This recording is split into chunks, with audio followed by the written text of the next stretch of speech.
The angry man standing opposite the guy asked if he was another alien from another world.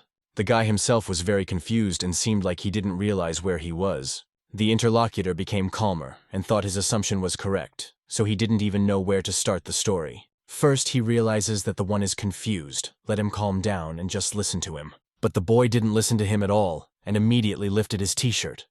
The man shouted at him to calm down and not to understand why he was taking off his shirt. This world is called Eria. Swords, magic, and hordes of demons and monsters. They are the reason why there is an ongoing struggle for survival in this world. This world has a way of drawing aliens from other dimensions into its battle. And first, they get to this particular city, which is where the protagonist is. It's a frontier city called Zenovus. The man kept asking the boy if he had studied magic or martial arts. The man continued to ask the boy if he had studied magic or martial arts. Then the stranger pointed out that he seemed to be out of class. Seeing the confusion on the boy's face, he explained that was what they were called here. He'll explain everything in more detail on the way, so he offers to go. He also wondered what his name was. The hero said his name was Lee Sungmin. The man realized that since he had met him, he couldn't leave him to his fate. He must be hungry enough. So he offers to go out to eat, and he'll explain to him everything about this world of Eria. Even lunch will be on him. The boy rejoiced and thanked him for it. On the way, the stranger asked if he would like a drink by chance. The hero agreed, because he had not drunk water for a long time. Then he received a flask of liquid and thanked again, after which he opened it and began to hurriedly drink the contents. But he wasn't going to swallow that liquid, because he knew what it was. So he spit out the contents of his mouth right onto this stranger's face. The liquid was not easy at all, and began to eat away at the man's eyes. At last the hero could be himself. He noted that it was not easy to pretend to be a newly hatched newcomer. It turns out that they weren't here to get him drunk on goblin paralysis poison. Dissolved in water, it has no taste or color, but it does have an almost elusive, unpleasant odor. It also tingles slightly on the tongue, but it will tingle much more in the eyes. So he wanted to drill a stupid rookie and sell him into slavery. I didn't know how he knew all this. That's why I called him a freak. Turns out he's not just a new recruit to Eria, Lee Sungmin objected. After all, he is just a drafted outclassman. After that, he charged straight for the stranger's manhood, and that blow came in a lot more than that. But also the guy reported that he had 13 years of experience. He then snatched the dagger he saw from the man. At the same time, wondering if he didn't remember Eria's rule of not trusting anyone. Because this world is the worst in the universe. Eventually, the hero realized that this man had almost nothing with him. He had only one dagger, as well as 100,000 eras. Still, it's not bad. It's better than nothing. Except the guy's body's a little unsettling.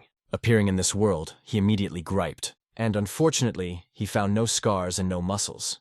Indeed, he had traveled back 13 years to when he had first appeared in Eria. Looks like that artifact really didn't work. The protagonist's name is Lee Sungmin. He is 20 years old and was a rank C mercenary before returning. He has a standard poor man's life. He earns just enough to get by until the next day. Without innate talents from a noble background, his path to the top was blocked. He was in constant search of a solution to this problem and jumped at the smallest chance. The guy was really lucky, for he found an uncharted dungeon. And after a grueling battle, he found a small chest. So he opened it with great hope. But unfortunately, the only thing he found inside was this stone.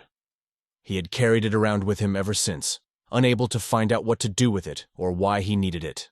Just before his own death, though, he saw a notification. It told him that the return stone had been activated, and he would be moved to a point of departure 13 years earlier. This means that apparently this stone is needed to bring its owner back to the past. But the guy still had hope, so he asked the system to show the specs. Seeing his stats, hope vanished. Just as he thought, he was outclassed without any abilities or skills. Lee Sungmin was disappointed, realizing that the same thing had happened again. He was hopeful, but now he realized that he was in Eria with exactly the same characteristics as last time. In that case, it turns out it's a meaningless comeback. That said, he has 13 years of combat experience in Eria. His recollections of not so detailed, but he remembers some of the particularly vivid events, and he can also take advantage of some extracurricular privileges. Presently, he headed toward a building whose sign said, Bone Doctor. Different people from other worlds come to this world.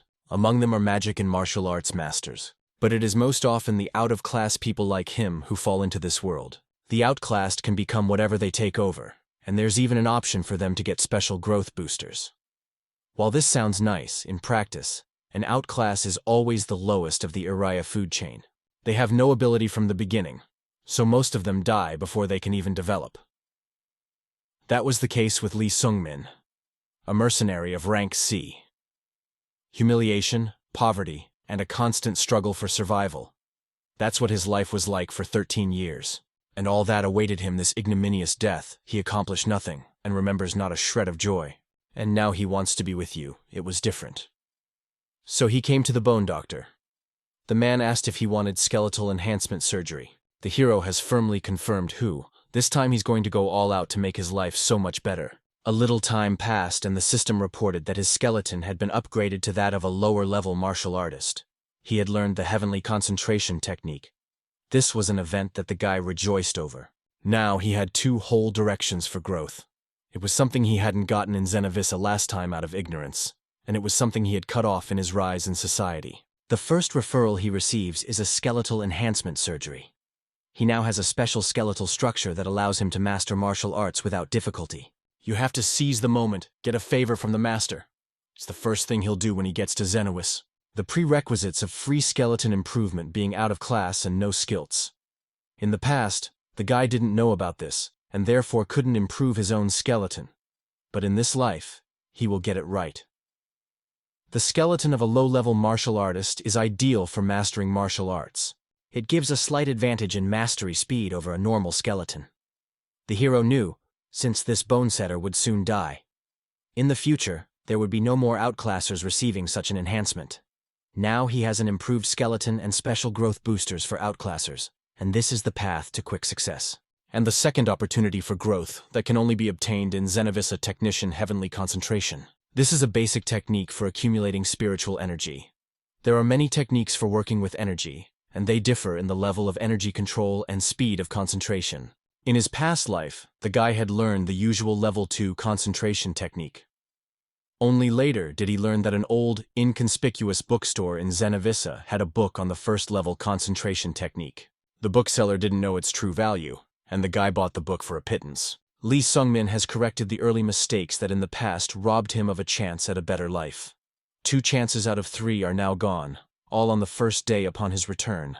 The third chance, however, is to win a prize in a tournament at the Colosseum, and this tournament will take place exactly 1 year from now. Entry requirements are underestimated, because this tournament is for extracurriculars only. The hero is more than confident in his chances of winning, provided he stays in Zenovus this year and dedicates his time to training. Right now, he should rather find an income to live on, and for that, he needs to earn at least 30,000 ergs a day, needing a job where he would hone his skills 1 job at a time. So he decided to be a monster hunter. Now he approached the merchant, and the merchant asked him what the sap wanted. Does he want to buy something? Lee Sungmin remarked that this armor would surely fit him. The man speculated that it was possible its wearer was just his age, before he met his death. Let him take a closer look, he might like something. The guy made a fool out of himself and asked me to sell him this. The interlocutor said that he could sell it all to him, but if he had the money. The hero said that he had 60,000 eras. The peddler laughed when he heard that and said he wasn't laughing at this puppy. 300,000 minimum for whatever he chose. Let him not spoil his trade here and go on his way. Lee soon asked if perhaps he could take an installment, but the man told him to get away before he crushed him. The guy agreed but wouldn't leave, but only inquired how much he could give for his clothes. It's sewn in a very technologically advanced world, and he's sure there will be plenty of people willing to bid on them. If he can find the right merchant, he'll give much more than 300,000. The merchant started laughing again after hearing this. He said the kid was really funny. I guess he thought he could make him feel sorry for him with his puppy dog eyes. He's out of class, and that's clear before the milk's even dry on his lips. But did he really think he'd take pity on him and sell him for such a pittance? Lee Sun added that he would be very grateful for it. The interlocutor stated that he had no shame or conscience. Still, he agreed to give it to him in installments, and he doesn't want his rags. Arrogance is second happiness, and he respects those who do what it takes to survive. If it helps him survive, he'll be glad he did. The man thought that they would see him often, so let him not forget his debt of 240,000. The hero was a little confused, but thanked him. This is how he got some weapons as well as armor. Even a light armor would increase the likelihood of staying alive many times over. Lee Sungmin didn't regret spending all of his wealth and going into debt. It was worth it. No one had ever done him such favors in his previous life. Could it be that he was luckier in this life? Luck was a phenomenon that few people in Eria had ever heard of, but it cannot be ruled out that he is planning to betray him and profit from him somehow. So it's better to be careful. The boy remembered the first time he had come here to hunt in a past life. He had almost nothing at the time and was very frightened. It happened 13 years ago. The memory of how pathetic he had been back then made him smile. And now the system reported that he remembered the lightning leap technique. On top of that, the skeleton breaking steel technique. Also a stoning blow and a spirit knocking spear. After that, the hero swiftly rushed forward at the goblin who suspected nothing. It was only at the last moment that the creature sensed the approach of the enemy. But when he saw the man, it was too late. Lee Sun used the spirit-killing spear technique. This movement is the first killing shot. He threw his spear and thus easily killed the goblin. It was done quite skillfully, and the skill was very powerful. But it turns out he did damage to the guy himself as well. Killing shot, shot technique, spears using left hand. Still, at first it leaves burns on the palm of your hand, which means it wouldn't hurt to get some calluses, even though he doesn't see the point in coming back. But now he has a chance. There was a guy cultivating in some closed room. Then an unknown energy approached him, and made this guy seriously surprised. After a time, night came on, and the lad returned to his lodging place. He stepped inside and was immediately greeted. The man knew the guy, so he even called him by name. Lee Sung-min also greeted Jack, and said he had brought payment for the night's lodging. The man asked what he would pay with. The guy replied that he would pay with what he always paid. Jack was surprised and wondered where he had gotten such a purse. It was worth about $1.5 million. The guy said he'd gotten a discount from his merchant. The interlocutor called him a sharpshooter, so there are goblin teeth here, as well as a blood serum. That's good enough for a couple days. In the Mages Guild, they wouldn't give him a dime for it. He's not happy being greedy. The man also remarked that he had talent. The guy was surprised, asking what was so talented about it. Jack said that when an out-of-class boy approached him and offered to pay his rent with the fruits of the hunt, he agreed, even though he didn't expect him to live long. For 2 weeks now, however, he has been faithfully bringing him payment after a successful hunt. That's why he says the kid's talented. Usually the extracurriculars, they can barely make ends meet. With his talent, he could be like Zeon. The guy got tired of listening to him and left. His companion asked him where he went. They were talking. The hero only said he was tired. Though this moment he was very angry, and he was angry because the man called him talented, because he was thinking about how that word didn't fit him at all. In his entire past life, he had only risen to Mercenary rank C. He opened the window to see his specs, and there he saw the technician's heartbreaking spear, lightning leap exoskeleton, metal blood, and the technique of hitting a rock with a crowbar. These are all techniques he learned in his past life. That's the mechanics of Eria. If he remembered a technique, he could practice it. That's something to start with. But these are only second-level battle techniques. He won't get far with these techniques, especially if there's a stronger opponent. Heavenly Concentration Technique was his only hope. It's the only first-level technique. But this technique also has its limits. It doesn't give infinite energy. Therefore, the protagonist thought that he needed more complex martial arts techniques. The next day he was about to go outside. Suddenly someone approached him. It was a girl who asked if he was going hunting again. She didn't understand why he was doing all this.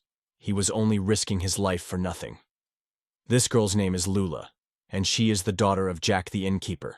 The guy explained that he is an alien here, so this is his only way to make money. Then Lula called him a fool. Even if he's an outsider, why not look for a regular job? You could get a job at their inn, for instance. Dad speaks well of him, after all. Lee Sungmin objected. It's not like he can't cook or clean. It was clear to her. But still, learning the trade of an innkeeper was not as risky as risking one's neck every day on the hunt. The guy didn't answer anything to that. Just turned around on his way out and said he'd be back for lunch. Thinking back on his past life, he thought that such a thing had already happened. He's lived the life of an opportunist, unable to say no to anyone. It's certainly possible to live like that. However, he will not waste his life on it. This time the guy will do anything to get hold of something that has always made him envious, and is going to do everything for it in this life. He is sure to succeed. Outside he heard a bell ringing, so realized it was the noon bell, which means the new aliens will show up in the square.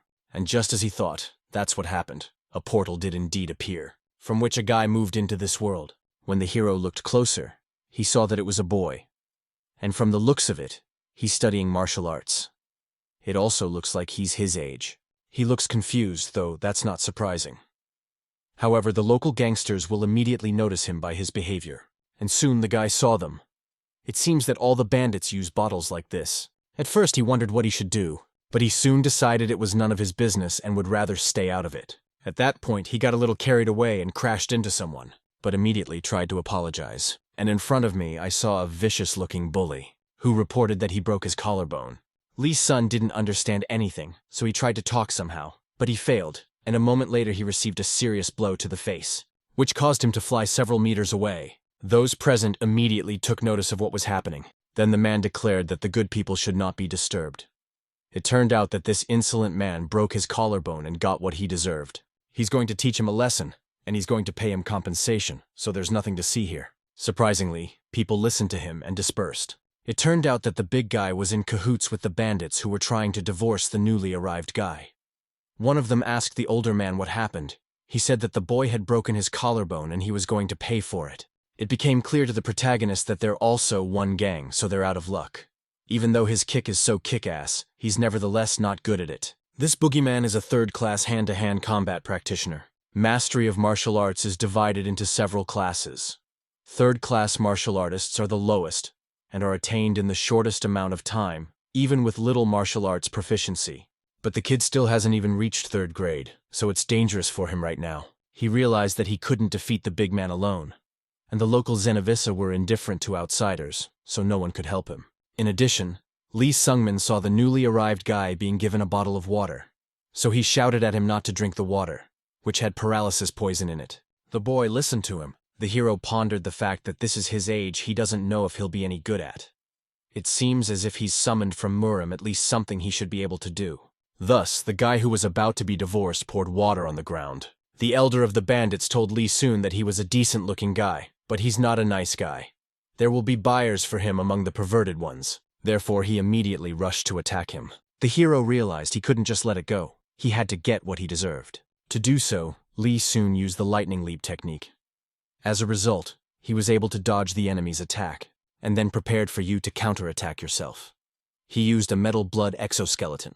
With that devastating skill, he elbowed right into the thug's side.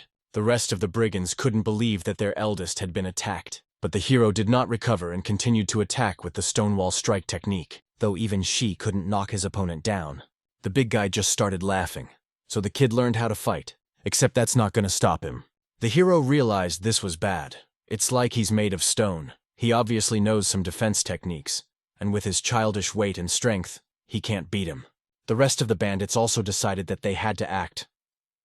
The guards in Zenovus are idiots, but they can't do this in broad daylight, and they're bound to come to the noise. The newly arrived guy turned his attention to Lee Sungmin. His actions made the guy interested. The hero himself was thinking of milk from his fists, so it was necessary to try with a spear. That's why he tried to get it out of his sack. But just moments later, a newly arrived guy appeared beside him and asked him to repeat what he'd told him. Lee Sun was surprised. He didn't understand what was going on. He saw him being attacked, therefore, said to wait a second, for this was not the time to talk. But the guy he was communicating with wasn't so simple. He shortened his distance from the enemy, after which, with just one touch, he made the huge man fly very far away. He noted that this villain dared to interrupt him. It was as if he didn't know his place. When the hero turned his attention to what happened, he saw those who were attacking the newly arrived guy were already all destroyed. Lee Sun was curious as to who it was. A palm strike with a charge of spiritual energy was not even a 2nd or even 1st grade hand-to-hand combat, which means this guy is a master. There's something the hero can't figure out. He's a martial artist, his age, and drafted just a couple weeks after him. But it also means that he is the small heavenly demon Vichi Ho Young. He said that he didn't understand what kind of place it was, so he asked me to tell him about it. Cult of a celestial demon, members of an unorthodox sect honoring authority and power. The strongest among them always becomes a leader, that is, a heavenly demon. His offspring are called young leaders, which means this guy is an alien from Murim and the young leader of the small celestial demon, Vichi Ho Young. He has master-level techniques, and when he came to Eria, he soon became very famous. He is the same age as the protagonist, who reached the heights just by stepping over the threshold. Naturally, the guy never even dreamed of such a thing back then. It's definitely him. The interlocutor himself introduced himself. He is Vichi Ho Young, and he is 13 years old. Now they came to Lee Sun Min's house. The hero found out that this guy was a year younger than him. He also introduced himself and gave his age. To the small celestial dragon, everything was now clear. Lee Sun had informed him of something interesting. He was now really interested in this world of Eria. It is completely different from his homeworld, so there is no heavenly demon cult here. The hero confirmed it. It all became clear to his interlocutor again, and he began to laugh. Suddenly he raised his head and looked at the guy. He remembered what had happened in the square when he had shouted it out. Telling him not to drink the water because it's poisonous seems to have been the case. But it's ridiculous how this plebeian dares to address him on a first-name basis. Lee Sun realized that this was bad, so he bowed down and said that he apologized. He did not know that he was a young leader, so he said that unintentionally. At this, he was greatly surprised. He couldn't believe he had to bow down to a 13-year-old. This was the kind of behavior Vichi Ho-young liked, and soon he noted that he had seen the man fight. He really hadn't seen such a thing in a long time. The hero was wary, for he thought he was going to praise him, but the interlocutor stated that the latter was an inept. His techniques are worthless, and his execution of them is not. Who taught him such clumsy moves in the first place? Lee Sun was a little confused, and asked to be allowed to ask first what he was getting at to begin with. The small celestial demon informed him that he would teach him martial arts. An awkward silence hung in the room afterward, and the hero could not believe what he had heard. Vichi gushed. If he came out to learn from him, at the very least he wouldn't be so clumsy. Lee Sun couldn't believe it. Would he really teach him martial arts? The interlocutor stated that he would indeed do so, but under one condition. The hero was wary, for he thought something serious was going to happen. But the young master dumbfounded him by saying that he would be his friend. The confused guy couldn't believe it. He first wondered about, then became even more confused.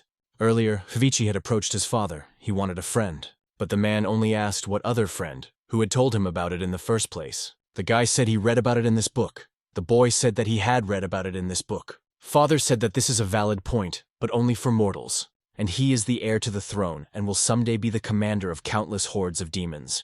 A ruler doesn't need any friends. The leader of the heavenly demon cult. Heavenly demon cult is called Vichi Hak. So the man pumped that he'd rather take up practicing martial arts than reading nonsense. The son had no choice but to agree to this. He sadly ran off in a hurry to fulfill what he had said. Huck realized he had to say it, and he was really concerned. He called in fighters for practice, and although they were all amateurs, there were 50 of them, and his 10-year-old son took them down very easily. He's his son, but he's so strong it scares him. So father hoped the lot wouldn't fall on Ho-young. Now the guy offered the main character to be his friend. As the heir to the heavenly demon cult, he had grown up under relentless scrutiny, and great expectations were placed on him. His training began almost from diapers, and he didn't have time to make friends at all. Lee Sungmin asked, but why would he want to be his friend? Ho-young didn't understand if he wasn't friends with all his peers. Still, it was completely unexpected, but the hero agreed, and when the young master chastised him with his own friend. At that moment the hero was a bit confused. He's actually 27 years old, and he's befriended a 13-year-old boy. Vichi Ho-young kept his promise and started teaching the guy martial arts. He reported that she was teaching him the Purple Path. The Way of the Violet Dawn is an art created by an unorthodox demon sect, and the energy is purple in color when used. Lee Sung asked if it was the Way of the Purple Dawn. He thought he was going to teach him the heavenly demon martial arts, right? Ho-young was surprised that the guy was calling him by his first name. They are friends. Don't friends speak to each other on a first-name basis? Thinking back on what happened, the recent hero was a little surprised, but agreed.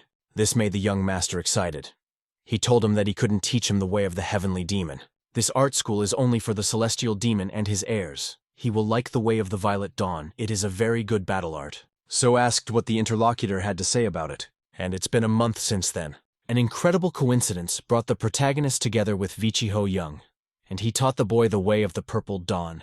Thus, Lee Sungmin was getting stronger little by little. He reasoned that he was now about midway between second and first-class martial arts mastery. Compared to his previous life, it's a huge achievement. His young mentor was disappointed. His teacher is the great Vichi Ho-young, and that's all he's accomplished in a month. It turns out he really is untalented. Lee soon got angry when he called him that. In any case, he now decided that it was necessary to collect anything of value from the goblins. All of a sudden he wants guns, the danger of someone attacking him. Thanks to his speed and ability, he managed to dodge this blow, though in doing so, he couldn't understand where the creature had come from. If he didn't react now, his head would roll much more easily. But I wonder where an orc could have come from. The first thing the guy decided to do was look around. On the right, he saw nothing. It was empty on the left, too. So it seemed like there was only one monster here, but is it definitely true? The orc just about tried to attack him again, so the hero used his spear. Consequently, it made a large hole in the creature's chest. That was how the monster was damaged. Lee Sun thought that it was easy for him to kill one orc. His young mentor, on the other hand, said that he was very proud that he could kill one orc. The boy didn't want to listen to him. The situation seemed strange to him. Orcs were not found in this area. Then how could he be here? Suddenly, the hero heard an unfamiliar voice remarking that he was a good fighter for his age. The guy looked to the side and saw a stranger there approaching him. The first thing he asked was who he was. The man apologized for not introducing himself. His name is Eunhee Ryung, and he is known as the Sword of Orchid in the capital. Lee soon asked what he was here for. The interlocutor reported that there was some problem with this orc. Soon the hero found himself in a slightly different place. Where did Du Sang Ryang, nicknamed Monkey, ask why they needed that dandy? Eunhee Ryung said not to look that small, he had already seen his skill with his own eyes. So this kid will be very useful to them. Another person, Black Rain Dagger Wang Pei, joined the conversation. He noted that since he said so, he believed him and introduced himself. Rainier did the same. She informed that she studied magic at the Vela school and is a witch. She wondered if the guy knew what kind of job he was going to get. He replied that he had a rough idea. Then Eunhee Ryung that a tribe of orcs has recently set up camp near the city. They are attacking villages and travelers. The Mercenary Guild has set a reward of 20 million ergs for whoever sends the entire band of orcs to the grave. With the trophies, that would be about 35 million. The hero asked how they would divide them all up. The interlocutor said that they would divide them into 5. Lee Sung thought, so he would have gotten around 7 million eras. And such a quest didn't fall out very often. The only problem is whether he can trust these people. By the way, that guy Eunhee Ryung seemed strange to him, but after thinking about it for a bit, he eventually agreed. The interlocutor then stated that this little warrior had made the right choice. Together with him, this case would be much easier for them. Lee Sun thanked him for his praise, except he wonders who they are. Eunhee Ryung informed that they were just porters. He was not out of class, and inquired whether he himself was from Murim.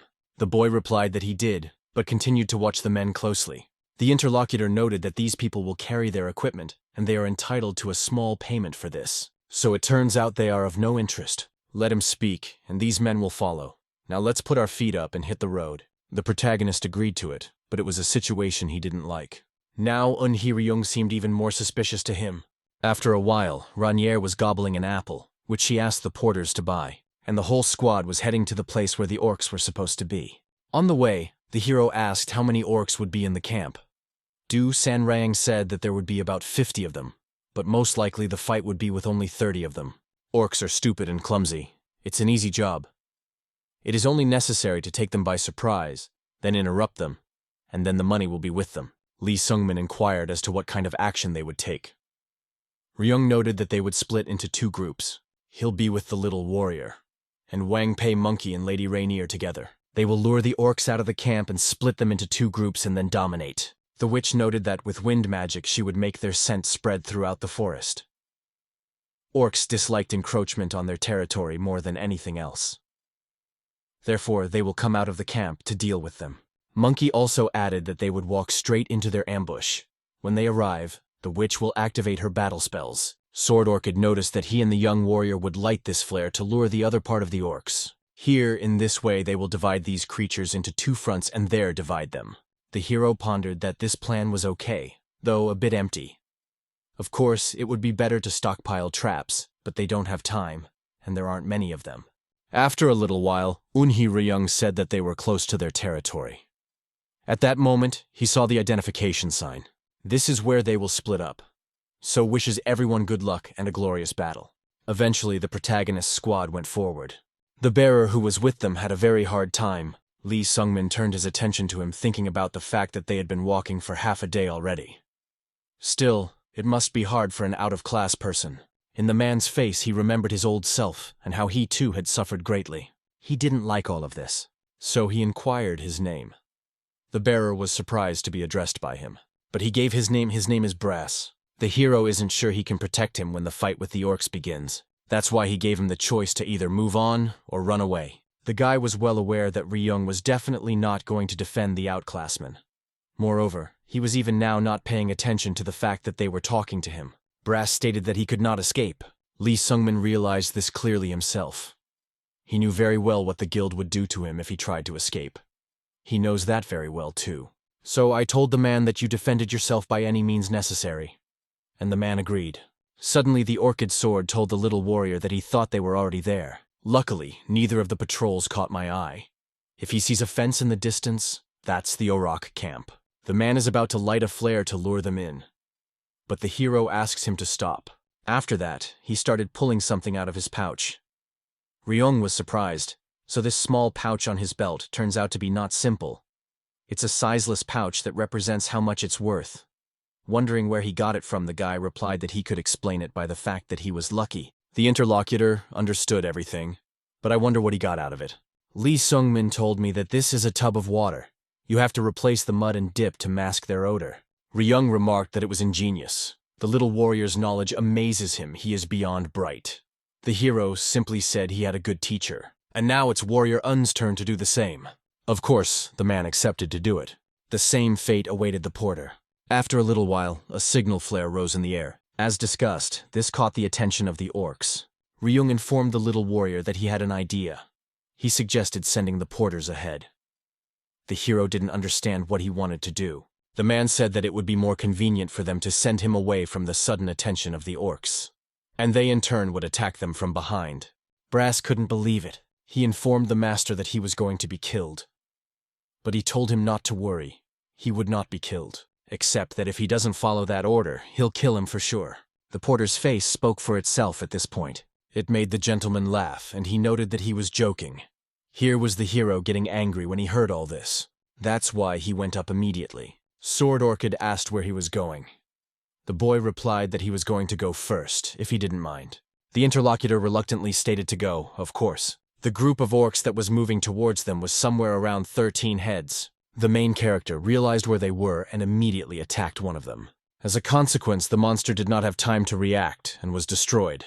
Thus, the confused orcs turned out to be 12. But the guy didn't stop his attacks, and soon there were 11 of them. After another murder, he wondered if he could do it all. He shouldn't have to think about it, though. He decided he could handle them. He also pondered why on earth he felt sorry for the porter, and that it made no sense for him to be merciful about it. Or perhaps it was sympathy, rather than mere mercy. Still, they're each other's absolute nobodies. He's not even friends. However, it turns out that they are both out of class, and that's enough. He who is strongest is the law. That's how it works. The character is perfectly, understandably aware of such a rule. It's a very straightforward and cruel rule. Earlier, Vichi So-yeon told him no matter how many times he explained it to him, he still can't make it work. May the untalented plebeian be grateful for his steadfastness, and may it fill his every word as well as his movement. Let him memorize the proper way to hold a spear. That's how the guy was going to get stronger. And in his head, he had a rule about hitting from a distance. Therefore, he rushed to attack, and at that moment, he used a heartbreaking level 3 spear. Just as he thought, he struck from a distance with a lightning fast-splitting strike. Because of that, the group of orcs were immediately destroyed. The orchid sword in turn also didn't stand still and attacked the monsters from the back. One of the orcs did get distracted and decided to attack the bearer, who's already prepared to die. But in the end, the main character dealt with the monster that attacked him, after which he simply smiled at the man, and those orcs that attacked them had already been completely wiped out. After what happened, Ryung started cutting off parts of the orcs to make them into trophies. In the end, he counted 13 dead, and noted that they couldn't have done it without the young warrior. He took their ears to prove how many they had killed. The other group, in turn, must have finished off the rest. The sack with these ears he threw to the porter, and said that in this one he had taken everything and forgotten nothing. The sword orchid then suggested to go they needed to find their companions. The hero agreed to this. Then the porter came up to him and thanked him. The guy just looked at him. This situation got him thinking. The other members of the squad were already wondering when the others would arrive. Suddenly, Monkey noted that here they were. Ryung asked how they were doing here. Dusang Ryang stated that it was very easy. They had already killed the monsters long ago. But I wonder why they're in the mud. It wasn't easy, and they don't look good. The man smiled and remarked that everything had gone smoothly. The little warrior had helped him well, and they had worked cleanly. Next, she turned her attention to her true comrade and said that for them, only the battle begins now. The protagonist has figured it out. Wang Pei immediately threw the dagger straight towards Ranier, thanks to which he stabbed that blade into her chest. The girl didn't even realize what had happened when he was inside her. Monkey was confused when he saw all that had happened, and Ryung, standing next to him, had already decided to attack him. But he couldn't do that because the protagonist blocked that punch, Sword Orchid said, keeping it out of the way in front of him. The boy remembered what had happened earlier. They called him an out-of-class kid and told him to work faster or they wouldn't pay him the money. He in turn tried hard and helped drag all the stuff. Suddenly noticed the crowd that had gathered and was looking somewhere, and the employer wondered where he was looking, if he'd never seen an execution. They say there's a particularly dangerous criminal in the area. He's a mercenary from Muram. He went into business with his partners and then killed them all to take all the bounty. Caught this man red-handed, and now he's gonna lose his head. Then boy, it all became clear, and he memorized the man's face. That very face was now right in front of him. Ryung reported that he did not expect this from this little guy. His reaction is really very fast. It was as if he had known in advance that this was going to happen. The boy realized, of course, that he knew it himself. He had seen his execution in a past life, even though 13 years had passed since then. He remembered it well. It was the first time in his life that he had attended an execution. Sword Orchid noted that there was nothing he could do. He'd seen the one fighting the orcs. Still, you gotta hand it to him. He's a pretty good fighter. However, the man was still stronger than him and now rushed to attack. Lee Sungmin realized that this was a second-class fighter, and he is only on the path between third and second class. So it's a very strong difference, but there's no need to despair. I mean, the guy can read his movements perfectly, and he's clearly preparing for a chopping blow right now. The hero decided that in that case he needed to recover it on his approach with his spear. He accomplished what he had planned and was indeed able to stop the enemy, after which he smiled and asked if he said he was stronger. Lee Sun knew that he was greatly helped by his past life experience and the lessons of the little demon. The opponent confirmed that this reception was not a good one, just how much longer he could fight. Before the man could finish that sentence, blood spurted from his mouth. He was horrified and not realizing what it was. The hero's implication was that it was poison, and he was a jerk. The guy slipped a long-acting poison into the mud he was soaking in. Of course, it's not fatal, since it didn't get into his stomach. However, his hands are shaking now, and he can't even handle a weaker opponent. Lee Sun was now wondering what the martial artist would do. That's when the guy saw the man start to run away, but he had not at all anticipated what would happen next. Ryung didn't just run away. He ran up to the porter he had taken hostage, after which he informed the kid that if he made one more move, he would kill the man. The protagonist was a little confused by what he saw. Sword Orchid realized that this guy cared about this out-of-class guy, so he'd gotten a soft-hearted fool. And it turns out this kid's just not gonna have a choice. Lee Sungmin was surprised from the stupidity of this situation. Was he really serious? Thinks it would save him if he took a hostage. The guy started to move, so Ryung yelled for him to stop. He said not a step should be taken. The hero realized that he had been a mercenary for a great many years, and he has the only reason to help Brass, but she makes the guy think harder. Suddenly he saw a smile on his enemy's face. This made the guy angry. Now was not the time for reasoning. After the battle with the orcs, he was already exhausted. If it weren't for that, he would have stabbed him before he could regain his senses. But he can't. If he tries his best, it could end very badly. He can't expect to recover from the poison anytime soon. If the monkey is defeated, he will have to fight already with 2 opponents. Thus, it is necessary to act. He simply has no choice. After that, the boy turned his attention to Brass's face.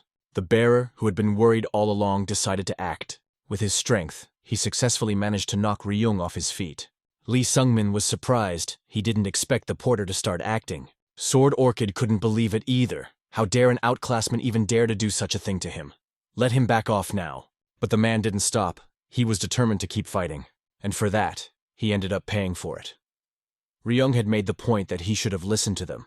At that moment, his blade was already at the carrier's side. But due to what happened, the Sword Orchid saw a small warrior who was very angry. This could not end well for the man, so he asked him to wait. Although Lee Sungmin, for his part, didn't listen to him and carried out what he had planned. Monkey, by the way, also handled his opponent. The hero was saddened because he didn't get to save Brass after all. Un-hee, Ryung, and Wang Pei were dead.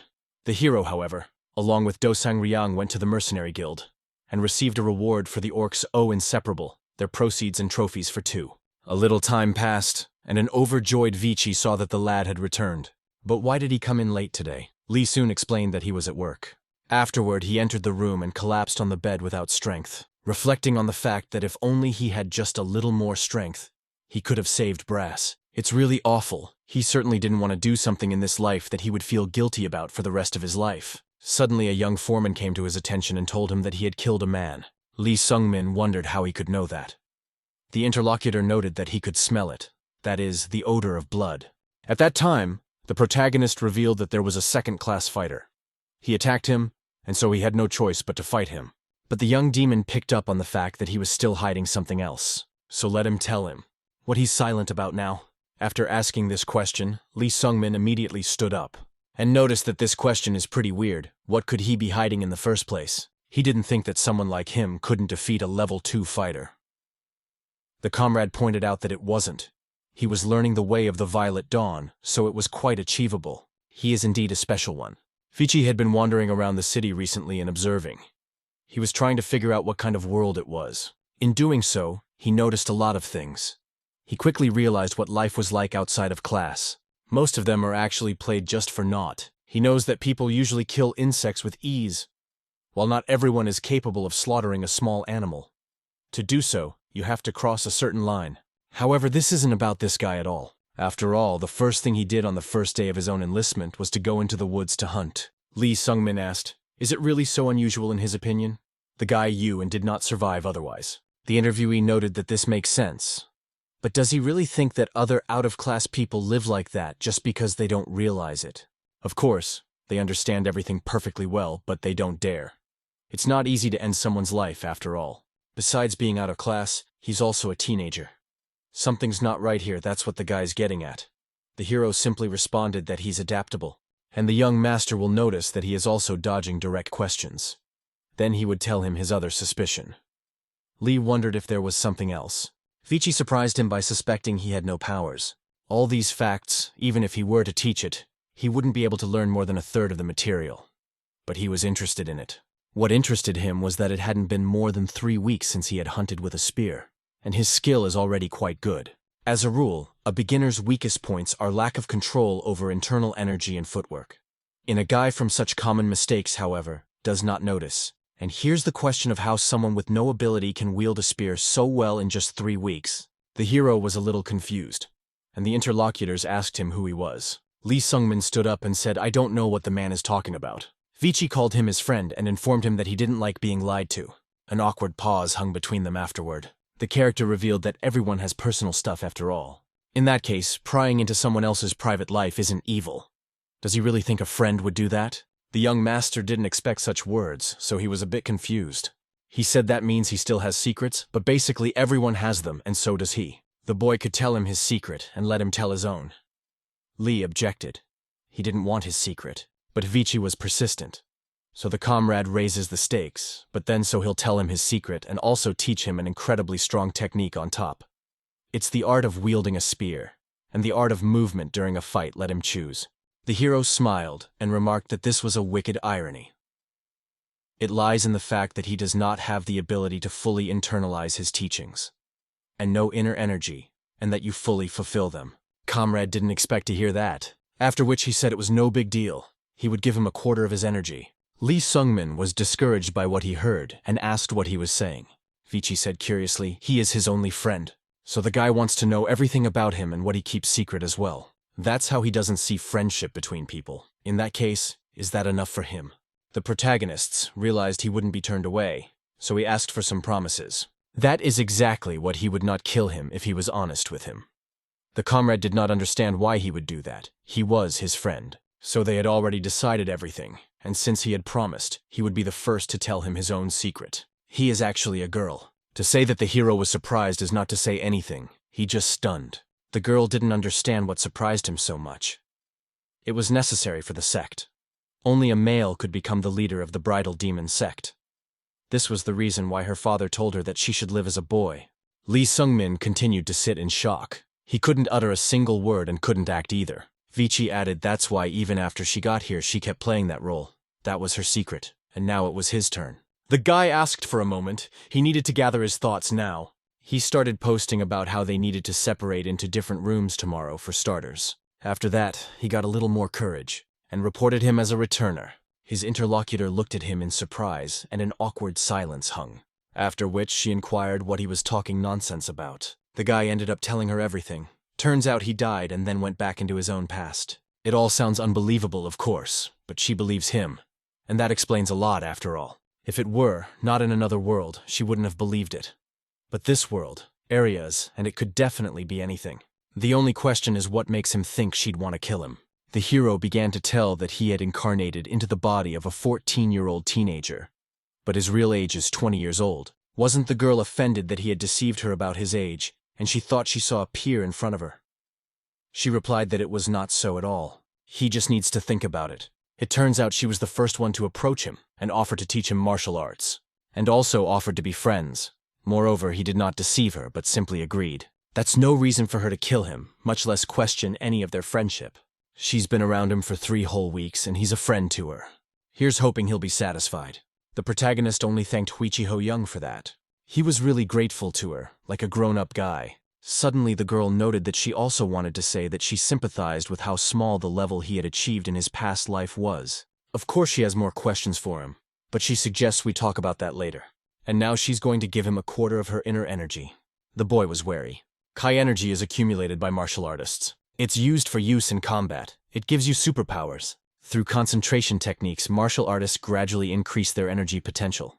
And, as a rule, they work on this throughout their lives, reaching incredible potential over the years.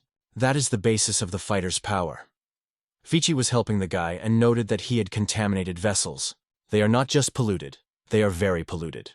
The transfer of energy potential is a rare phenomenon, and yet it still happens. The young master noted, "What can you do at 14? It's a little late to start learning martial arts." All set, she would now transfer a quarter of her ki energy to him. How much he holds within himself is up to him. For now, let him use the way of the violet blossom. The protagonist started to do it, and the girl gradually transferred the energy. It was pretty hard for the guy to take it all in. After a lapse of time, he still felt that energy in his body. The friend was exhausted, and wondered what Lee Sung-min thought about it. Exhausted, she just laid down on his shoulder, and the boy continued to marvel at the strength he felt. He didn't realize if this was only a quarter of her energy. It was far more than he'd been able to accumulate in his entire past life even. Soon, Ho-young asked how much he was able to hold on to. The guy remarked that he seemed to be able to hold on to half of it. The girl pointed out that if half of it was gone, he shouldn't be upset. The rest of the energy would dissipate through his meridians. Let him apply the path to the purple dawn, and he would take all that energy to the body. As she said this, she began to fall. The crash didn't startle her, so I asked her what happened to her. The friend asked them to leave. She was just a little tired. The guy couldn't find the word at that moment. He ended up asking why he would do such a thing for him. Smiling, the girl replied it was because they were friends.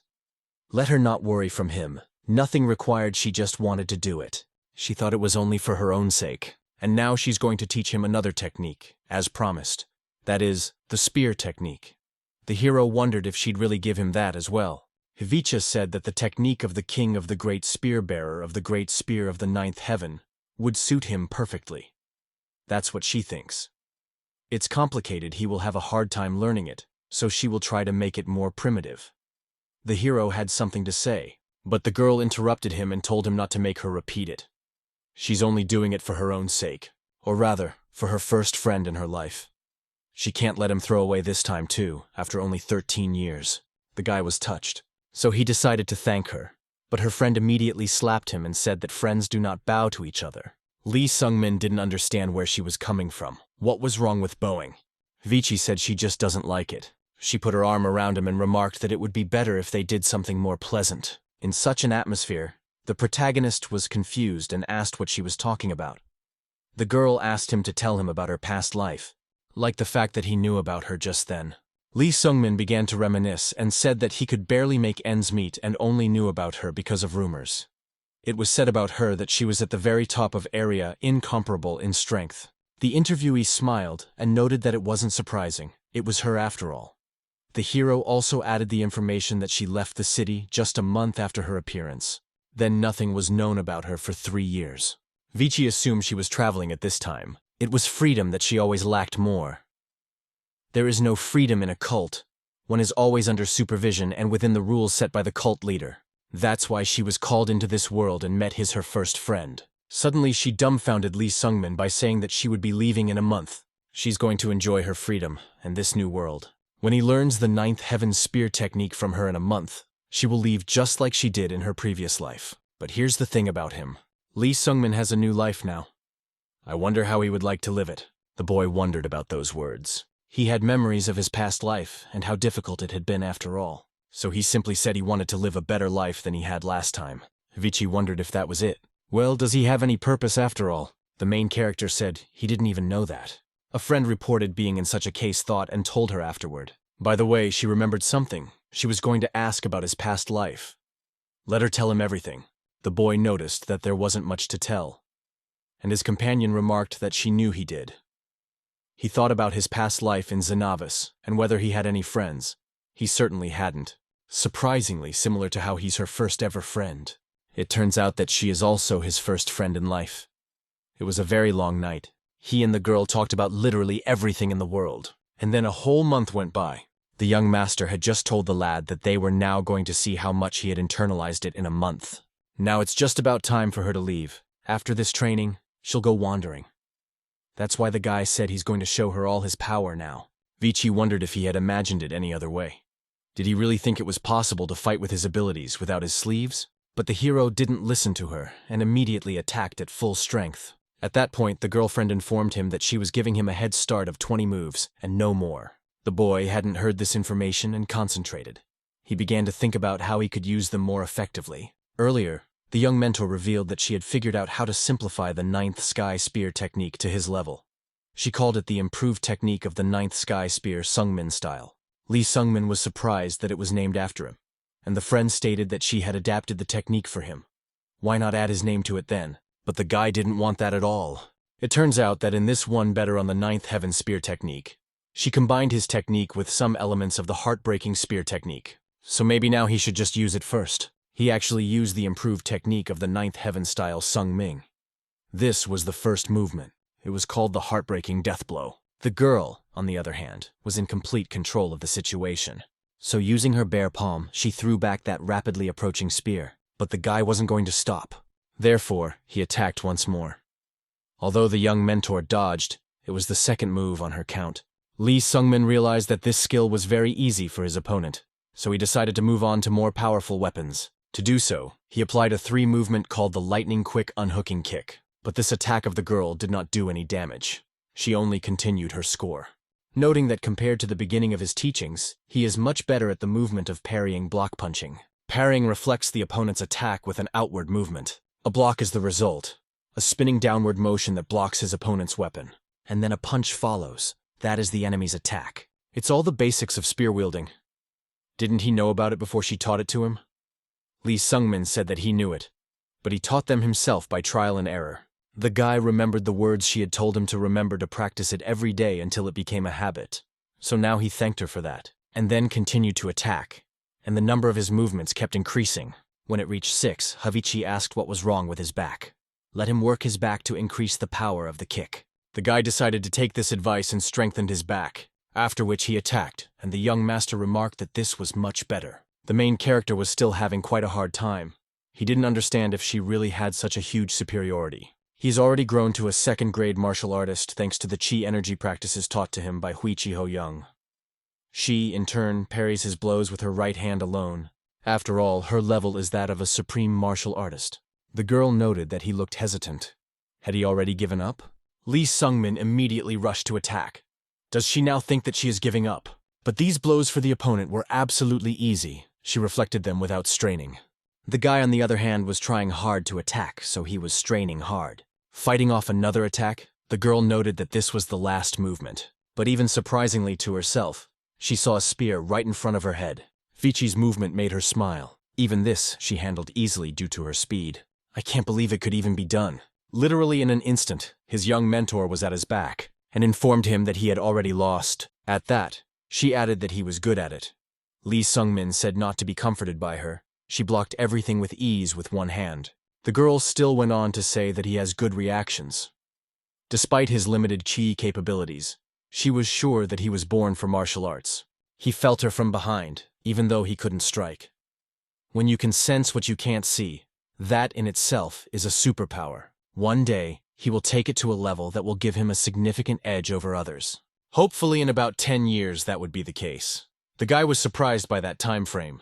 Vichi added that this workout was very easy, even too easy. That said, she's amazed at his accomplishments. He had demonstrated everything she had taught him. The last movement, in particular, impressed her. That's why the girl suggests he meet her in 10 years. A month ago, we had someone ask him if he had a goal. So I wonder if he's decided on something.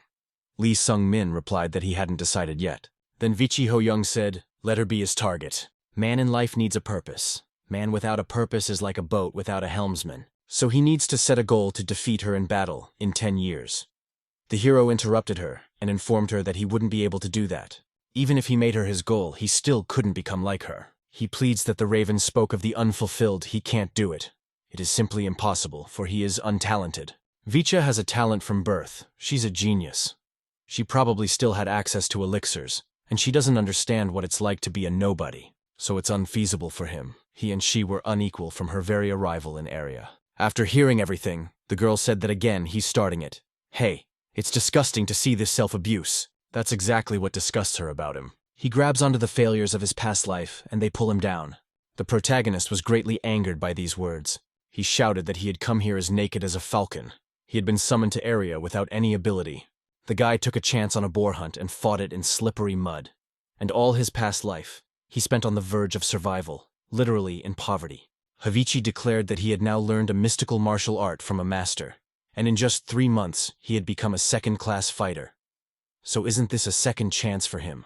Meanwhile, he obeys his feelings of inferiority that he inherited from his past life. He has no desire to search for meaning in life. He does not even allow himself to try it. If anything, it's beyond him. He won't even try. That's no way to think about it. After all, he has a new life as well as a chance. Lee Sung-min shouted for her to shut up. She wondered if he was really angry.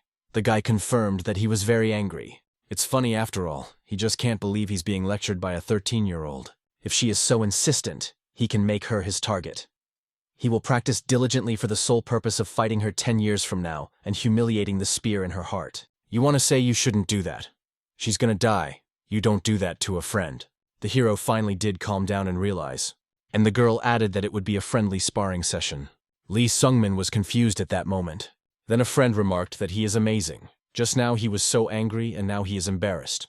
You can't understand him. Yet that's exactly what they'll do then in 10 years. They'll meet. Vichi will be looking forward to their fight. The hero was embarrassed to see it, took it very close. Slyly, smiling, the girl asked if he had butterflies in his stomach. Lee noted that she had just pulled in close. And anyway, she was just a kid. What was she talking about? The friend said she wasn't talking about anything. He was generally a 27-year-old man with the face of a teenage boy. The guy was just asking to get away from himself. She's too close. He doesn't like that. Vichi, she asked, means he doesn't like her like that. All right then. In 10 years, she'll grow into a seductive maiden of such beauty that he'll be speechless. And then he wouldn't be able to say she was still a child. In the end, Lee Sung-min set 3 goals for himself. The first was to survive, and the second was to make the most of the opportunities missed in his past life. Vichi packed her things and said that they would see each other in 10 years. The hero also said goodbye to her.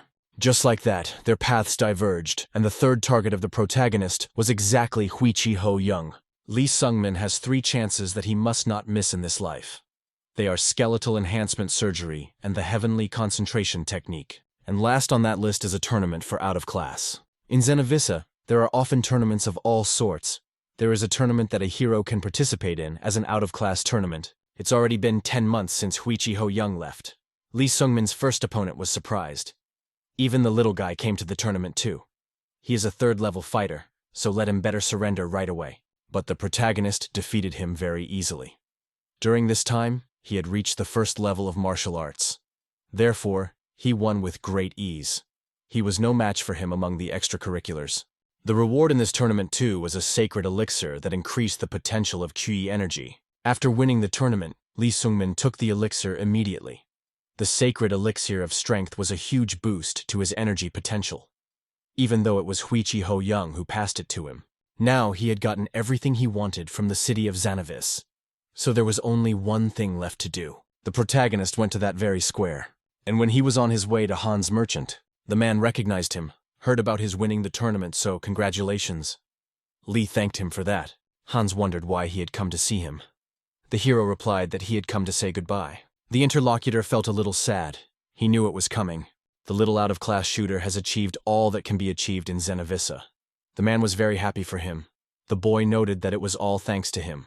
Hans went on to say that the outside world was dangerous, but that he could handle it. The smart ones always survive longer than the others, he knew that, because he was one himself. Then he held out some item and said it was for him. Lee Sungmin saw that it was dimensionless, not a bag. The merchant reported that it was not new, but it's 1.5 times bigger than the one he bought him, so it'll come in handy. The hero wondered why he was giving him a gift. Hans explained that when he gets a gift, he should take something. Especially since he wouldn't be able to sell it anyway. The condition wasn't very good. It's his parting gift. If the guy wants to repay him so badly, let him come back when he's famous and pay him 100 times more. And let him tell everyone that he owed a debt to Hans the merchant when he was young. The protagonist was pleasantly surprised from this man and thanked him for his sincere kindness. Next, he headed for the hotel he had been staying in all this time. That's where the guy met Lula. She wondered if he was really moving out. Lee Sungmin couldn't understand how he knew that.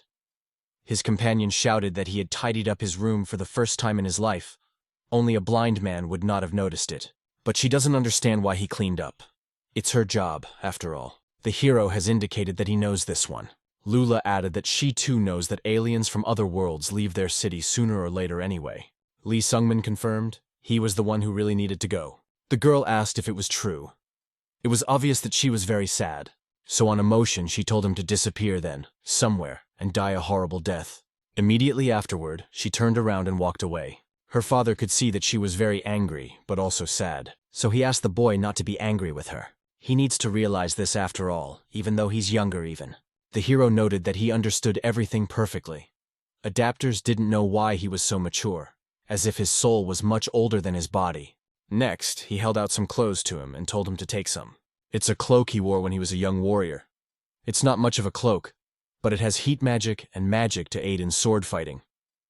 The man thinks he could use it. Lee Sungmin thanked him for the cloak and tried it on. The man said it was too big for him, so he could get some tailoring done. This kid is really going to go far. He's the most capable extracurricular he's ever met in his institution. So he asked the guy to take care of himself. Just like that, the hero said goodbye and left the tavern. Suddenly, footsteps were heard behind him. At that time, Lula ran after him. She shouted the guy's name, thus causing him to stop. Lee turned toward her. He was surprised to see the panting girl. Lula asked me to wait. She wants to apologize. She apologizes for wishing him dead. I'd rather he didn't die. The hero wondered if he had so much as a run to tell him that. Lula added that she was sorry to see him go, but may he live long. If he ever gets unbearably hard, he can always come back to their town. The guy thanked her for that and agreed to the proposal. Also, the interviewee said it was weird, but she looked at him once with very different eyes. She really doesn't know what happened to her, but simply at one point she thought she began to like him a lot. There was some awkwardness between them, and then the guy said he noticed it, and they apologized for not talking to each other. Lastly, the protagonist asked not to worry, he won't die. And after that, he said goodbye to Lula. She also did it on crying bitterly. She was very sad. In his previous life, it took Lee Sungmin 3 years to leave this city. But in this one, it's only a year. And it's all weird, he didn't have any good memories from his last life. And in his new one, he got a whole lot of this good stuff that he didn't have at all. Maybe someday he can come back here after all. After a while, the hero arrived at the community of Mercenary, where he was greeted and told that it had been a long time since they had met such young adepts. I wonder what kind of ban the child wants to put on herself. Lee Sungmin pondered the fact that he needed to become stronger in order to do so.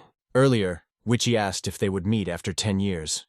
She doesn't know the geography of this world, so it's up to him to decide. The guy thought about these words and suggested we meet at Betrayal. There are still 9 years until the agreed meeting. The hero wondered where he should go now. He doesn't need to go to Betrayal yet. He could become a mercenary, but it would be the same life as in the past, and he still needs to hone his own skills. So the guy started thinking about everything, and it wasn't long before he was reminded of Mount Mercy. Mercy is the Aryan god of trials as well as hardship. Through the community of priests of this god, which lives on Mount Mercy, it is possible to cast a spell on a part of the body or on one of one's own senses. It allows a man to increase the effectiveness of his training 100-fold. It seemed to the boy that this mountain was nearby. That's why he decided that's where he would go. Anyway, that's how he came to this mountain. He got a ban from one of the priests and decided to practice. There were as many as 2 prohibitions against it. The first is the prohibition of lightness. With him, the protagonist feels an extraordinary heaviness in literally everything. Both his body and even his equipment. His oversized sack is even heavier. And even the bread is very heavy. The second ban is far more serious than the first. Now the guy was just trying to get a refresher, but he felt something disgusting in his mouth. So immediately what I ate literally just now came back. The prohibition he received concerned his sense of taste. That's the worst. It's not even about loss of flavor per se. It implies a prohibition to feel good taste. All that he eats seems what is above board, as well as disgusting. Even the texture of the food changes. Instead of a piece of bread, he traveled in the mouth of slippery moving insects. And it's as if they were alive, not secreting their juice. The hero just won't be able to eat or drink with that ban. I had no idea it would be so awful. So it wasn't long before there were thoughts of perhaps giving it all up. His mind raced, wondering if he had to work so hard. He could go to the briefing and become a mercenary there. He'd quickly rise to Class B. It's still better than the last life. He seems to be jumping above his head. As soon as he thought about it, the face of Vichi came into his mind. This should skill the lad, and he immediately grabbed the bread. After that, started eating it, even though it felt like some hands. And the water he drank was like liquid manure. Lee Sungmin decided he had to fight and curse the damn Mercy. After these words, he heard a woman's voice in front of him, telling this human to be quiet. The boy was startled. He hadn't expected to hear that voice. But he didn't see anyone near him or anywhere else. That's how his whole week went. Right now, Lee Sungmin was lurking. He wanted to attack this saying. Choosing the right moment, he immediately rushed to attack the animal. The deer already thought he was going to die, so he was ready to accept death. But in the end, he was surprised when nothing happened. For the guy froze not far from him, so he literally mocked him and ran away from there. The protagonist was very disappointed from what happened, whereupon he fell powerlessly to the ground. He's been eating nothing but bread and water all week, and he's clearly not strong enough. On Mount Mercy, it is necessary to survive with the inhibitions imposed. Finding shelter from the rain, sewing your own clothes, and foraging for food. This is also part of the challenge. Living here is not easy. The temperature at night is much lower than during the day. But the predators are fast and also quite strong. The ban of lightness makes any action incredibly clumsy and also very heavy. And even if the hunt is successful, the taste ban prevents the guy from enjoying his prey. So a whole week has passed, his body weakened and exhausted. He had planned to train for at least 2 years. But what good is the difficulty of this training if his body is failing him more and more? Suddenly, Lee Sungmin saw a rock that fell near him. This surprised him, so he decided to look around, and there he saw a man. It was a girl waving at them. The boy asked who she was. Surprisingly, he met a girl on Mount Mercy. This mountain has a ban on all residents harming each other, so he thinks it's safe to relax. So once again he asked what her name was, for the girl did not answer. She in turn pointed to her own neck. There was a mark there. It meant that the girl could not speak on it. A ban was imposed. Lee Sungmin realized that it was a speech ban, meaning she couldn't speak. She nodded at him in response, after which she promptly threw a deer carcass in his direction. The protagonist realized that this was the exact deer he was trying to attack, but he could not understand why she was doing it. Then the stranger began to write something on the ground. She said she'd been watching the guy for days. If he continued like this, he would starve to death. That's why she decided to help him. Lee Sungmin saw the written language of Eria. Well, all aliens from other worlds who are summoned to this world automatically gain knowledge of the Eria language. The guy thanked her for her help, but he wondered what she wanted. In response, the interlocutor wrote that she did not need anything. But Lee could not understand why she was helping him. The girl explained that she was just being kind. Thus, Lee Sungmin met a certain young huntress, and she, strangely enough, decided to help him. She said it was out of the goodness of her heart. Afterwards, when he got into trouble, she was always there to bail him out. Of course, the hero asked her about her name, and the answer surprised him. After all, her name is Beksogo. Guy knows the name well in a past life. He had heard of her, and she was contentedly famous. Her name means lightning. That's what they called her because she was fast as lightning. But it wasn't the fact that he'd met a future celebrity that surprised him. And the thing is, This Byexogo girl is going to die, and it's going to happen in 9 years. In doing so, the most surprising thing is that she will die in the arms of the little demon Vichi Ho-young. According to the rules of Mount Mercy, adepts impose bans on themselves. Every 6 months, adepts are required to give themselves another ban. Adepts are also forbidden to harm each other. The protagonist sat there wondering where it was, if it was in some kind of dungeon. Suddenly he saw Beck beside him, because of which he was frightened and asked where she had come from. The interlocutor wrote that she had just arrived. It was amazing to the guy that she was cutting on the rock with her finger. Also, the girl reported that she was worried that she wasn't eating again, so she came. Lee Sung-min thanked her for caring, but her level is so high. So why doesn't she use telepathy to speak? Beck explained that she can't do that. Telepathy is also part of her speech ban. That surprised the guy, and she also paid attention to her body. A prohibition mark appeared on her right hand. The girl confirmed that he got it right. It was a ban on using her left hand. It had been a full 6 months. She had to choose another ban. She doesn't feel much without her left hand, and he gets a sense of ease and bite forbidden. Lee confirmed it. Beck said it must be hard for him. She just can't imagine what it's like to be in this place, deprived of even the pleasure of food. The hero wondered if she knew what prohibitions other adepts had placed on themselves. The girl wondered if he was interested in other adepts. The boy remarked that he was really interested. Beck got up and said that in that case she would introduce them, so let him go with her. Lee Sung-min wanted to thank her, but she quickly rushed away, so he didn't have time to do so. The first thought that visited his head afterward was how he would keep up with her.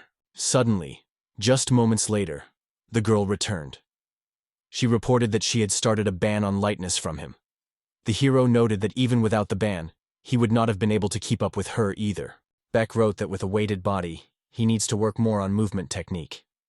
That's what he needs more right now than even spear wielding. Lee Sung-min stood up and asked if she had peeked at him practicing.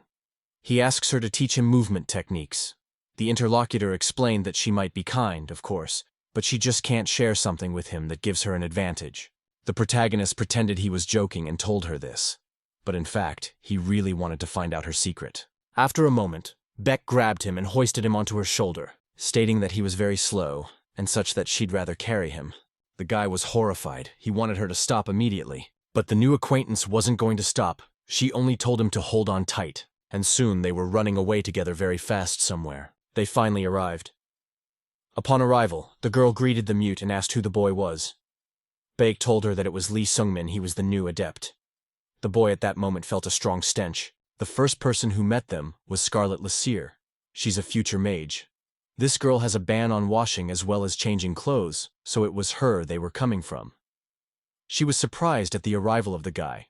I guess he is studying martial arts, but also a jerk then. An old man nearby realizes it's a fighter, which is great. He suggests we compete sometime. His name is Dokbi Jun. He's a future ghost sword. The inhibitions he has are left and right eyesight. Beck said there were only 4 of them left on the mountain after the 6-month ordeal. The others didn't make it. The main character was simply shocked by these people. He knew very well that all of them would become great masters in the future. Of course, for now they are little known, but soon enough the fame of their skills will spread throughout Eria. Suddenly Scarlet asked the boy what his inhibitions were. He stated that he had a prohibition against feeling light as well as taste. She wondered how that could have happened. He hadn't even been here for half a year, and he already had 2 bans. So he had taken them voluntarily from the very beginning, which meant that he wouldn't be here for long. Dokbi joined the conversation. He said this guy came here to gain power. Don't let it surprise you that he decided to make life difficult for himself. It appears that he has set himself the goal of overcoming himself at all costs. So the man inquired if it was so. The hero was confused and said that it was. Scarlet noted that old people sometimes get scared out of the blue. The interlocutor went on to say that different people gathered on this mountain. After 6 months, only the 4 of them remained. Soon they would see how long the guy would last. He would keep an eye on him. The guy agreed to it. Scarlet asked him, "She must be getting pretty excited. Now 2 such weirdos taking 2 bans at once from the beginning of the journey."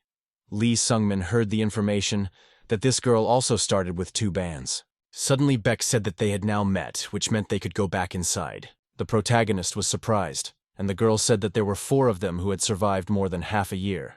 In that case, who's the 4th? Dokbi asked if he really wants to meet Flamon. He doesn't recommend it. This man, he's really dangerous. Everyone's faces spoke for themselves at her wary of him. It made the protagonist surprised but wary just as much, and it's been 4 months since then. As soon as the guy got used to the inhibitions, they got worse. His body became even heavier, but the food tasted even more disgusting. However, he felt that he was getting stronger and stronger. After 4 months of training, he had pumped the Path of the Violet Dawn to 3 stars. Although his skeletal enhancement surgery was low grade, it greatly accelerated his growth in martial arts. Life on the mountain is full of challenges, but here's a reward worth the effort. During the day, Lee Sungmin used the improved technique of the 9th Sky Spear Sungmin style. And at night, the Path of the Purple Dawn. And his peaceful body heaviness and nauseating goose of food are always with him. But every minute of being on the mountain bears fruit for him. His bones seem to be aching to break with every step, and his muscles nearly tear as he works his spear.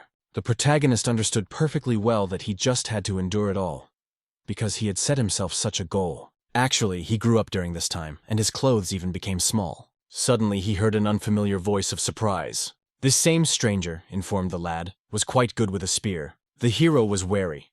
The familiar guy informed him that he hadn't met him before. Still, he was pleased to meet him. Literally meets a peer for the first time. Here his name is Flam. He also wondered what his name sounded like. The hero realized that this was the guy he had been told to be wary of.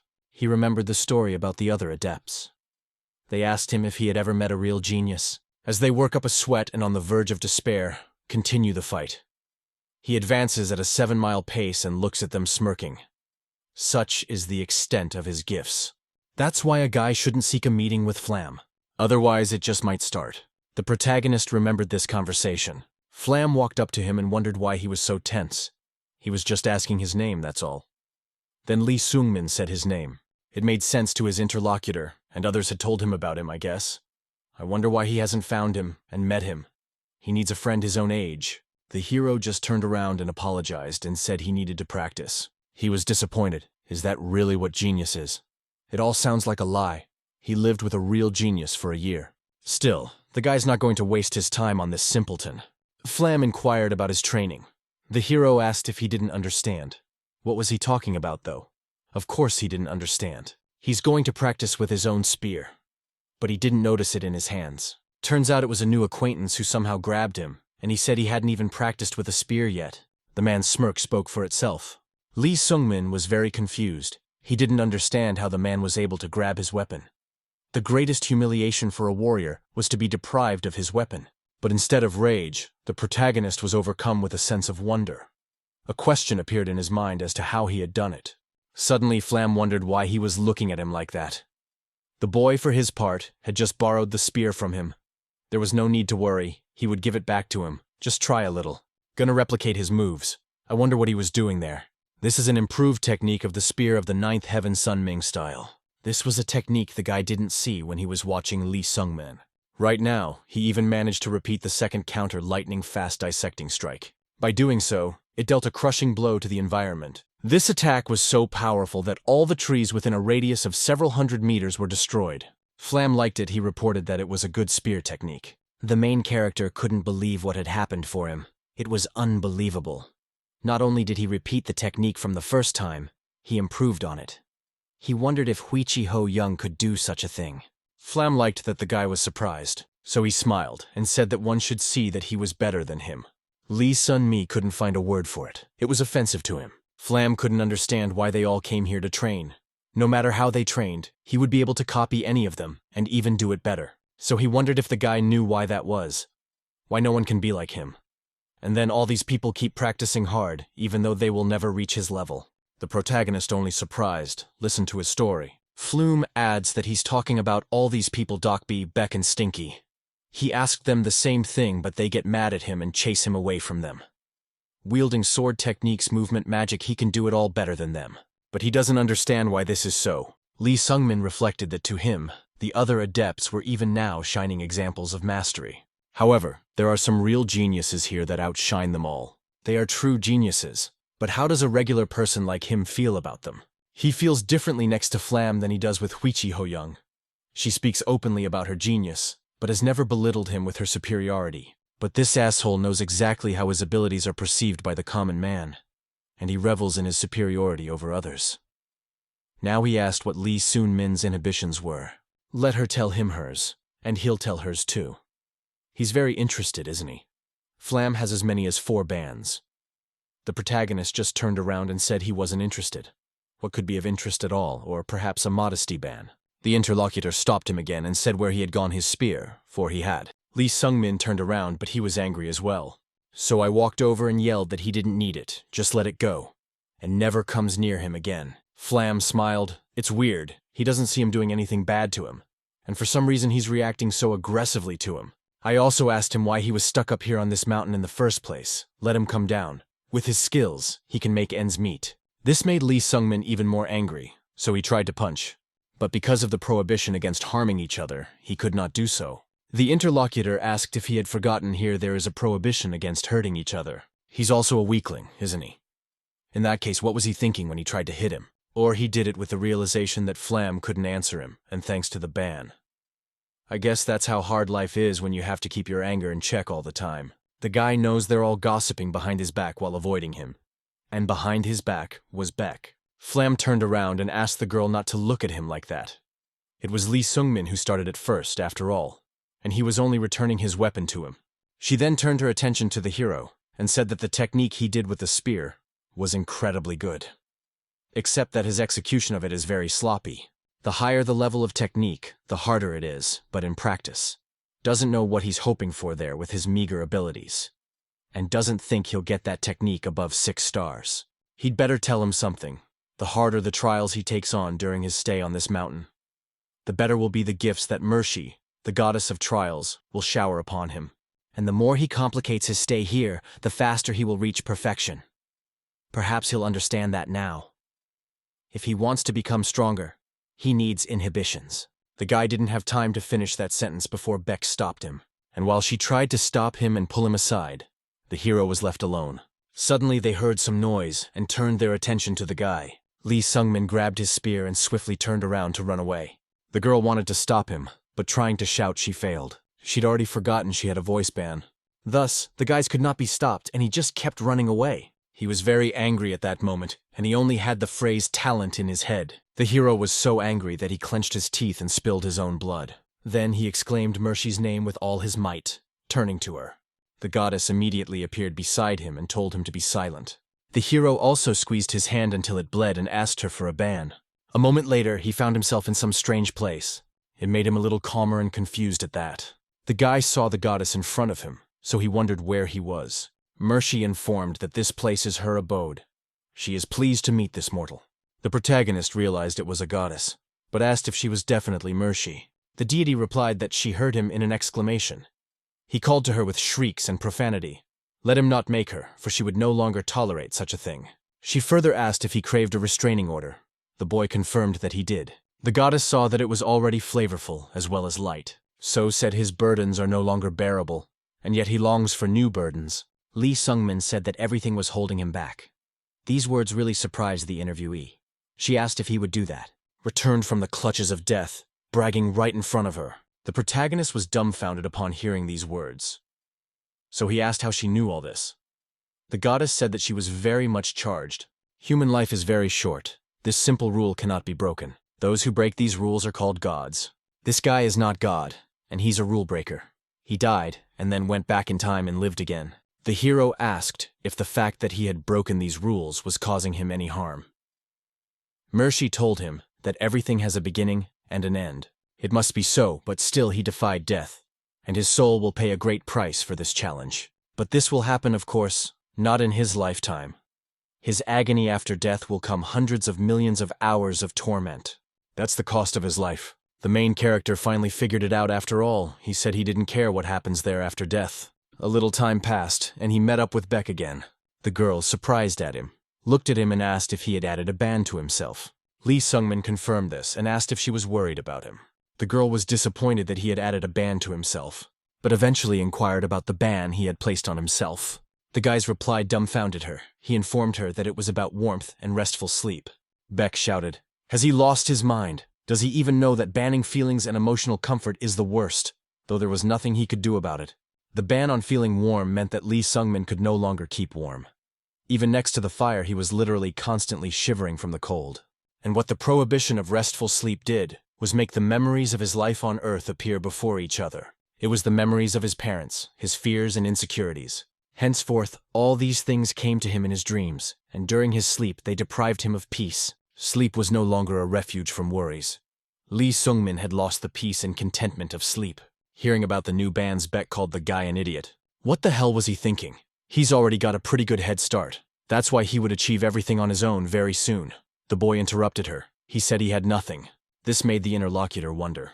Lee, on the other hand, went on to say that he had no deposit. The girl pondered that this simply couldn't be. Though if you think about it, despite his movement with the inhibitions he had previously put in place, his growth from something still didn't accelerate. He has so many skills on. It seems he really was born untalented. I wonder who she really is. Suddenly, the main character said he set a goal for himself. He doesn't have enough talent to achieve it. Let the interviewer not think that he ran to take the ban, and just because he talked to Flam. He just showed him the next step on the way to his goal. He's got to get on the level of talented people like them. And to do that, the guy has to do things that are impossible. After that, silence hung between them. The girl listened attentively to all that the hero was saying. She saw his concentrated face, which meant he was telling the truth. That finally made her smile after all. It sounds like he really set his sights high. Beck thinks she can understand him. She has set her sights on becoming the strongest in the world. Lee Sungmin was also surprised at her purpose. Suddenly, she asked him if he remembered that he had asked her to teach him movement techniques. The guy said he remembered, but he was just joking at the time. The girl, on the other hand, stated that she was teaching him this technique, which made him surprised. Immediately afterward, she held something out to him and said that it was the secret manuscript. This martial art is both a mystical teaching and a movement technique. This is all you need to know for advanced movement techniques. It is called the Flight of the Soul without Shadow. After watching him play, thought it was incredible. This is a high art comparable to the Path of the Violet Dawn and the Spear of the Ninth Heaven. Therefore, he wondered surprisingly why she was giving it to him. The girl replied that she did not know that. If he dies of hardship on this mountain, there is nothing she can do about it. However, she doesn't think anything will give up. Let them call her Nuna. Besides, it's probably because she likes him, or maybe it's because she's just kind. The slight pause made the hero confused, so he noted that she was just mocking him. Now the system informed the guy that he had learned the fielding technique from the heart, without a shadow. Lee Sungmin fought. He used the improved technique of the Ninth Sky Spear Sungmin style. The guy used the first move, a heartbreaking death blow. His opponent was Vichi Ho-young. She easily deflected his blow, and by doing so, made him angry. She also pushed him away quite easily with just one hand. But the guy didn't stop, and used the improved spear technique of the Ninth Heaven Spear Movement 5. It was called the Deadly Flare. The girl also dealt with this attack very easily, and destroyed the spear as well as the guy's arm. While he was recovering from what had happened, Vichi said she was disappointed in him. Was this really all he had accomplished in 10 years? She regrets that she ever took it upon herself to teach him martial arts. 10 years of hard work and effort, and it's all for nothing. He doesn't need to do all this anymore. She'll take everything she's taught him and he'll never see her again. So attacked and said she would destroy his Dantian. This is the end of his martial arts training, so she says goodbye to Lee Sun-min. The protagonist was desperate. He tried to stop his ex-girlfriend. After all, he can still become a warrior, so he asks to stop.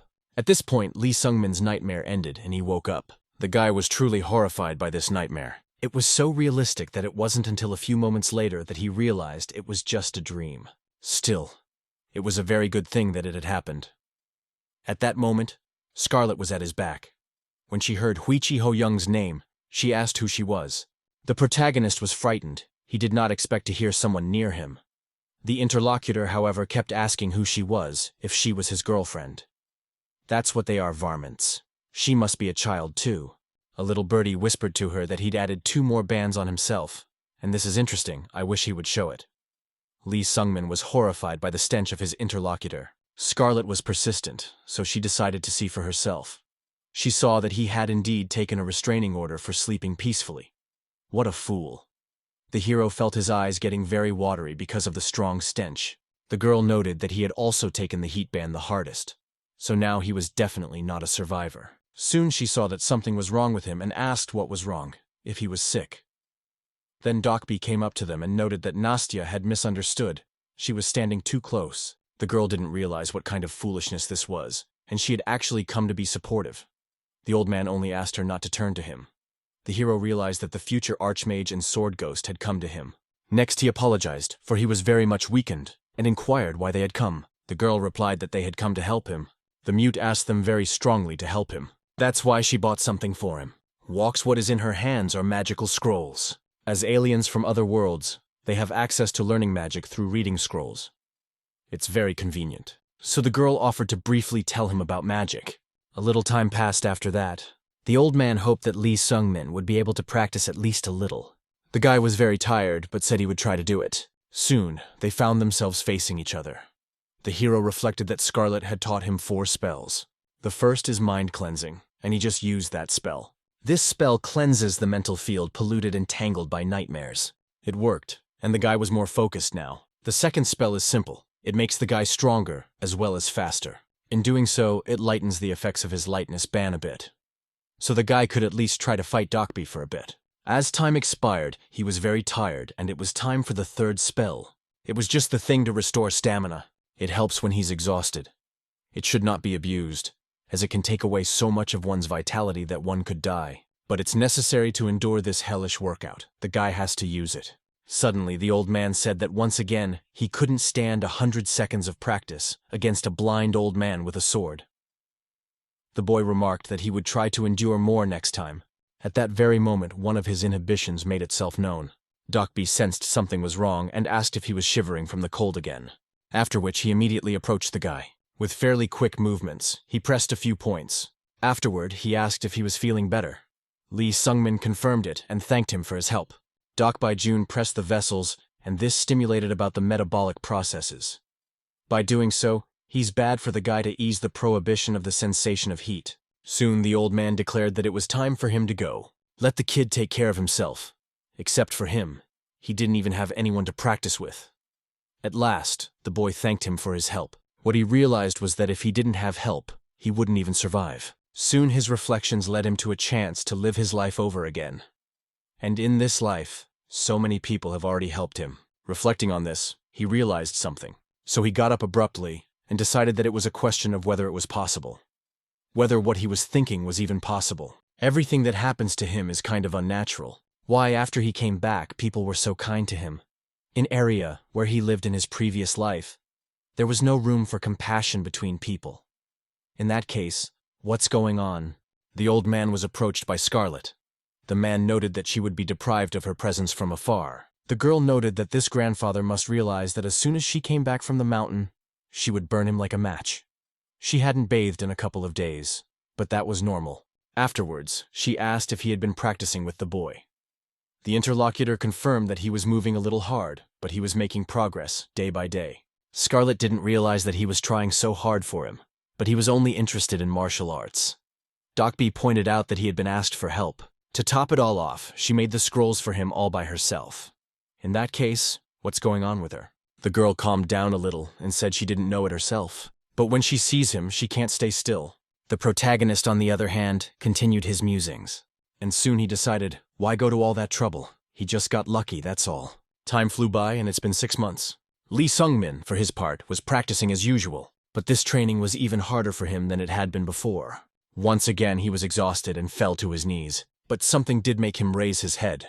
And it was Flam, who happened to be not far from him. He greeted the boy and called him Maggot. He thought he'd give up after 6 months. But a year had passed, and he was still with them.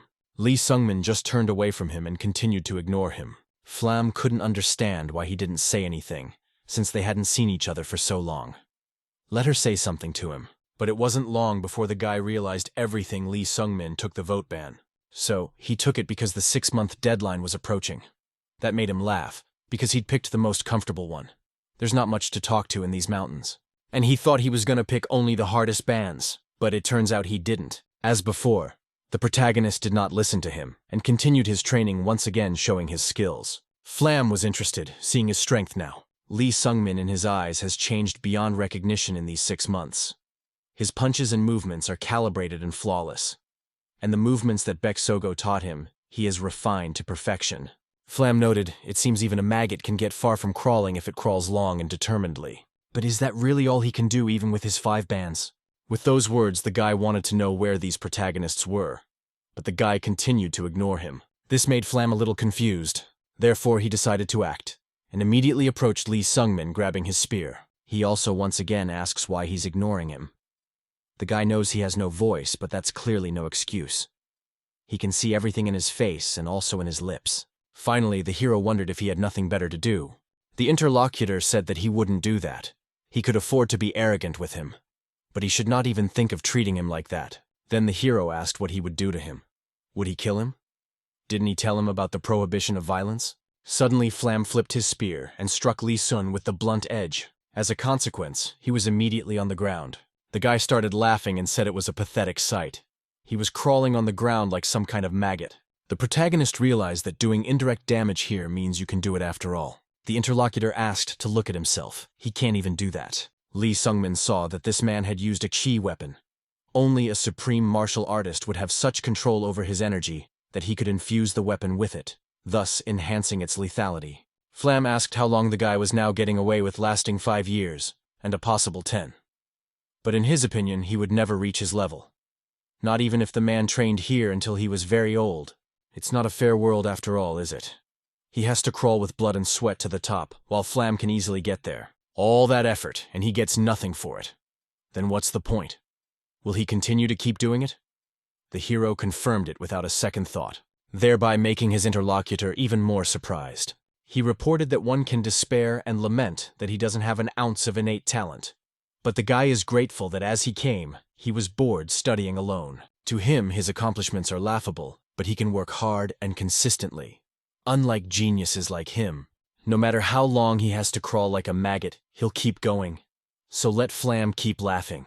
The day will come when his spear pierces him, and then he probably won't be laughing anymore. That was the challenge the main character gave this guy. Eventually, the interviewer did get interested, so he informed me that it was very interesting. He will be really looking forward to that day, of course, only if he doesn't give up and lactate. Lee Sungmin stated, so he didn't even count on that. After a month, it became the date of a year's stay as an adept in Mercy Mountain for the protagonist. Therefore, a new ban had to be chosen. What the guy chose was a hearing ban. This prohibition was one of the most agonizing. Henceforth, his hearing was constantly filled with a terrible noise, impossible to get used to. Thus, Lee Sungmin already had 6 inhibitions. The guy spent every day on the brink of survival, and still his hands didn't tremble. When he fought with a spear, he was constantly practicing a fairly simple combination: block, hold, and hit. He also used the improved and technique of the 9th Sky Spear Song Ming style, the Way of the Violet Dawn, and the Shadowless Soul Flight technique. On top of everything, training with Doppelganger was constantly ongoing, and training with Beksogo. Scarlet decided she wasn't over the top, and that she didn't know the guy didn't want to. The stronger Lee Sungmin became, the heavier his body became. The more disgusting the food tasted, and the more terrifying the nightmares became. Even more, he was getting more chilly and constant and unbearable tinnitus. But sometimes the whole thing was even helpful and constructively distracting. At times when Flam would come in and annoy me with his annoying bragging, slowly as if it was a larva, Lee Sungmin developed. After some time, he found himself once again in the abode of Mersha. This was surprising to him, so he asked the goddess why she had summoned him, since it had not yet been 6 months, and he should not add a ban. Suddenly, Les turned around to him and told Lee Sungmin that he had passed the path of trials. She congratulated him. The guy was surprised and asked what she was talking about. Suddenly, Flam appeared right in front of him and said he was about to explain everything. Lee Sungmin was discouraged to see him in a row with himself. The goddess, on the other hand, said, "If you speak plainly, here's the deal. Flam's existence is a challenge in itself. I wonder if the guy realizes now. He just put it all together in his head and realized what it was all about." Beksogo, Scarlet, Doppelganger subsequently. After passing the test on this mountain, they became famous in Eria. But he, for his part, had never heard of any Flam. If he had come out of that mountain through his talent, he would have been even more famous than they were. In the end, the hero reported that he suspected something was wrong with him, but he had no idea that he wasn't real. Flam's implication that this is so, and his raison d'etre, is to drive adepts to despair with his accomplishments. Beksogo, Scarlet, Doppelganger, even those who were gifted despaired, seeing how easy everything came to him. They tried to avoid him and turned their noses up at him. But Lee Sungmin, despite being born without a drop of talent, he didn't turn his back on it, but instead made it his motivation. He took on even more difficulties. It wasn't the best solution, of course, but it never managed to make him despair. The goddess reported that she actually liked his recklessness. So that's the end of his ordeal. She asks not to tell the other adepts who Flam really is. She asks them not to tell the other adepts who Flam really is. Next, she inquired if the lad wished to continue his journey of testing on her mount. He promptly confirmed it. Then Mercy told him that his reward would be waiting for him when he decided to leave Mercy Mountain. Suddenly, she decided to offer him a deal. He would give her his soul, and she would give him a power he wouldn't have achieved even in 100 years of improvement. A dodgy soul like his would definitely come in handy. Lee Sungmin flatly refused. He didn't need this kind of deal. The goddess realized that he meant he would work and crawl slowly towards his goal. Those words made the boy himself wonder. He hated the word work so much. The starting point is different for everyone. No matter how hard a guy worked, he couldn't keep up with the talented ones. But the talented ones have to work hard too. He hated those who didn't take into account the tasks and initial conditions of a person. He said that you just have to not be lazy and work on yourself. But, on the other hand, the guy really wanted to work. He'd spent his previous life clinging to a lack of talent, as an excuse for everything. That's why he always stayed where he was and accomplished nothing. Because of this, he wondered what his new life was like. He got a lot of fateful encounters and no more excuses or indulgences to himself. Breaking away from the comfort of excuses, there was nothing left for him to do but move forward. Only in this life is he truly working on himself, overcoming himself. Therefore, he confirmed the goddess's words. He would indeed crawl all the way to the end. Already in his new life, he had grown to love the word work. Suddenly, the goddess turned around and said there would be a short monologue now, if he would allow it. In Eria, there are no coincidences. Everything has a reason and a beginning. Eria summons aliens from other worlds. They are given advantages in the form of skills. Then the question arises as to why and what is the reason for all this. Lee Sungmin couldn't understand what she was talking about. She said she would talk to herself, but she was definitely saying it to him. In that case, does that mean she's saying something he shouldn't know? And so she's not saying it directly. But why would she? These reflections led the lad to realize that all this was true. Mercy continued her monologue. She said that his return meant that someone or something wanted him back, and something incredible had to happen. Now that he's back in the past, he needs to be prepared. He needs to be prepared for what he was given a second chance for. Suddenly, something began to happen in Mercia's quiet abode. The goddess realized that was the end of it, and she focused her attention on one point. Her space began to gradually crack. Therefore, Mercy shouted for it to stop immediately. This was her abode. Let the wrong thing retreat, it will destroy. Because of this, cracked hole began to gradually shrink. The main character was watching with all this going on, and didn't realize what was going on. The goddess declared for him to return immediately. He's running out of time. Let him come back and keep practicing. Lee Sungmin wanted to talk about it, so he asked her to wait. But the lady he was talking to didn't listen to him and sent him back to the mountain.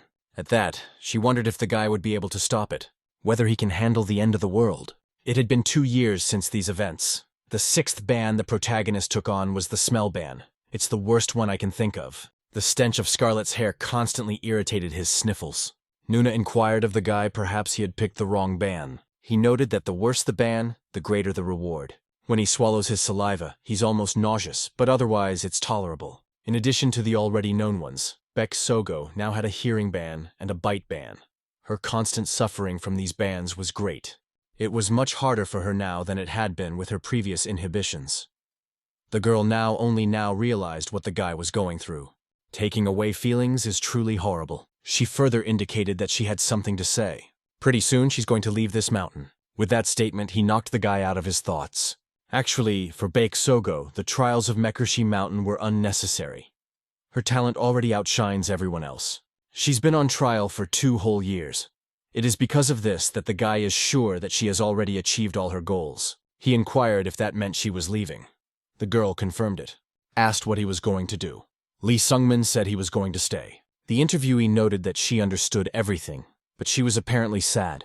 After a brief pause, the hero asked if they would meet her again. Nuna was sure that they would meet again. She gave her one last smile. It seemed like they had known this guy for a year. That little boy, as he was now as tall as she was, if she leaves, he could die. A few more bans and he wouldn't be able to bear them any longer. She'd never taught him the full skill of flying a soul without a shadow. Maybe she should stay for that. Lee Sungmin saw her contemplation, so he informed her that he could handle it. She was the reason he'd lasted this long, and now he'd be able to make it on his own. She must have plans. even if she doesn't have to stay here just for him. To Nuna, he is grateful for all of this. If it hadn't been for her, he wouldn't be alive anymore. Her companion smiled. She was very pleased to hear all this. So she walked over to the guy and hugged him tightly, thus making me embarrassed once again. But his embarrassment began to fade. He would have liked to hug her himself, in gratitude for all she had done for him. After all, the girl reported, she knows the man can handle it. He is the strongest person she has ever met in her life. Lee Sungmin didn't understand why she thought that. The girl replied that it was because he never gave up. The hero objected, that wasn't true. He had given in to despair over and over again. It's just that he somehow managed to get up and keep going. Beck noticed that this had all his strength in it, and she couldn't bear to meet Flam face to face. She called the main character her little brother and asked him to take care of himself and not die. The guy smiled and replied that he would never die. Just like that, Beck Sogo was gone. Doc Bai Jun and Scarlet also left this mountain soon after. Therefore, the main character was left all alone. He's very much from a sense of loneliness, and he remembered how he was before he met anyone. He didn't trust anyone.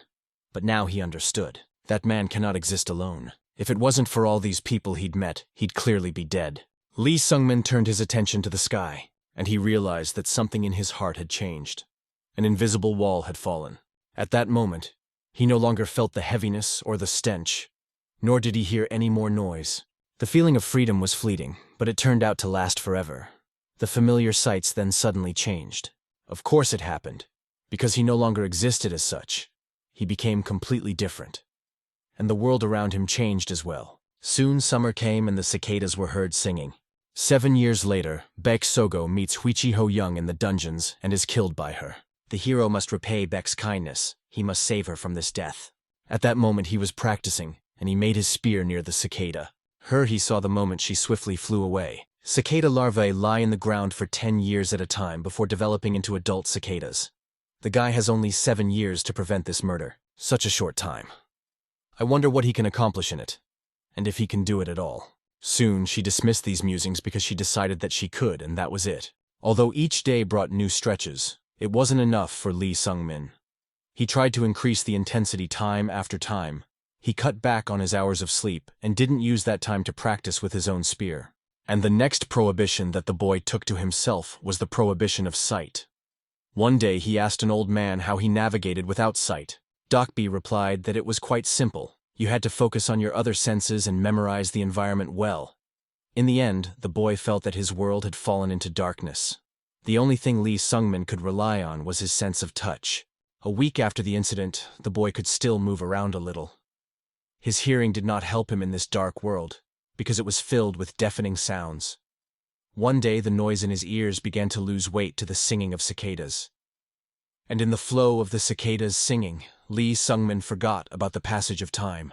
He continued to work with the spear, his body accustomed, performing the techniques automatically, and he could spend more time thinking. For example, about if he was a larva, what did you want to become? Would he want to be a cicada, for example? Once on the surface, the larva first produces a singing sound, and then becomes a cicada itself. So the protagonist is really immersed in reflection. He thought about what he really wanted to be and why he came back. That's how his summer went. He started to feel it getting colder. His routine, however, remained the same. He simply trains with a spear. Season after season passes, and he is drawn to a world full of darkness. And so, after the passage of time, he turned to Mercy and wished to complete the trials.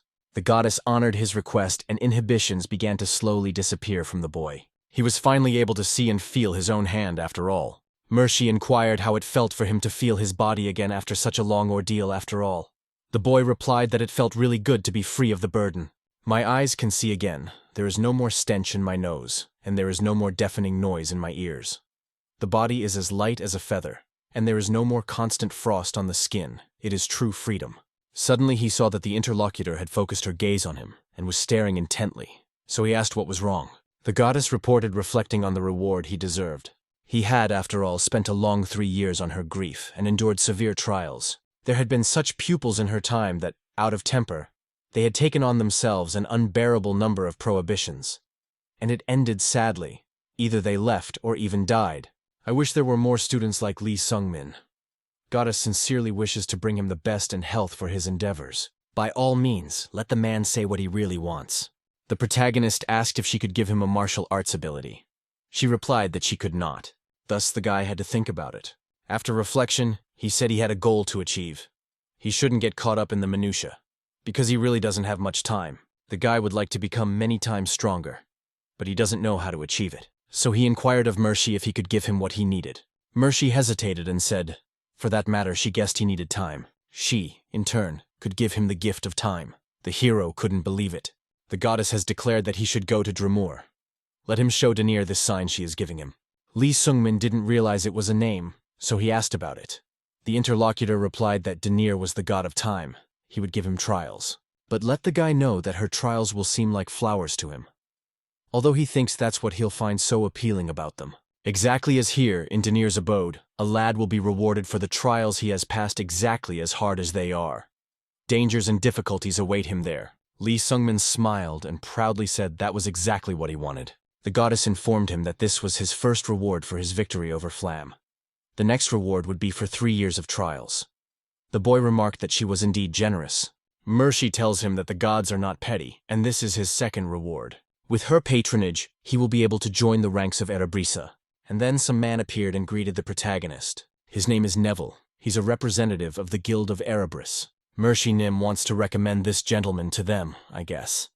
The goddess reported that it was correct. Neville noted, with all due respect, he's afraid this guy doesn't reach the level of their guild. The goddess was surprised and asked the man to look again. The man immediately apologized, and he said that indeed, when he looked closer, he realized that the guy was right for them. He apologizes for the misunderstanding. He made this conclusion based on his low level of martial arts proficiency.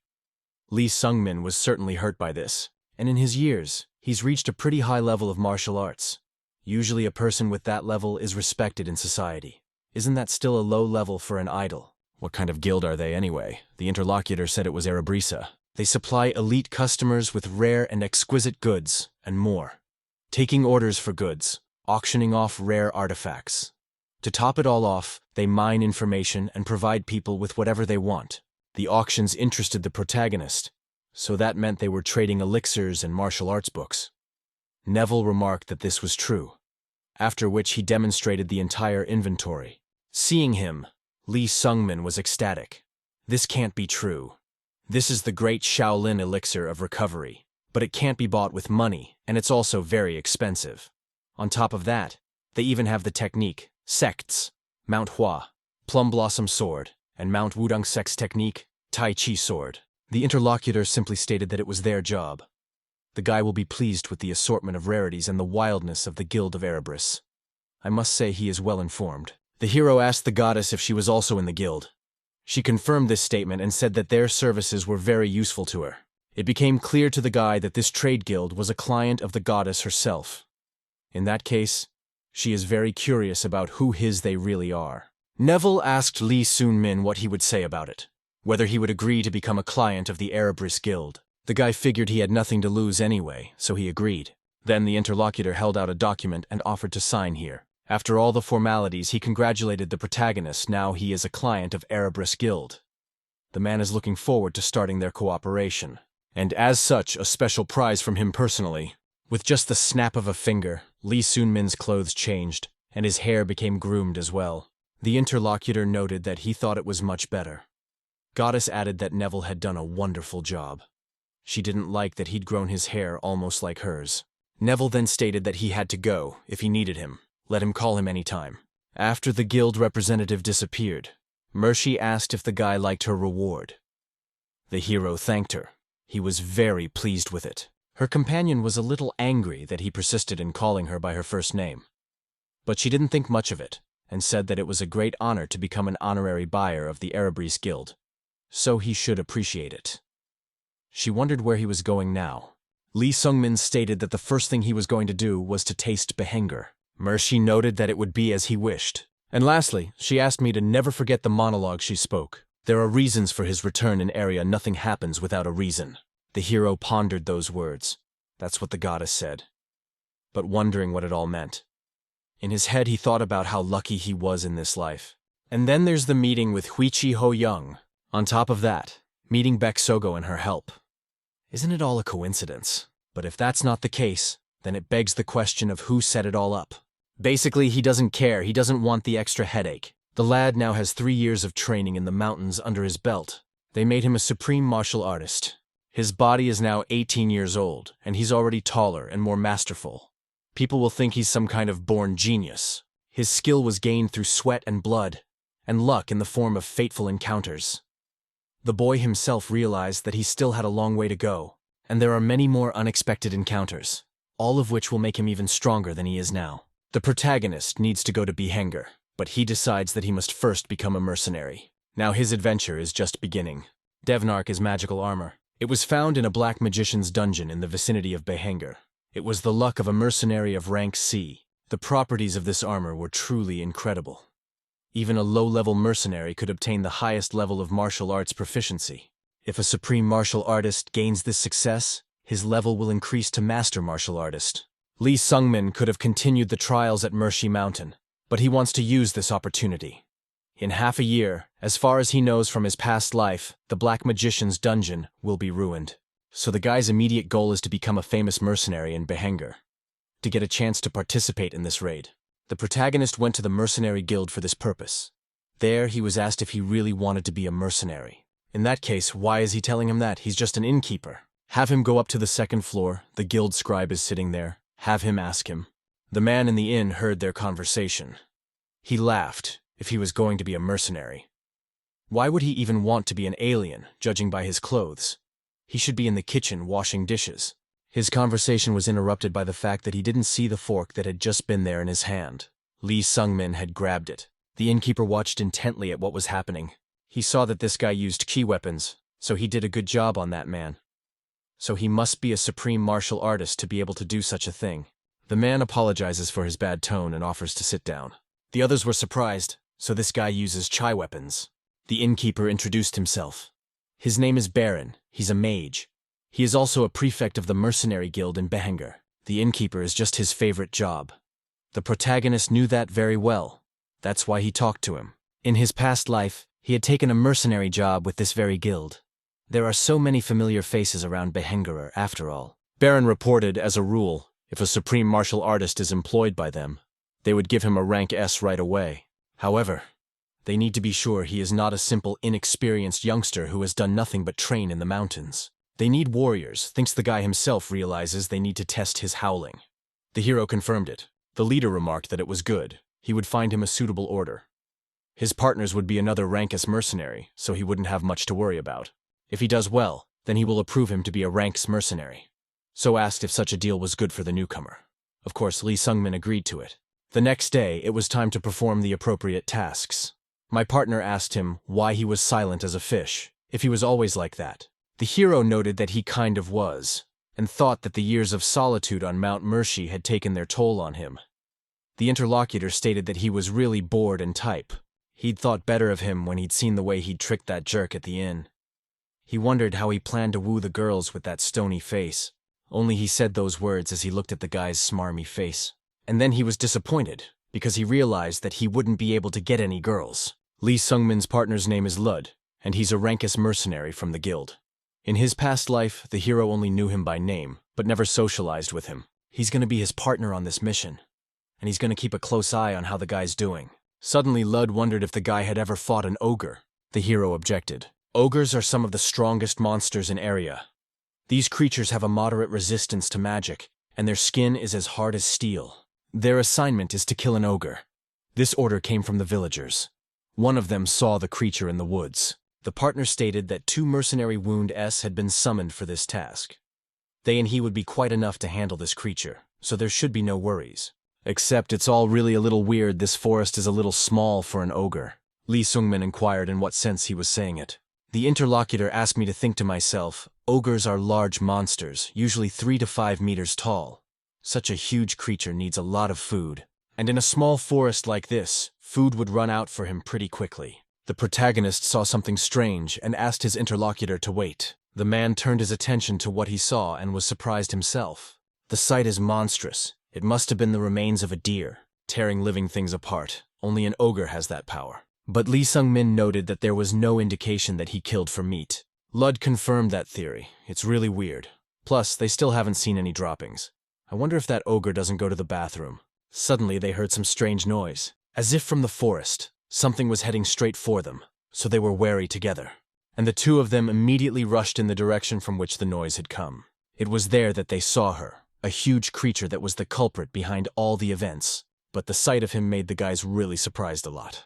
Lud realized it wasn't an ogre. They hadn't agreed to this at all, so he suggested that the protagonist should run away now they can't handle this thing. After all, this creature is no ordinary ogre chimera. A chimera is a magical creation made from parts of different monsters. Its creators aim to make the most perfect monster. Each species has some disadvantages and they can be leveled up. If you sew another monster's body part onto a monster, even a rank F goblin can be made into a chimera, which will be as dangerous as a rank B monster, because such a chimera is much less predictable than a simple goblin. But a chimera that's made of ogre is horrible. Even S-rank mercenaries can't handle such a monster. The monster was just getting ready to attack these people. Seeing the danger, Lud immediately rushed to run away. Lee Sungmin, on the other hand, continued to stand still. He looked at the monster carefully. Then the creature concentrated on him, for he was the first to stand in its way. The fist of this huge creature was a few centimeters away from the guy's face. Lud was horrified. He glimpsed a glimpse of what was happening. It wasn't until the monster was almost touching the guy's face that he saw everything, so he decided that he should act immediately. So in order to dodge the attack made on him, the guy took advantage of the flight of the soul without a shadow first move a traceless run. The partner couldn't believe that this guy was able to dodge such a strong and fast attack. Lee Sungmin himself realized that he was very fast, but he can't figure out when he became like that. It's not surprising, though. This isn't Mount Mercy after all. It's been a long time since he's been pressed by the ban of lightness. In that case, he decided he might as well try to fight the creature. For the subsequent attack, he once again used the shadowless soul flight, only the second movement of the shadow dance. Because of this, it ran down the attacked creature's arm and ended up near its face, where for further battle applied the improved spear technique of the ninth heaven first movement. It's a heartbreaking death blow. After this attack, the protagonists realized that the monster's skin was like stone. Therefore, this blow did not do him any harm. Lud, who was watching from the side, was incredibly surprised. It couldn't even be penetrated by a spear charged with ki energy, not even a scratch on the monster's body. It's really awful. They'll only be rewarded as a regular ogre. It's not worth it at all. But it's really too late to run. He doesn't know if they'll make it. But he has to help this guy. Suddenly, the man heard a voice in his head. The guy stated that he might not do that. Lud realized it was telepathy his partner had used. He asked if the guy was out of his mind, is the ogre a chimera? Lee said he knew that very well. But the man objected that he knew nothing, for he had never even fought an ogre. His spear can't penetrate it, can't he see that? This monster is indeed stronger than even a two-headed ogre. Lee Sungmin realized that it was all true, but here's why. Why does he have the feeling that he can beat him? Thanks to this feeling, the guy continued to fight, and used the best technique of the ninth heaven spear, the second movement lightning fast-splitting strike. Thanks to the power of this skill, the ogre was pushed back a short distance, but nothing critical happened to his body. The partner yelled out that it was terrible. Even so, it wouldn't do him any good. It was unbreakable. The man reflected on the fact that she was strong. Even if he could help him, it wouldn't affect anything. But Lee Sungmin wasn't going to give up. He decided to try something different. To that end, he charged his spear once more, and jumped up again to find himself near the head of the chimera ogre. There he noted that this battle was really interesting. Except that his eyes were so hard. In order to test it, the guy swiftly pointed his spear directly at the monster's eyes. And in the end, he managed to wound the creature. Lud realized what had happened. Ogre was distracted by the red ribbon on his spear. He took advantage of that and stabbed him right in the eye. This guy, he's really yen, but he's masterful with his spear. Sure, the chemistry was wounded, but he still had one eye intact. The protagonist rejoiced because of the fact that at least he was able to hit the eye, which meant he would get his way. But next he saw something he clearly didn't expect to see. The eye of the chimera he had attacked just now was in critical condition. Well, literally a few moments later he regenerated and was as normal. It turns out that the creature cured itself. Lud shouted that he knew that this was how this ogre would be crossed with a troll. That's why this chimera also has regeneration abilities as well. It became clear to the protagonist that he could not defeat him with physical force. The question then arises as to what he should do. While the guy was pondering, the monster wasn't going to stand still, so he decided to attack. Partner wary, he shouted to the guy to be careful. The hero, on the other hand, was at that moment contemplating his plans for his life, and so he allowed the chimera to come within a short distance of him, and further decided that he shouldn't risk his life for nothing. so he clearly wasn't going to die here. Earlier, Vichi Ho-young had told him the 3 basic spear techniques. From now on, he should repeat them every day until he perfects them. As the girl said, he practiced these 3 techniques relentlessly. Therefore, now is the time to showcase them. And here's a guy in a fight using one of them. Time to take stock. As it was told to him, parrying reflects the opponent's attack of outward movement. That was why the first thing Lee Sung-min did was to apply parry on the monster's attack, after which he immediately counterattacked the slightly discouraged monster. But the Chimera's confusion didn't last long, and she decided to attack with her second hand. The hero understood that the block was the result of the downward rotational motion of the opponent's blocking weapon. Soon the sharper of his spear collided with the tip of the monster's limb, and the guy applied the very block that was supposed to be the result of the spinning motion. Lud, watching this battle, couldn't believe what had happened. Because his partner, who only wanted to join the ranks of the guild, is already very good at fighting the Chimera. Lee Sung-min saw his turn open up, so he decided it was time to use a strike.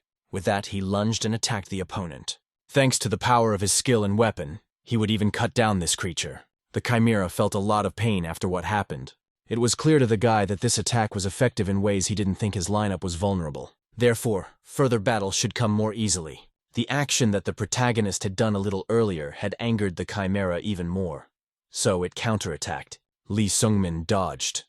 He wondered how long it would take this monster to recover the broken joint, although it didn't matter at all right now. Through up his own musings, he attacked once more and again at the joint. The tip of the spear that was inside, the monster's limb he broke off, and thought about the fact that this ogre's death would come before the end of his regeneration. With the spear inside his wound, he won't be able to recover. So there was speculation as to whether he was right in his thinking. At that, the attacking guy didn't stop. Now he aimed at the Chimera's shoulder and successfully attacked, stating that his legs and right arm will now be immobilized. But that wasn't the end of it. The boy realized that he had to attack again. He used the improved 9th Heaven Spear technique's second movement lightning fast splitting strike. With those swift lunges, the monster couldn't fight back due to recent actions to his joints. So it wasn't long before he found himself with many wounds in his body that he was trying to regenerate. And after a while, he even tried to counterattack. His limb was swiftly near the lad. But it wasn't so fast that the heroes couldn't react. He realized the monster was slow. Or is it that he's gotten faster? He no longer feels heaviness in his limbs. Yet he continues to hear the cicadas chirping. It's the same interference as Matt Murphy's. He would hate to become a cicada. On the mountain, he was indeed a common grub. But he didn't pupate to become a cicada or anything like that. Now the question arises in such a case, what he really wants to become. If we're being honest about it, it's now. Not myself without a clue. But he definitely wasn't going to become a cicada. So he continued to attack the monster, this time targeting its eyes. Lee Sung-min didn't want to regret at all that something like this had already happened in his first life. He doesn't know how his current journey will end. It is only evolving and preparing for what is to come until it reaches the end. Lud, watching what is happening, I can't believe it. Seeing that the protagonist was able to defeat the creature. He asked who the hell he was. That question lingered in the guy's head and he didn't realize who he was. Since he didn't know that, it all made him smile. But he's sure he's not a maggot, so he announced it. His partner smiled and asked what the hell he was even talking about. But man, he's really interesting in his own right. Saw a dead cicada not far from the monster's body. The hero was glad that the cicada was no longer chirping. Some time passed and Baron couldn't believe what he saw. His partners presented him with the body of a huge ogre chimera they had recently defeated. Killing an ogre chimera is definitely an achievement equal to rank SS. The guild representative was surprised no one had gotten such a high rank from the beginning. The protagonist said that normally rank would be enough for him. He realized that it didn't change much. He was satisfied with the current state of affairs. The reward for killing that creature equal to 27 million eras. And the guy also got an extra S-rank mercenary plaque. The Chimera Ogre's corpse was handed over to the Mercenary Guild for further study. More than 20 million was obtained for it alone. Lud also told the guy to take his entire share because his work was done by him alone. In the end, the fellow got 47 million eras. And now he was strolling through the city. Realizing the amount of money he had now, he thought it was an incredible figure. In his past life, he had risked his life fulfilling orders and received 1 million eras at best. But now he doesn't understand what he's supposed to do with all that money. Soon he noticed the condition of his spear and realized what needed to be done. The guild representatives, in turn, asked Lud about Lee Sung-min. He wondered what he was like. He said that the guy was pretty good. He had better see for himself. The interlocutor noted that everything was clear to him. Being a wizard, he applied his magic to his subordinate's head, thanks to which he was able to look into his memories and saw the whole battle that happened with the huge chimera. For a man, it was truly amazing. So he noticed that this guy definitely surpasses S rank. Lud in turn suggested that he assign him a higher rank. Baron noted that he would think about it. Something like this, he obviously couldn't solve alone. By the way, this guy is an outclassman who became a supreme martial artist in just 4 years, which meant Zeon would definitely like him. Finding somewhere private, and the hero summoned Neville. The man who was the guild representative immediately appeared from the shadows. Upon arrival, he said that he was glad to meet Lee Sun-min, and wondered what he could do for him. The protagonist summoned his starting spear. He had little interest in guns before. The most important thing was to be able to swing them and also to stab them. But during the battle with the ogre, he felt something. Whether or not his skin would be pierced, lighter by other weapons, he wondered.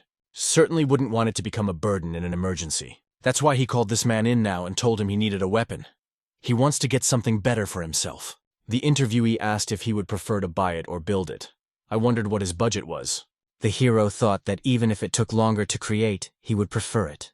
So he informed that he had 47 million eras and he would like to create a weapon. The merchant stated that it was not such a large sum of money. The guy was surprised that such a huge sum was small for them. Neville explained that the Rebrista cooperates only with first-class blacksmiths, and the price of their services is corresponding, of course. If he left his soul as collateral, he could borrow a large amount of money at a low interest rate. Lee Sung-min immediately told him that he refused, but thanked him for the offer. He then asked if there were any ways to build weapons with that money. Neville replied that if it was a condition of the deal, he could introduce him to someone. Would he mind meeting right now? The guy reported that that would be great. The interlocutor then said that was fine and used his own force, thanks to which space opened up and a portal appeared. After that, Neville was going to hide in the shadows and said that they could communicate using this. Lee Sung-min was not much confused, but agreed. He wondered what the hell it was in front of him. Could it be a rift in space? It turns out that the mediator has such abilities, but then what is Erebrisa anyway? So a girl got in touch with the guy. She was surprised that he was just a kid. Her name is Zelger. She doesn't know how many more times they'll meet, but offers to exchange names at least. Also, the interviewee didn't understand why he didn't go in, let him not stand a pillar. Lee Sung-min was surprised to see the dark elf, and said that he would be right in. Upon entering, he said his name was Lee Sung-min, and he would like to order a spear. The master asked what shape he preferred. The hero took out his spear and showing it, said that it should look like this. The girl examined it closely, and realized that it was a spear of the Central Plains. She further inquired if he could show her his spear style. Lee Sung-min didn't understand why she needed it. It is a taboo for a martial artist to show his style. Zelger explained that she needed it to make a spear compatible with his technique. The details vary greatly from person to person, and that's really important to consider. The guy was surprised that she wanted to create a spear for his style of martial arts. These inquiries made the girl tired, so she informed this boy that she is 400 years old. She loves hitting with a hammer and has been a blacksmith for 350 years. Though her starting conditions were different from the dwarves from birth talented in blacksmithing. For 350 years she's been smithing real effort, so her abilities are every bit as good as a dwarf's.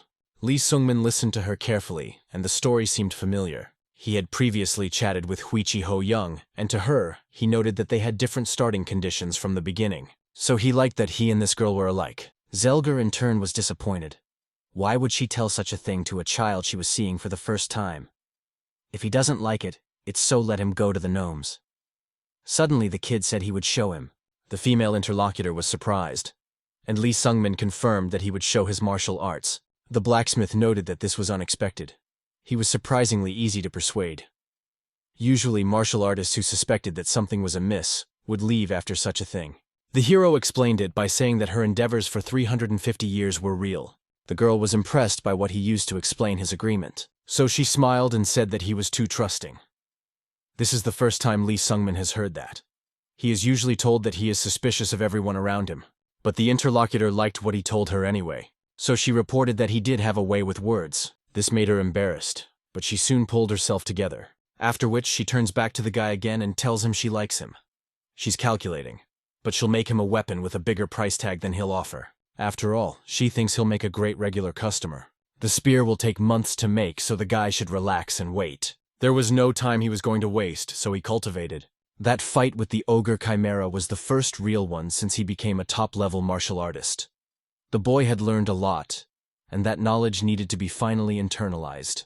Vichi had told him that he had a good understanding of his surroundings, and that was already a talent. Understanding the environment is what the girl called a talent. It's a sixth sense that senses and disappears beyond the five senses. These rudiments had developed into a skill during his training on the mountain. He felt it in the battle against the ogre. His body moves on its own, even before he realizes he needs to.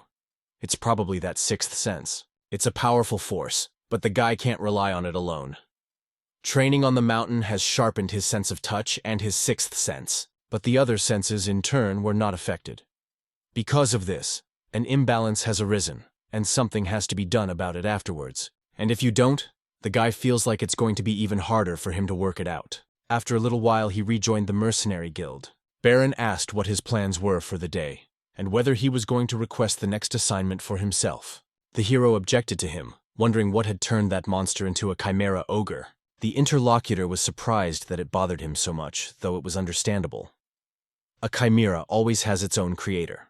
It's going to be pretty hard to investigate this alone, so he's partnering with a mages guild. Lee Sungmin had never come across an ogre chimera in his past life. No one had completed this mission, or the creature had massacred the mercenaries. It seems to be the owner of the dungeon. In 6 months, it'll be revealed that he's the creator of the chimera. Maybe it was him in a previous life, but the guy killed the chimera and the future changed. So he said he'd like to see the body. To that end, he soon found himself in the Doppelganger Mages Guild. There he was, in time to be tranquilized by a wizard, who rotated the monster's body parts with magic. The black magician introduced himself. He said that his name was Kim Jung-hyun. Their guest must be surprised, for he's in the process of researching the chimera. The hero also introduced himself and gave his name. He is the killer of the creature. The interlocutor was surprised that he was also Korean. Well, even though he's also from Korea, it's unlikely they're from the same dimension. I wonder if there was a gateway crisis in his dimension. The boy didn't understand what it was, so he asked about it. The wizard explained that there were monsters coming from the gate connected to other dimensions, but it didn't matter. Everything was fine. He may be from another dimension, but he is still happy to meet him. The man is very happy because he hasn't seen a Korean for a long time. He further sidestepped the subject and said that while he didn't have to be happy about such a thing. Lee Sungmin once again couldn't understand what he meant. Kim smiled and said it was nothing. He then asked what had brought the boy here. The hero replied that he wanted to see the chimera's body. He realized that it was all about changing the flow of the future. Therefore, he needed more information in order to get the Devnar armor quickly. Kim Jung-hyun then offered to tell what he had learned. Since the creature is dead, some things he won't know for sure. But one thing is certain. It has many high-level spells on it. The black mage who created this chimera is probably in the ranks of great mages. His mouth was sewn shut, for it was necessary for the chimera to be bilious with hunger to be tested. It was now clear to the hero why the creature tore the influence apart but did not eat it. The wizard said that was the end of it. If it were up to him, he would have continued talking about artificial monsters. But the guy didn't seem interested. Lee Sungmin asked what he wanted to say earlier about, although he didn't necessarily have to get excited over something like this. The interlocutor said he didn't mean anything by it. He decided to turn away, and also added that the guy is confused about causation. The hero was surprised and asked how he knew about it. The wizard assumed that the one had already guessed it. He was surprised.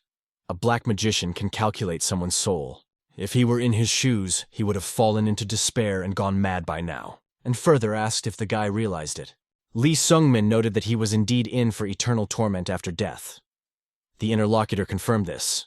It's probably why he has such a confusing, cause-and-effect relationship. I wonder if he can find out about it. The guy did not understand why he should answer him, whether he could trust him. The interlocutor noted that he could tell him what he did not know, and he's going to give him a mana oath. That if he breaks it, he dies. He's never going to tell what he's about to hear. And with that, the oath was given to Lee Sungmin. The protagonist had no idea what was going on with him right now. But since he had made a mana vow, this was a great opportunity for him. Therefore, the hero told that he was a regressor. The interlocutor wondered whether he had returned to the past after death. It's quite interesting, so that's what confused his causality. It's life and death. It turns out he's broken so many fundamental rules that he's got commensurate karma waiting for him. But if he knew why she was confused, then he could tell him something else. The hero was wary, for he thought he was hearing important information. Then Kim called him special. Not only is his causation warped, he wanted to say something else to him, but the phrase just hung in the air, and some strange noises prevented the protagonist from hearing her. Then the dark wizard informed her that he could not tell her. Lee Sungmin inquired what it all meant. Then he saw his interlocutor, who was bleeding. Kim informed him that if he told him this information, it would just die. The hero saw the blood. He didn't understand where it came from, but apparently it's not all easy. The interlocutor, on the other hand, assumed that this guy's life no longer belonged to him. As a result, Lee Sungmin soon found himself outside the guild door. The wizard stated that he was sorry. Let him stop by next time. He also apologized for not being able to tell him anything. He is confused and needs to gather his thoughts. The guy was wondering what the hell had happened. Earlier, he remembered exactly that a similar thing had happened to Mercy. There, the goddess had tried to stop someone, saying that this was her abode, and if what she was about to stop didn't back down, it would destroy him. While he was pondering this, he was approached by some girl. Lee Sungmin stopped pondering and looked at her. The stranger wondered if he was the crazy kid from Mount Mercy. They had not seen each other for a long time, and he had grown a lot. The hero couldn't figure out who it was, and so inquired about it. The girl was indignant. Did he really not remember her at all? Then he really is heartless. She's Scarlet Leeser. Has he really forgotten her? She taught him magic after all. The guy in his head compared the face of this beautiful girl and the face of the one he was on the mountain with. So he asked her not to lie about such things. This made Scarlet more angry. So she moved closer to him and punched him hard in the head with her fist. After what happened, Lee Sungmin finally greeted her. The interlocutor was indignant, but she was still glad to meet him. I wonder what brought him to the Mages Guild. Did he really want to become a wizard? The hero explained that he had some business here. Hearing this information, Scarlet hesitated and looked at the front door where the guy had come out of. She then inquired if he was here because of Kim Jung-hyun's fucked up rascal. The guy wondered if she knew him. She confirmed this and said that black mages are naturally very nice, but this one was particularly creepy, though capable at that. If a guy hasn't finally made up his mind, then messing with him is self-defeating. Though she is confident of herself, he can take care of himself. However, let him be more careful. Lee Sungmin understood and thanked her for her concern. Scarlet also commented that it was nice to see a familiar face after so many years. She's busy today, so she'll leave first, and let him stop by if he misses her. Her lab is on the 3rd floor, and she'll give him tea at least if he comes to her. And that's how the protagonist said goodbye to Scarlet. And after that, he sank back into his own contemplation. Mercy's words were rolling around in his head, as well as the sentence unfinished by Kim Jung-hyun. The guy feels a faint sensation as if people have become more favorable to him. And it's all very strange. Something is happening, and he's sure of it. It's all for a reason. But what it is, he can't explain. He can't explain it. These things are too complicated, boy, unnecessarily distracted by them. He, in turn, decided to switch to what was happening around him. So I met a double two-headed troll. The difficulty is high just by its rank, and the reward is 60 million eras. The hero met up with Lud, who was happy to see him again. This time the man was going to show him what he could do. Together, they decided to hunt trolls. Lee Sungmin was forming new connections and would be happy to see this man's skill. It wasn't until his second life that he realized that a person needed a human being. The guy stopped, pushing other people away. Lud did turn out to be a good friend. The protagonist's senses had dulled over the years of practice, but he felt comfortable being near this man. They had been traveling together for the 3rd month. In the end, they also did well on the next mission, so the 50 million eras now belonged to the guy. The hero thanked. For that he was glad for such an amount. His companion offered him a drink after another accomplished task. Baron, on the other hand, decided to give information. It turns out that someone wants to see Lee Sungmin. The hero was surprised, and he wondered who he was. The interlocutor revealed that the man's name is Zeon. He is the captain of the Torch Mercenary unit. The partners were surprised by this information. The guild representative asked if he really knew him. The guy confirmed this information, he just couldn't not know him. Torch captain of a huge squad of over 100 mercenaries, one of 3 SS-ranked mercenaries in Behanger. He is a top-level martial artist who has passed the 100 steps of Shaolin. He is not a hero. He was admired in his past life, and among the many heroes, he chose him as his idol. Because this man, like the boy, also had no class. Finally, soon after, they met for he was happy to meet Lee Sungmin. He informed him that he was the captain of the Torch Mercenaries. It turns out this kid is as out of class as people say he is. Must have been pretty hard on him. Now the hero understood him perfectly well as a top-level master. This man is truly powerful. As far as Lee Sungmin knows, he will soon become a supreme martial artist. The captain inquired if the man was correct in his understanding that he was 18 years old. The world is cruel to the out of class, and the man felt it on his own skin. But the guy is so young and has already reached the highest level of martial arts, which is amazing. After that, he suggested that we stop this idle chatter. Still, it is necessary to get to the point. He suggests we join the torch. The main character's performance is impressive. He even defeated an Ogre Chimera, so it won't be long before he reaches SS rank. The captain guarantees him a vice-captain position if he works for him. Of course, it's an unexpected offer and the guy is probably very confused, but he's going to help him out. At that point, he held out so much on the table and told the guy to make up his mind then as he stopped by. The protagonist was interested and looked closely. He was taken aback by what he saw, and Zeon had told him it was a weak energy pill. I wonder if he's heard of it. The weak energy pill is the elixir of the Shaolin Temple. Whoever swallows it will gain a large amount of internal energy. The captain's point was that there was only one simple condition. If the guy accepted it, he would give it to him. Lee Sungmin asked what the terms were. The interlocutor held out a document and asked him to sign this contract. The clause the boy saw announced that he had to obey Zeon's orders. The man noticed that it was really simple. It wasn't a magic contract. However, if the guy violates it, he will be held accountable in some way. This will be necessary for his own deterrence. If he talks about his martial arts, the man will give him a stronger energy pill. Lee Sungmin was not thrilled with the proposal, so he asked if anyone agreed to this or not. The interlocutor said that of course they do. If of course they want to become mercenaries in Behanger. After a while, the protagonist met his comrade Lud. He told him everything, and the latter asked him how he had acted. The guy replied that of course he refused. He is not going to sign such a slave contract. The interlocutor noted that it was the right thing to do. He was good for doing so. But since things had turned out this way, it was better for him to leave Betrayal anyway. The hero wondered if things were really that bad. Lud tells me that the guy is now, judging by the situation, in mortal danger. Zeon's got a lot of suspicious dealings behind him. Probably otherwise outclassed, he'd have a hard time. All rank A and higher mercenaries are in his squad and under his control. He'll cause trouble if he's opposed. So he's a scoundrel. In the past, when Zeon was S-ranked, Lud with rank A also rejected his offer. Then the flow of work stopped, and here everything is taken under Torch's control. After that, the comrade obtained the highest rank in another city and returned here.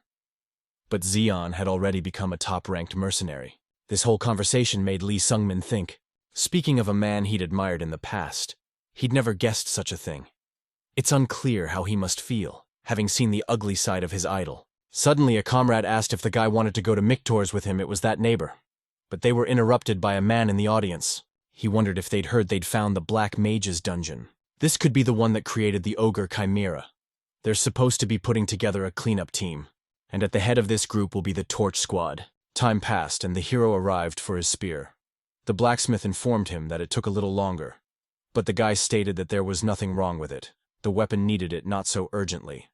Zelger explained that it was because he kept giving her money while he was working, so it took longer. She finally presented the boy with a new weapon, a mithril base and a black iron plating. They conduct mana and chi well, so it would be much easier to use the sword key. The master inquired if he liked it, and the hero remarked that it was beautiful. Soon the boy had a conversation with a guild representative. He told him that Zelger had taken a fancy to him. Lee Sungmin was a little confused about what the man meant. He explained that the spear was made of very expensive materials. The guy, in turn, during the work brought her money to somehow improve it. But most of it went on materials, and the girl worked practically for free. It is because of this that he doesn't quite understand her act. But the guy has some weird charm, and it makes people want to help him. These words stirred up the protagonist. The man saw this and asked not to worry. He didn't mean anything like that. After that, he informed me that he was talking, and it was time for him to go. Let the guy contact him any time that is convenient for him. Hearing these words, the protagonist was left alone. It wasn't even the guild representative's words that surprised him, but the fact that they confirmed all of his hunches. The boy felt something wrong for the first time on Mercy Mountain. And there he wrote it off as luck, so he continued on his way as if nothing had happened. But lo and behold, now again he had some strange feeling inside him. There's something inside him that attracts people. He wonders if everyone he's met is like that, if that's a real thing. After a little while, the heroes met with Lud. The man asked where he had been all this time. Lee Sung-min didn't answer. He reflected that if his suspicions were justified, even his friendship with Lud was fictitious. The comrade couldn't understand why he was so gloomy. Was he worried about the dungeon raid?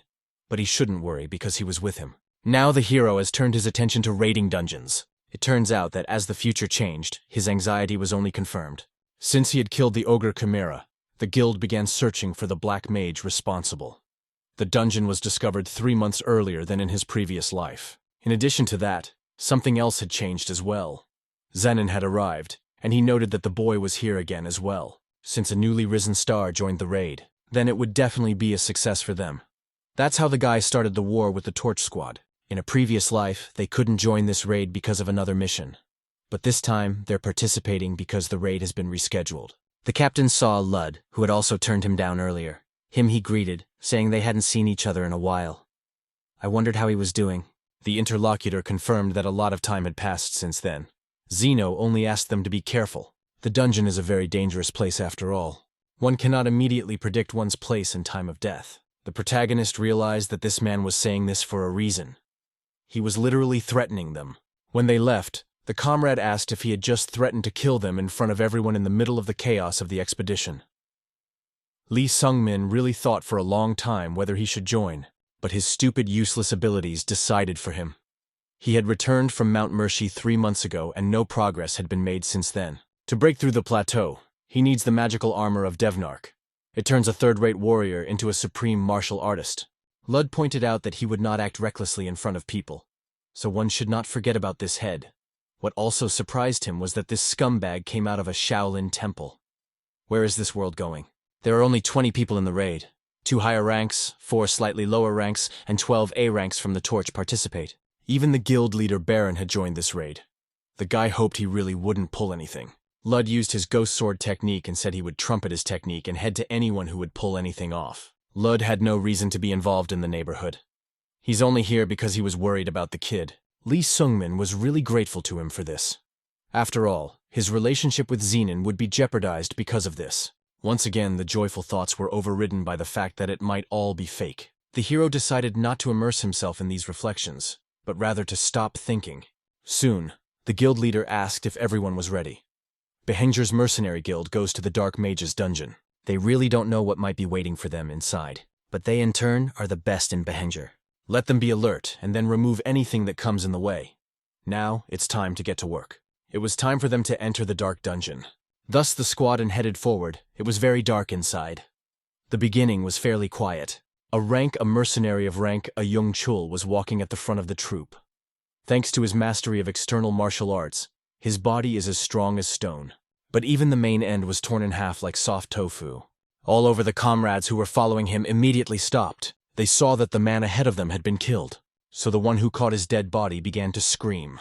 Baron had to use light magic to look around, as those present saw strange monsters that began to appear on the sides.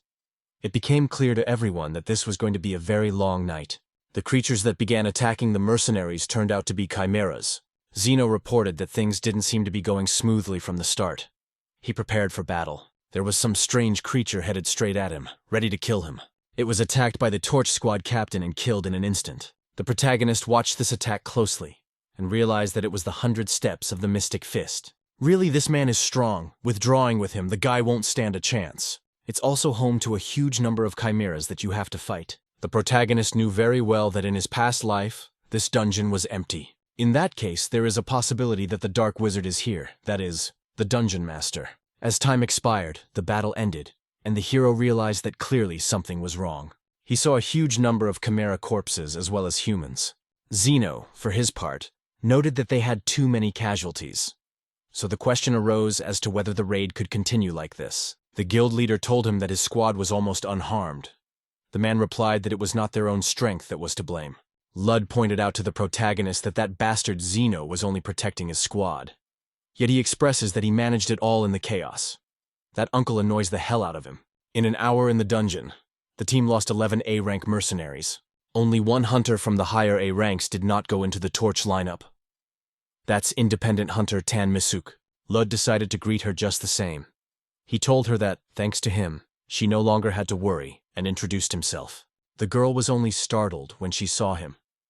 Then the man asked Sungmin if he knew that the theory of mistaken attribution was complete nonsense. Mistaken attribution is the process by which people draw wrong conclusions about the reasons for their feelings. Tang in turn hurriedly turned to the guild leader. He asked what had happened.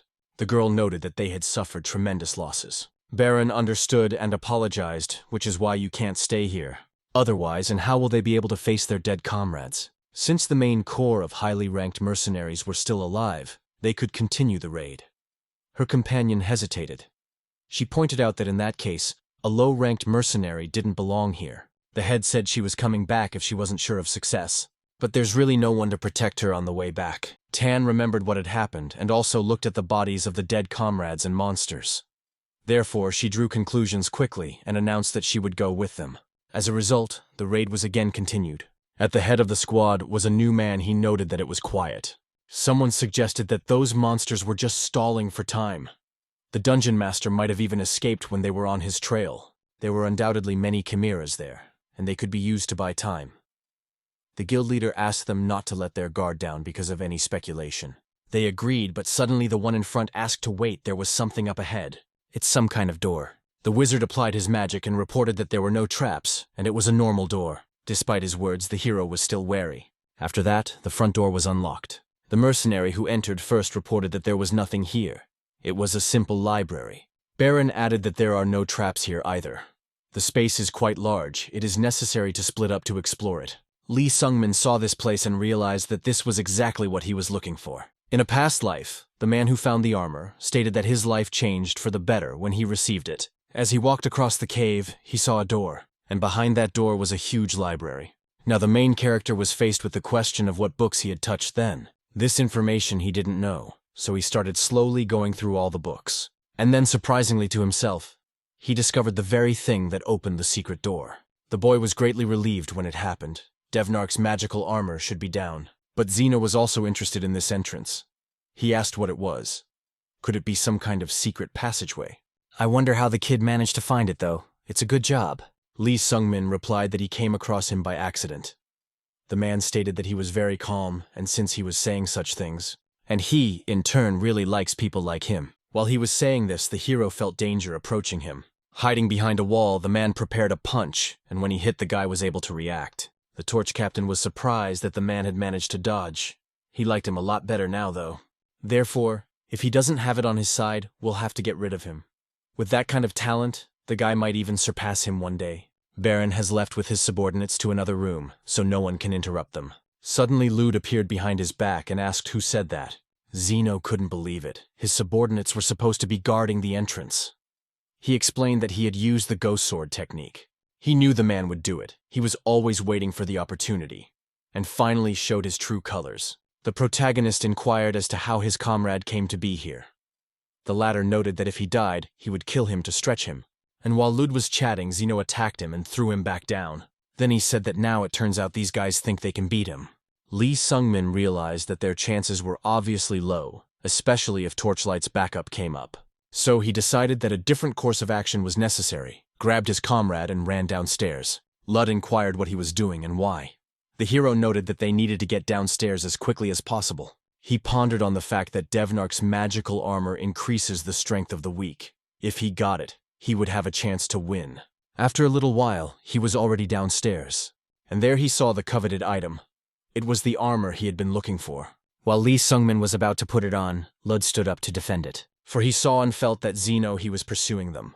A moment later, the protagonist's comrade received a blow, which caused his chest to be punctured by a fist. Lee Sungmin heard this blow and saw what had happened. Lud's body immediately fell and Zeno also threw him off. He reported that it wasn't bad considering the guy blocked his sword.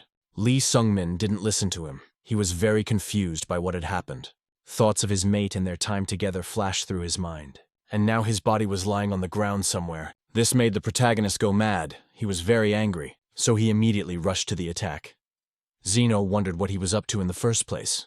Like him, the guy has lived in this world being out of class. He knows the laws of this damn world. Power decides everything here. To all this, no one can be trusted.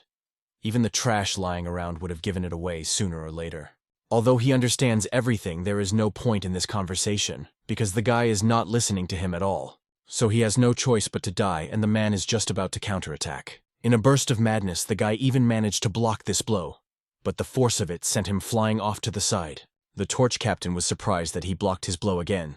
He really has a good weapon. He then approached the guy and kicked him. He also tried to take the spear away from her. When it was in his hands, he noted that it was a little lighter than it looked. It must have been created from mithril. Suddenly a drop of blood hit the armor nearby. Then what you started happening, and it caught Zeno's attention. The armor somehow started interacting with the guy, moving over him. Eventually, he began to slowly put on his protective armor. Zeno realized it was dangerous, so he decided to retreat. In fact, he was confused incomprehensibly as to how the armor itself had transferred onto him. Could it be magical?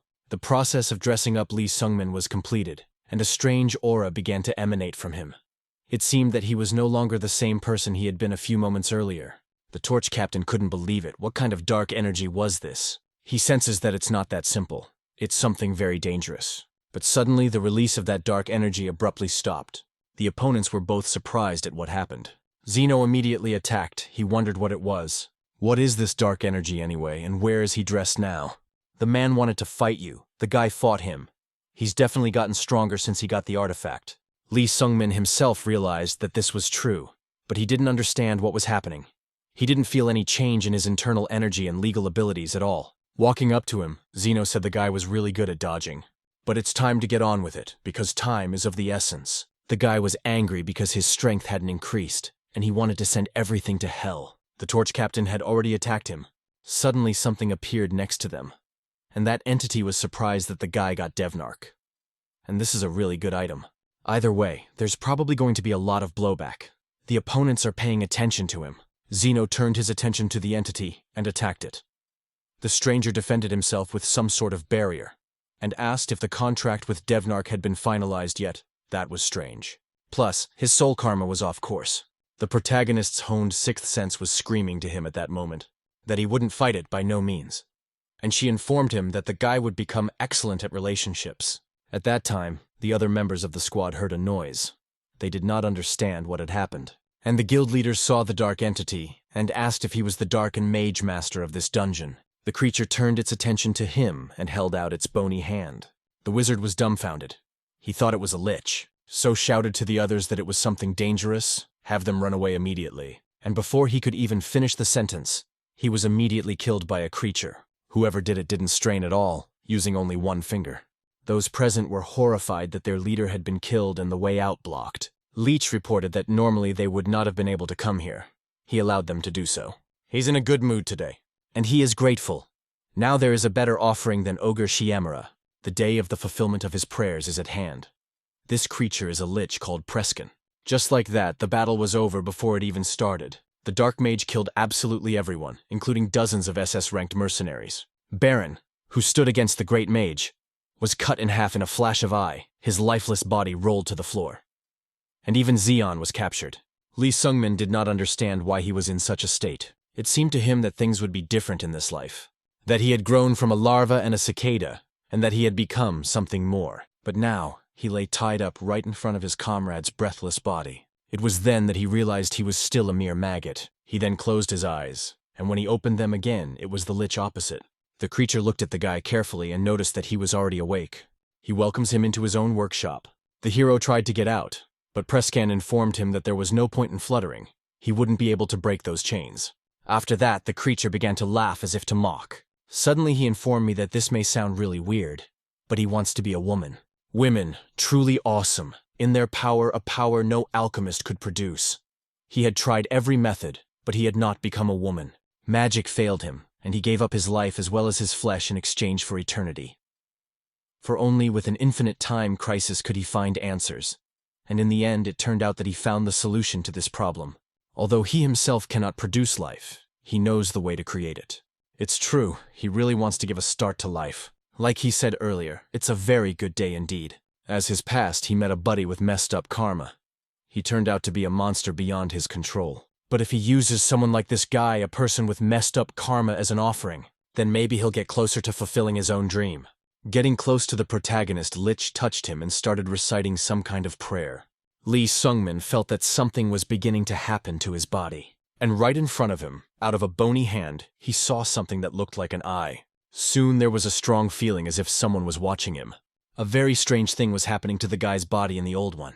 The pressure inside his body was rising more and more. After all, Lich reported presenting this guy. The hero couldn't do anything about it. He could feel himself dying helplessly.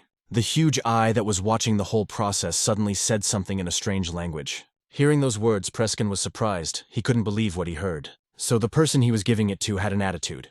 He asked me to wait a minute to see what it all means. It's just not possible why all of a sudden. The one to whom this offering was intended again said something, and promptly fled, leaving the creature alone with the guy. The hero was finally free from the intense pressure on himself. Prescan couldn't believe that the one to whom he'd given the offering had rejected it. Therefore, in terror, he got close to Lee Sungmin and grabbed him by the neck, while wondering who he even was, why the demon king of horrors had rejected him. A soul with the corrupted karma of his parentage of what this guy has a high price as in attitude. But he can't understand why he wasn't accepted. The hero himself didn't realize it, so how would he know?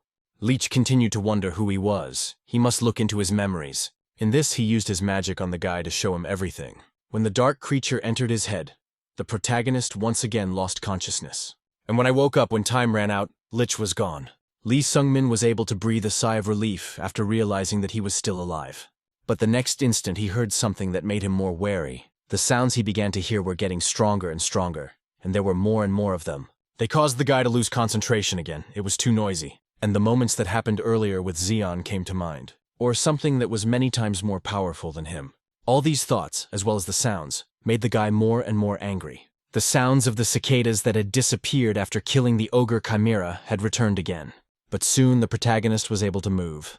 Inexperience as a third-rate mercenary is to blame, which hardened his will in the never-ending scramble for life, and the promises he made to his own friends. After all, they were all pressing the guy not to die.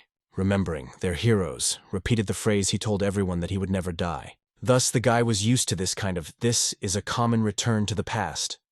Unfortunately, shame and self-abuse are the only three things he allowed himself to have when he survived. Suddenly, the guy heard a strange voice saying that he didn't know who he was, but wondered if he could hear it. Lee Sungmin realized that it was a signal transmission, or it was telepathy. So he wondered who it was and why it was talking to him through telepathy. The interlocutor called himself Lloyd. He is the master of the Golden Magic Tower. Then it was as if someone stirred the water and memories surfaced in Lee Sungmin's mind. He reflected on the fact that Lloyd, master of the Magic Tower, was a great magician. In the past, he had disappeared at some point in the past. Kind of happened around the same time. So the guy asked what he wanted from him. The man informed him that he needed his help. He's seriously injured and can't move around, so asks to help him get out of this place. But before that, the hero asked what happened to the Lich. Lloyd noted that if he was talking about Prescan, he'd run away. Then the hero assumed it was safe downstairs. The master of the Golden Magic Tower confirmed that all the enemies had already fled. But the boy wondered why he should believe him. The interlocutor swore by his mana. If his words were true and he helped him, he would reward him well. In the end, Lee Sungmin had nothing left to do. After a little thought, he agreed to the proposal. Soon the protagonist went down to his recent interlocutor. The latter noted that fortunately he was not late. When he sensed someone's presence during the potion, he grasped at the last straw and contacted them. In this he was indeed fortunate. The hero finally met Lloyd, the master of the Golden Magic Tower, and a great magician. The hero saw this room. Judging by the footprints, the battle here was not small. The place also had something the guy didn't expect to see at all. Zeno's breathless body was lying on the floor, his chest also pierced. That's why he asked Lloyd what exactly happened here. The man advised that it didn't matter now. Let her quickly come over and help him, and he would give all the details later. The protagonist only got angry about it, but calmed himself down. Afterwards, he asked why he needed to help him. Lloyd repeated that he needed help getting out of the dungeon, and he also pointed his finger to the side and said that it was necessary to destroy this thing as well. In the direction he was pointing, there were black, curly hearts. Lee Sungmin turned his attention to him and asked what the heck was that? Could it be a heart? The master of the Golden Magic Tower said that he too was clueless. It was made by Prescan. This is a very dangerous thing. They need to get rid of it soon. The hero reported that he understood everything. after which he decided to obey and destroy it, so he struck. But the heart he attacked dodged somehow from his spear. Then something else weird happened next. My heart literally stretched out to the guy, and swiftly headed straight for his chest. That's how she ended up inside the protagonist. The bewildered guy felt a dark heart begin to beat in his chest. The system congratulated him for getting a black heart. A few hours before receiving Lee Sungmin's heart, Lich was running away. Prescan bumped into as he ran away.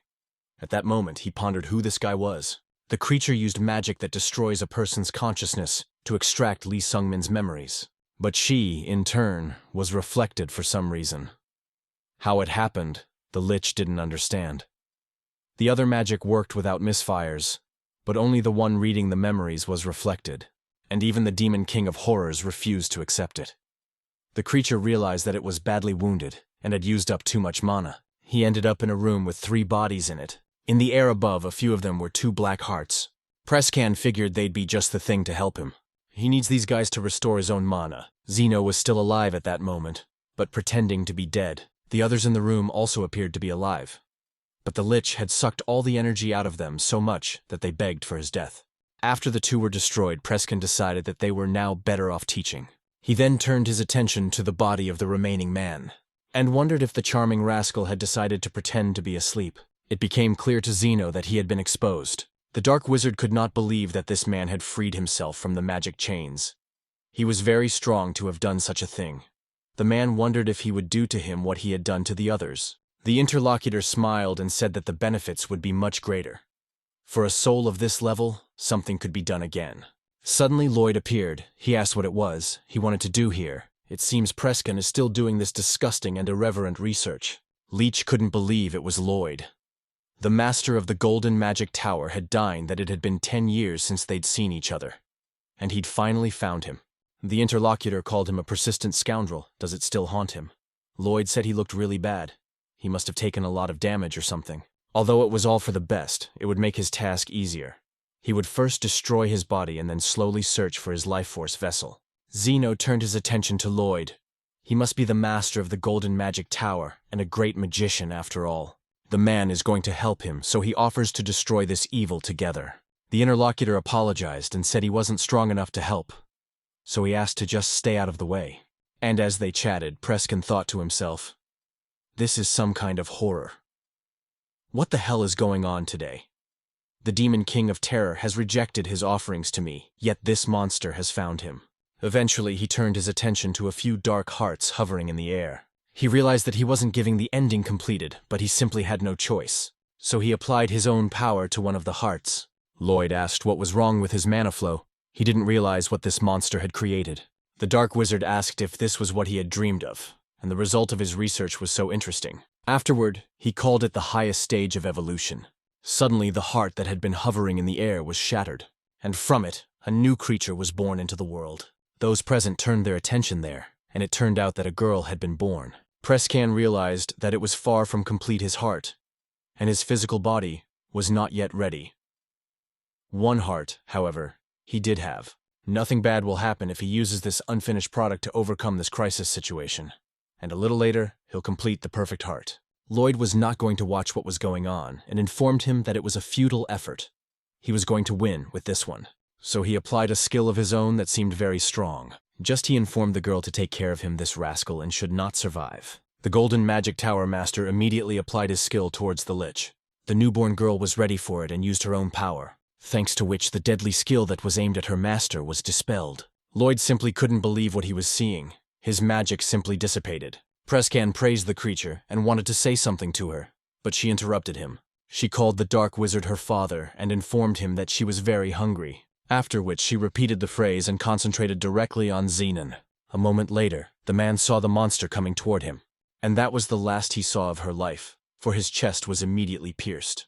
That's how the captain of the strongest mercenary guild in Behanger came close to becoming the supreme master of martial arts. Fell dead before he even realized his heart had been ripped out, and what happened afterward was really pure insanity. Lloyd watched what was happening with horror. Prescan, on the other hand, was very much amused by the situation. The girl who just ripped her heart out ate it all the way through. The master of the magic tower was angry at this. He thought she was a monster, and the battle continued after that. Lloyd used up all his mana on the girl, Afterward, Prescan ran off with her. Surely running away he wasn't relieved to see his scarred state without a drop of mana. That was all that had happened there, and the man was now grateful for the guy's help. And of course, he thanks him for saving his own life, and also for the destruction of this dark heart. Lee Sungmin noted, although he didn't see it, because he immediately lost consciousness after his speech, but he did what he had to do. The interlocutor didn't know that the guy hadn't destroyed the heart, but the hero didn't understand why the thing was inside his body. Soon Lloyd said he would give the guy any desirable item he could get his hands on. It was a guarantee of wish fulfillment from the great magician. But for now the protagonist didn't need anything, so he would leave this reward for later. If that person found out that he had swallowed a heart, he would try to kill him this very second. Prescan was the master of the Black Magic Tower, but he broke the prohibitions, so he was ordered to be killed. The master of the Golden Magic Tower, Lloyd, entered the mission. At the end of a decade-long search, he was lucky enough to stumble upon a raid. In his past life, he probably died in that cave. It was because the raid started later. That's how he went missing. Due to the main character's regression, the dead man is now alive. But it's another thing that excites the guy more, and that's what the living turned out to be dead. It was all very frustrating for the protagonist. He realized he was a frog at the bottom of a well. The hero in his world was Zeon. And all these people who were fighting could kill many monsters with a wave of their hand. The lad's heaven turned out to be but a small grain of sand of a huge mountain. There's always a wider view somewhere. I wonder what level Vichi Ho Young has already reached. The protagonist forced himself to admit that he was nothing more than a maggot. He knew this already on Mount Mercy. It's ridiculous to despair over something that isn't a given. The guy's going to crawl gradually, and the way of the maggot, but how he would do it was unclear to him himself. Suddenly, he heard a familiar voice, one that noted that he couldn't believe he'd met him here. Turns out it was Kim. He'd heard that most of the raid had died, but the guy had made it back alive. Kim Jung-hyun also saw his armor, and noted that it was a rather unusual artifact. I wonder if he can look at them. After a short pause, Lee Sungmin said that he would allow him to do so. Besides, he had something to ask him too. The first question the guy asked was what kind of armor it was. The wizard informed that it is a forced contract type of armor. It connects to a transcendent demonic king or demonic god. Lee Sungmin was surprised at this information. So Kim explained that it is evil armor. He does not miss the official part of making a contract, and are forced to ogle their owner on Arabian terms. We can assume that there is a third-rate martial artist, and let him have the potential to become a supreme martial artist. If he puts on demonic armor, his potential will awaken, and he will become a top martial artist. But after death, his soul will belong to the Demon King, and all this regardless of the wishes of the user himself. The hero explained that nothing happened to him when he put on the armor. The interlocutor found this very interesting. In that case, there are two explanations. Either he doesn't have potential. Either a contract is made with a creature stronger than the master of the demonic armor. Wizards betting on option 2. I wonder if the guy's got someone in mind. Lee Sungmin recalled Lich's words, who didn't understand why the demonic horror king had rejected him. Kim went on to say that if no contract was drawn up, the guy could safely use the armor. There are several useful spells cast on them. Speaking of which, did the wizard exert his power, or did the successes begin to gradually fade away? It turns out that, under normal conditions, the protagonist can wear them as usual and the bracelet. And if he fills them with mana or internal energy, they will return to their original form. The second question that Lee Sungmin asked was about Prescan. He was trying to present the guy as an offering to the demonic king of terror. Kim informed that the demonic terror king is a transcendent being of a very high level. With his gaze, he causes terror to any creature lower in level. But the boy's sanity was preserved even as he looked at it. In the end, even he couldn't accept it as his offering. The wizard wondered if the boy now understood what the matter was. After a brief pause, Lee Sungmin suggested that his soul level was even higher than the demonic terror king. This made his interlocutor smile, but he couldn't respond to it, because he didn't feel like bleeding out again. These words made the protagonist shudder and think again. The third question he asked concerned the fact that he had absorbed something strange. Kim asked if that black heart had been made by Prescan. Lee Sungmin replied that he didn't know it himself, but he couldn't feel any foreign energy inside. The wizard noted something: the creature was doing research on a higher life form. If the heart is the spawn of his desire, this guy can benefit from it times more than the armor itself. Also, wizards changed for not being able to give him a better answer. However, God can do it. After these words, the protagonist remembered Mersha's words. She had said that if a guy wanted to go through the ordeal, he should go to Drymore and meet Devnar, the god of time, there. Reflection led the lad to believe that the god of time would be able to answer his question. He soon thanked his interlocutor. He had really helped him a lot. Kim noted that it was not difficult for him, so let him come by any time. The guy really took a liking to him. Lee Sung-min, such a response to their gaze made him a little wary, but he didn't give it a strong meaning, and then just left his domain. On the way, the hero reflected on the fact that he had learned a lot from his conversation with Kim Jung-hyun. He had even more questions. We should definitely go to Drymore. Thinking about it, he didn't see what was going on around him, and he was attacked by a girl. It was Scarlet, she shouted, telling him recently not to mess with this man. The guy stood up and said that she was then why she kept hitting him every time. The girl explained that magic would turn him into a pile of ashes. He shouldn't look for good from a guy he just dated. Lee Sung-min revealed that he just had a couple of questions. Scarlet was more pissed off by this, and she shouted for him to better ask them to her. I don't know how this puppy still dares to sass her. To appease her aggression, the hero asked how old she was. She did swear after that, but she calmed down a bit. After which, she informed him that women were not allowed to ask such questions. Then the guy's thoughts inclined to the fact that she was older than she looked. Scarlet then mentioned that she had recently heard that he had survived the raid. She wondered if he was all right. Lee Sung-min replied that he was fine, and only thought of his fallen comrade. The enchantress saw that he was deep in thought, and sad for some reason. So she decided to change the subject a bit, and asked him what he was going to do now. The hero answered that he was going to go to Drymore, because he had some other things to do there. The companion rejoiced at this news and said that if it was true, this she proposed to go together. Thus, they set off together. The girl informed that she too had business in Drymore. Then wouldn't it be better to go there together with good company? Seeing the surprise of the guy's analysis, she asked if he didn't want to. At first he was a little confused, and then he said that it was not so, he was glad. But in reality, of course, it wasn't true. He doesn't mind going with Scarlet. She is, after all, a genius with unique magic, founder of the Leisure School, and future mistress of the Purple Magic Tower. Friendship with such a person only benefits him. But then again, the guy has thoughts about why people are so nice to him. If the attraction comes from something behind him, then all his relationships will turn out to be fake. Lud joined the raid because of that. In that case, wasn't his death in vain? So far, the guy has only suspicions and no evidence about it. But if it's really true, and Scarlet only joins him on the road because of something like this, if anything goes wrong, she'll meet Lud's fate. And if it really happens, then the hero just won't be able to forgive himself. That's exactly why he wouldn't want to go with her. The moment Lee Sung-min saved Lloyd and obtained the Black Heart, he also searched Xeon's corpse. He definitely kept everything valuable to himself, and the hero found amazing things. He had a small as well as a large energy pill, and also the secret Shaolin manual of the highest level martial arts. All of these are truly priceless items, especially the small energy pill. The guy thought that the anxiety could wait a bit and took this pill. After all, he needs to get a little stronger first. To do this first says, it's worth running the energy through your body. This was what he did gradually, cultivating this energy. But soon nothing was happening, so he got out of bed. The boy couldn't understand what was happening. He didn't feel any change after all. Usually when someone drinks a small energy pill, the internal energy of the elixir rages inside the body. In that case, was that energy pill he took fake? Just when he thought about it, he felt a strong surge of energy within him. To summarize, Lee Sung-min's internal energy increased manifold. The small energy pill was not fake. Normally, when one consumed an elixir, the internal energy of the elixir would begin to surge out. In order to successfully absorb it, it must be forced to circulate within. But the protagonist didn't have to do that.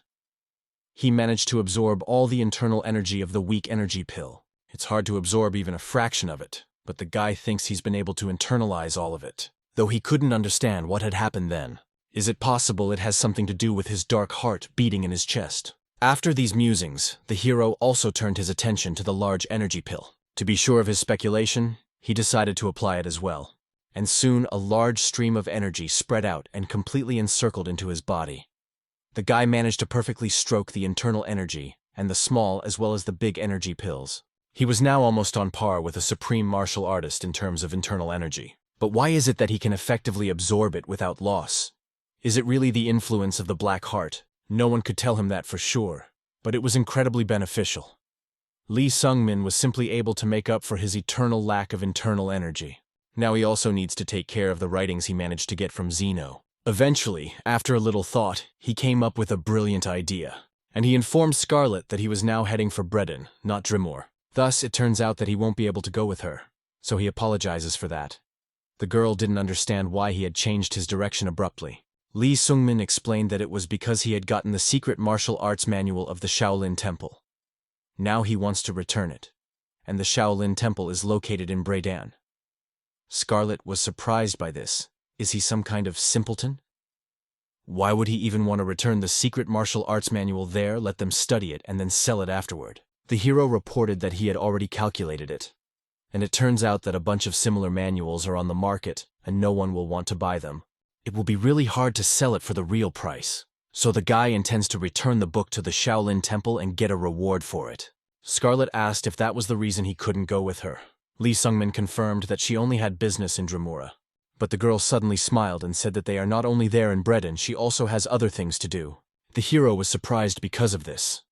The interlocutor explained that it was not really a matter. She just wanted to see the world. She, on the other hand, is not really suited to cities. She prefers to train in the mountains. She was going to settle down somewhere after traveling for a while. The guy was wary of this and wondered if she wanted to go back to a time when she hadn't bathed. Scarlet countered that she was going to bathe. The bottom line is that they can now go together. He, in turn, gets rolled. Yes, he nods. In that case, he just can't take it back. Then the boys had no choice but to agree. Scarlet was glad. That was another matter. Lee Sung-min said that he still needed to prepare and proposed to meet in a week. The girl accepted his offer. She is going to sort out all her issues in a week. The hero reflected that he needed to think about it in a positive way. He could talk to her on the way out, and it was unlikely that anything bad would happen if they were just the two of them. It was time to go traveling, and the protagonist met that girl who appeared from the heart. She asked him who he was. Lee Sung-min, along with his companion, were confused. The hero felt hostility from this creature and realized who she really was. Suddenly, that girl reported that she had a strange feeling after meeting him. Then she prepared to fight and changed her limb beyond recognition.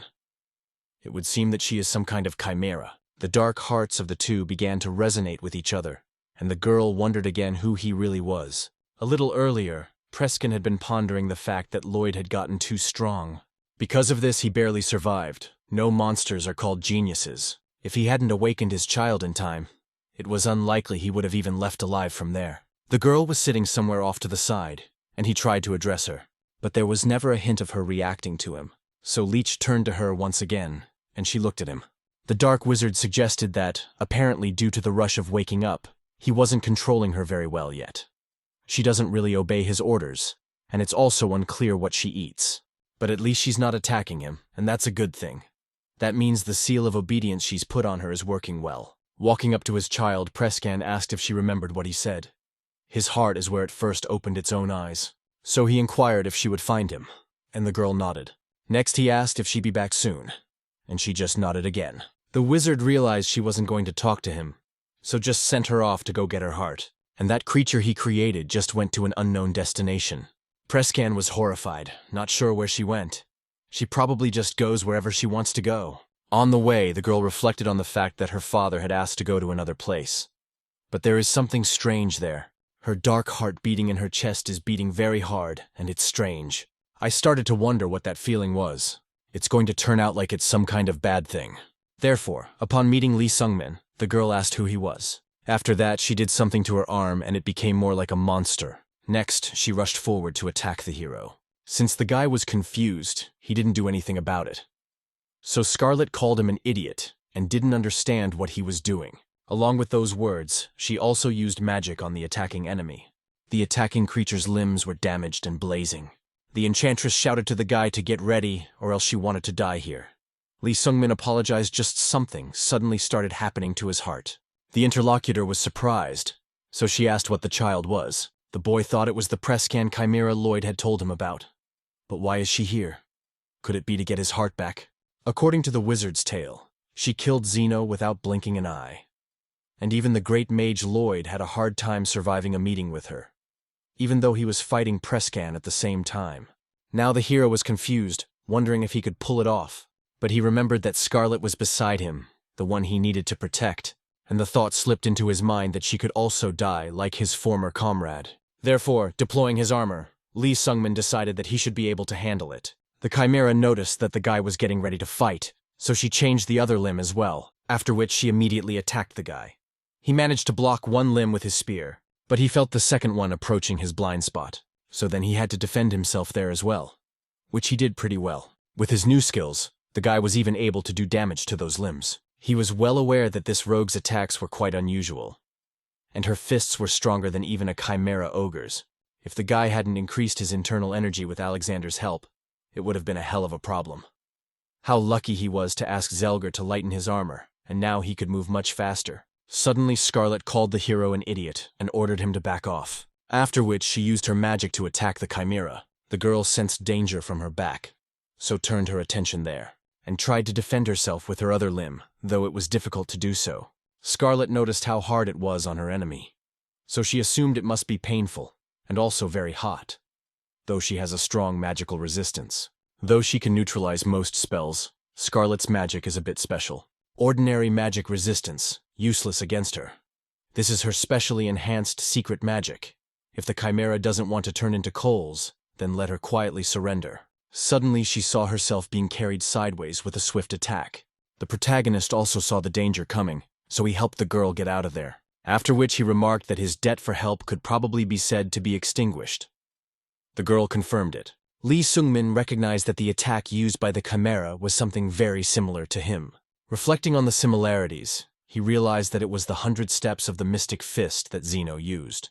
Lloyd mentioned that this girl ate Zeno's heart. Guy hopes his musings are wrong.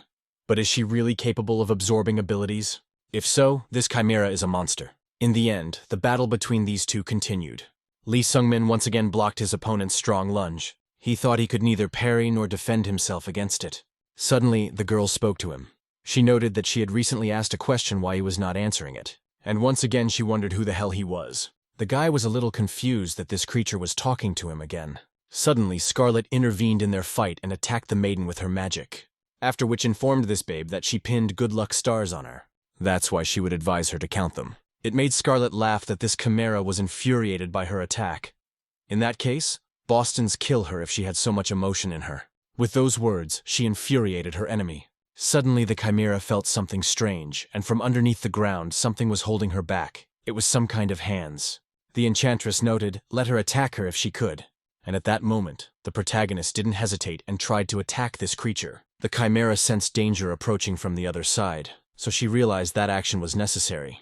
In order to get out of the critical situation, she had one option, and she made it. Lee Sungmin was confused. He couldn't believe that she had just cut off her own legs.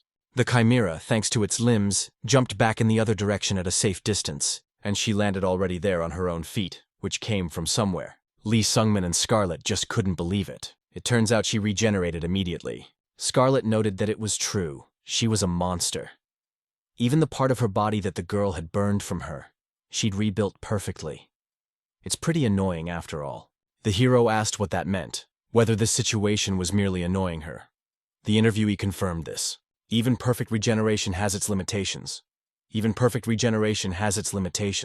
Facing the battle, the girl realized that if the two of them fought her together, they would have a chance.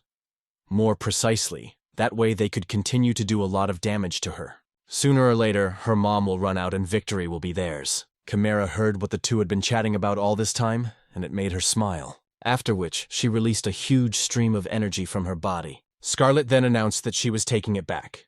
But she can't believe what she's seeing. What is this infinite amount of mana? Looking at it, they are in big trouble. Thus, the battle between them continued. The protagonist couldn't handle another punch and missed it. Scarlet was scared for him and asked if he was okay. That rascal needs to hear her. He can't just die here. Lee Sungmin came to his senses and thought about how he had to change. And yet he changed. He changed himself and changed the world around him. All of this happened because of what he accomplished on Met Mercy. But it wasn't enough. The boy dreamed of the unattainable.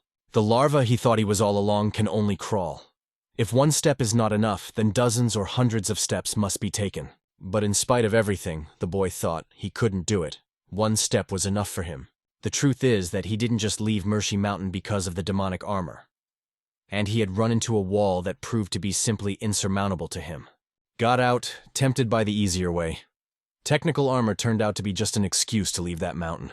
and the fees in turn proved to be too high. Lee Sung-min was angry at himself, calling himself useless and worthless. That was why he had to fight. But then he'd run away. He shouldn't have done that. It had been so long since the boy had felt the weight of that spear. The constant noise continued to annoy him. It was the damned cicadas. He would like to stand shoulder to shoulder with Vichi Ho-young, and I'd like to change my own destiny. And yet the guy didn't want to die. His dream is exorbitant for an ordinary maggot. But anyway, he didn't want to die. He certainly doesn't want that. That's almost impossible for him to do today. But what if he was taken over by a wind he didn't deserve? Orders of magnitude stronger than him. The guy won't have to step forward. He wanted his power to increase more and more. But even what he could do wasn't enough for him, so the guy wanted more. And so Lee Sung-min faced his enemy once again, protecting Scarlet. His strength was an order of magnitude stronger than when he was younger than this. The Chimera was surprised by this. She hadn't expected such resistance. Then the protagonist's spear gradually pierced her entire limb. The creature looked at the guy and couldn't figure out who the hell he was again. After this attack, the mouse hero took away a huge amount of energy. And before he lost consciousness, he replied that he was Sung-min. The Chimera lost its limb, so it had to retreat. She finally heard the guy's name after all, so she called her own. Her name is Ain. Lee Sung-min continued to be conscious. He wanted to fight on and on. But the girl was not going to fight after hearing the information and the wounds she had received. So she turned to the side. After which she hurriedly headed in the other direction, trying to escape from this place. The protagonist relaxed afterward and immediately passed out. In the end, it was only a short time later that he woke up in an unfamiliar place. So he wondered where he was. Scarlet was sitting next to him, she wondered, also awake. Fortunately, he did not die after all, but only lay unconscious for 3 days. They are now in a village nearby. The boy was examined by the doctor, and she used a potion to heal the external wounds. I wonder how he is feeling now. The hero replied that he did not feel any stiffness in his movements. The girl was indignant, and ordered him to stop agonizing. She wondered how many bones he had broken. Lee Sung-min said again that he meant it, but the enchantress couldn't believe it. Did he really claim to have fully recovered in 3 days? The guy speculated that perhaps this might already be the effect of a black heart beating inside him. But he did not tell the girl this, and she only saw his worried face. Afterward, she noted that he was obviously not telling her something. She wondered what kind of monster was fighting them. He seemed to know something about her. Let him confess everything to her now, and keep nothing from her. The protagonist realized that she wouldn't get off his back and would have to explain everything. That's why the girl found out he had a black heart. That's why he went to the psycho Kim Jung-hyun. It turns out he survived hell and got a chunk of mana with incredible power. Now she didn't even know if he was lucky or not. Although it was rather unlucky for him. If she hadn't imposed herself, he probably would have died. Lee Sung-min just confirmed it. The interlocutor wondered what his reaction was. Where were her thanks? The guy only wondered why she didn't run away. In that situation, she could have died after all, but her target was only him. So she could safely escape from the battlefield. Here he gets the question of why she didn't run away after all. Scarlet was confused by the question. Does he really want to ask why she didn't leave him for dead? The girl noted that it happened because she didn't want to do that. Then she stood up and noted that there was something else. I wonder if he ever went through a war. Lee Sung-min was a little bothered by this question, but he replied that he wasn't. The interlocutor of the attack thought. Afterward, she told me that when she was younger, before she was so stunning, and was just a damn cute kid. She doesn't even know where or when, but suddenly war broke out. The war disgusted, it burned in its path all the dearest things of her hometown. And also all the people important to her. The guy was sad to hear about all this. Scarlet added that it was hard to get used to the emptiness in her heart. That's why she didn't get close to anyone. But what could she do? It all happened in front of her eyes. So she couldn't leave him alone. She was familiar with that look on his face. He must have lost someone before. Lee Sung-min didn't reply anything to this.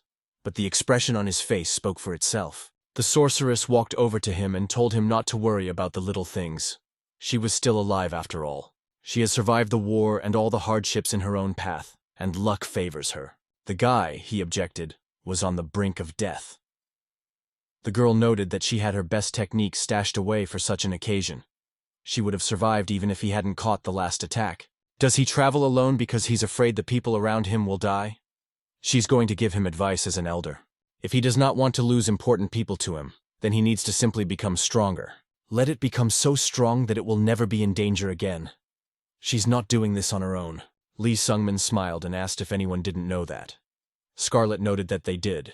It was pretty obvious, but he must be feeling a little better now. Since he seemed to understand her words, she would go, and he would gain strength. They would leave for Bredan tomorrow. The guy thanked her for those words, and she asked for a little extra overkill. Lee Sungmin now had a better mood than before. He knows he needs to get stronger. He reflected on what had happened at the last moment. Then something literally released from his spear, and it was amplified energy. The guy realized it was true. He didn't need to think about useless things. Better yet, he will continue to get stronger and stronger. A little more time passed, and Scarlet was rejoicing over the fact that they had finally arrived in Brenadin. The girl was delighted. It was her first time in a city of the Central Plains. It was still very good that no one else had attacked them. She then inquired as to what they would be doing. She hoped that they wouldn't go to Shaolin right now. Lee Sungmin said he hadn't decided that yet. Then the interlocutor stated that since they were here, perhaps they could rest a bit. She suggests at least a snack to start with. The hero smiled and agreed to her offer. They ended up being welcomed at a local establishment. Lee Sungmin asked what was best to take from the menu. Scarlet didn't know that. Still, she was unfamiliar with the food of the area, having never eaten the dishes of the Central Plains. Even more, she doesn't know what to do with those fly bastards. The guy asked if she felt it too. The interviewee confirmed it. They all looked them over from head to toe as soon as they walked in. So you just can't help but feel it. I wonder why they all do this shit. It annoys her a lot. Lee Sungmin reported that it was all because of him. The girl didn't understand why she was saying that. When a martial artist reaches the highest level, his essence changes, because of which his vast store of internal energy and others cannot see. Lee Sungmin met one of the criteria for energy volume, but he didn't fit. According to the others, he had yet to become a full-fledged above martial artist. Scarlet realized that his inner energy was kicking in and attracting those guys. Suddenly, someone from the second floor wondered what she had just said. Did she really call them flies? For a pretty girl, her tongue is a little on the small side, although perhaps that's what makes her more attractive. Scarlet was indignant and asked how much the rascal was talking. What the hell is this? Is he sure all the screws in his head are in place? He laughed, though it was expected of her. The beautiful flower always had sharp thorns. The girl only once again asked him to shut up. Did his mother teach him to talk with some novels? She means it, so she'd better go back to eating and not talk nonsense. Every word brings him closer to death. Let her believe it, for her hands are itching. All of a sudden, her interlocutor's face changed drastically. Lee Sungmin noted that he seemed to be infuriated. The man indicated that he would give one last chance to take back what he said. Scarlet asked the idiot what would happen if she didn't pick up. Without saying anything, her interlocutor immediately rushed to attack. The girl jokingly stated that she was very scared and asked Lee Sun-min to save her. The protagonist realized that this person is a martial artist of about first class. He doesn't understand why she would want to pick a fight. But suddenly the one who tried to attack was attacked by someone else. Boy, that made him rub himself a bit. He didn't expect to be interfered with by someone on the outside. And the person who did it asked why they were acting like that at the inn. The attacker is poor in judgment after all. Why throw yourself at an opponent much stronger than him? Assessing the situation, Lee Sungmin realized that the one who did this was using the coin to attack. I'm surprised he was able to knock him out with it. Next, the guy asked who he was. The interlocutor apologized. He wouldn't want the corpse to disturb the waiters. This man's name is Namgung Hiwan. He is a rising star of the clan and a dragon swordsman. Scarlet was interested, asking if this was the same clan that was full of strong martial artists. Suddenly Lee Sungmin revealed that he didn't really intend to kill him. Namgung's mind was clear. Then he asked if he could sit down with them. The girl said she would if he paid for them, but his clan was very rich. The dragon swordsman laughed and said they had a deal. And after he sat down, looking at the protagonist intently, Lee Sungmin was annoyed by this, so he asked why he was looking at him like that. The interlocutor asked to be allowed to ask how old he was. The hero replied, and then the man pointed out that he was so young and practically a supreme martial artist. That's pretty impressive. He thought he had a good mind of his own, but he'd met an even more incredible talent. Is he by any chance the small heavenly demon Vichi Ho-young? Such a comparison was clearly not expected by the protagonist. Namgung realized that it wasn't. But when he thinks of his peers, it's the only monster with a similar level of martial arts. I wonder if he knows the small celestial demon. The hero himself asked him the same question. The interlocutor noted that he was quite famous. In Eria, there are only 3 martial artists called heavenly demons, and among them is the bloody heavenly demon Baek Wusong, also the celestial demon Berserk Byuk Wonpei. And then, of course, there's the small heavenly demon Vichi Ho-young. If you judge his strength based on his nickname, you'd think he's weaker, but he's not. Then it turns out the guy isn't a heavenly demon after all. There are also rumors of him being a girl. In that case, a peer of a minor heavenly demon, and the owner of an amazing martial art right in front of him. But who is he anyway? The hero's name is Lee Sungmin. Namgung had unfortunately never heard of him. The boy then inquired if he knew anything else about the small celestial demon. The swordsman dragon informed him that he had already said everything he knew. If he wants to know anything else, let him ask around, say he has a tough temper. Also, this guy would like to spar with Lee Sun-min. The hero was surprised by this. The interlocutor saw this and asked him not to think anything bad of you. The competitive spirit in him just shows itself when he sees a worthy martial arts master. Lee Sun thought that dueling strong opponents might help him overcome the plateau in development he was facing. Therefore, he soon agreed to a friendly duel. Namgung got excited at sparring. It's pretty boring, so he offered to put something on. The guy asked if he wanted to gamble on something. The interlocutor confirmed it as about something not very serious, like the loser becomes the winner's brother. After a little while, the opponents arrived at the sparring venue. Namgung asked if his opponent was ready. The character noted that he was unlikely to live up to his expectations. The interlocutor smiled, after which he reported that the guy was overly modest and prepared to fight. Lee Sungmin felt that his energy aura had completely changed. It was not for nothing that he had become the strongest of the Namgung clan in his past life. He is clearly strong, at least he is a martial artist. Or there is the possibility that it is even higher than the master. Scarlet realized they were going to be here for a while, so she prepared to watch. Yvonne was already ready to fight, and so he used his technique. The hero has seen some rather strange leg movements for himself. If he hesitates, he'll lose his rhythm. Therefore, he decided to apply the Soul Flight skill and the Shadowless First Form Lightning Strike skill. The swordsman dragon saw that his opponent had increased his speed, and now his illusory steps were not much of a problem. He got so close despite the spear in his hands. Blocking punches, the man said he enjoyed it. Lee Sungmin felt as if he was being sucked in. Could it be this energy absorption technique? To free himself from this, he decided to use parry. Thanks to that and a follow-up attack, he was able to throw his opponent off. And when he was a bit confused, the hero used the spear of the Nine Heavens First Form, soul-crushing spears. In order to defend against this attack, Hiven changed the grip of his weapon, and thus was actually able to parry the blow of the protagonist. Lee Sungmin couldn't believe that this man had put his sword away in the middle of an attack. The opponent was also surprised. He said that from a real spear the blow would have been many times more powerful. Then he'd be in danger if he fooled around. I don't really feel like calling someone younger than him a big brother, Lee Sungmin wondered. But isn't this deal more favorable to him? If he's older than this guy, doesn't lose anything either way. Haiwan pointed out that he would still give his best because martial artists don't like to lose. And the hero confirmed it. Afterward, the sparring partner offered to continue their bout. The protagonist decided to backtrack a bit. With this, he wanted to distract his opponent and counterattack. But the dragon swordsman read this attack and was able to dodge. Lee Sungmin immediately reacted to this. He attacked from the other side, and Hwan had to defend himself. Then the guy felt that his spear was stuck again, which meant it was an energy absorption technique. The opponent could now control his weapon, and thanks to that, pushed the guys aside. Lee Sungmin hated to admit it, but Haiwan's control of internal energy was much better than his. The most effective move in this situation is to push him away with internal energy. The hero actually managed to do it, after which he used the Nine Heavens Spear second form. Lightning unleashes an unhinged jab. What happened next for the protagonist surprised me greatly. This time his opponent did not parry the blow, but simply collided the tip of his weapon with the edge of the spear. Thus, the protagonist's spear was gradually being destroyed. Hwan said that only the appearance of the movements are many, but the original phantoms are the same. All we had to do was find him and face him, and now he had won their duel after all. Lee Sungmin recognized what he had lost, and called the interlocutor his older brother. Still, he didn't like losing, and he realized he still had a long way to go ahead of him. Helping him up, Hwan noted that he was still a pretty skillful guy. But the hero didn't think so. He'd lost to him dry. The dragon swordsman objected. The difference in their skills wasn't that big. Like his levels with the amount of internal energy, his mastery of the spear is really amazing. He's good at the basic techniques, but the more advanced ones are still lame. Probably hasn't had much opportunity to use them in real combat. On top of that, his internal energy control is still not well honed. This makes him take too much damage even in small confrontations. Anyway, he only won because of his experience.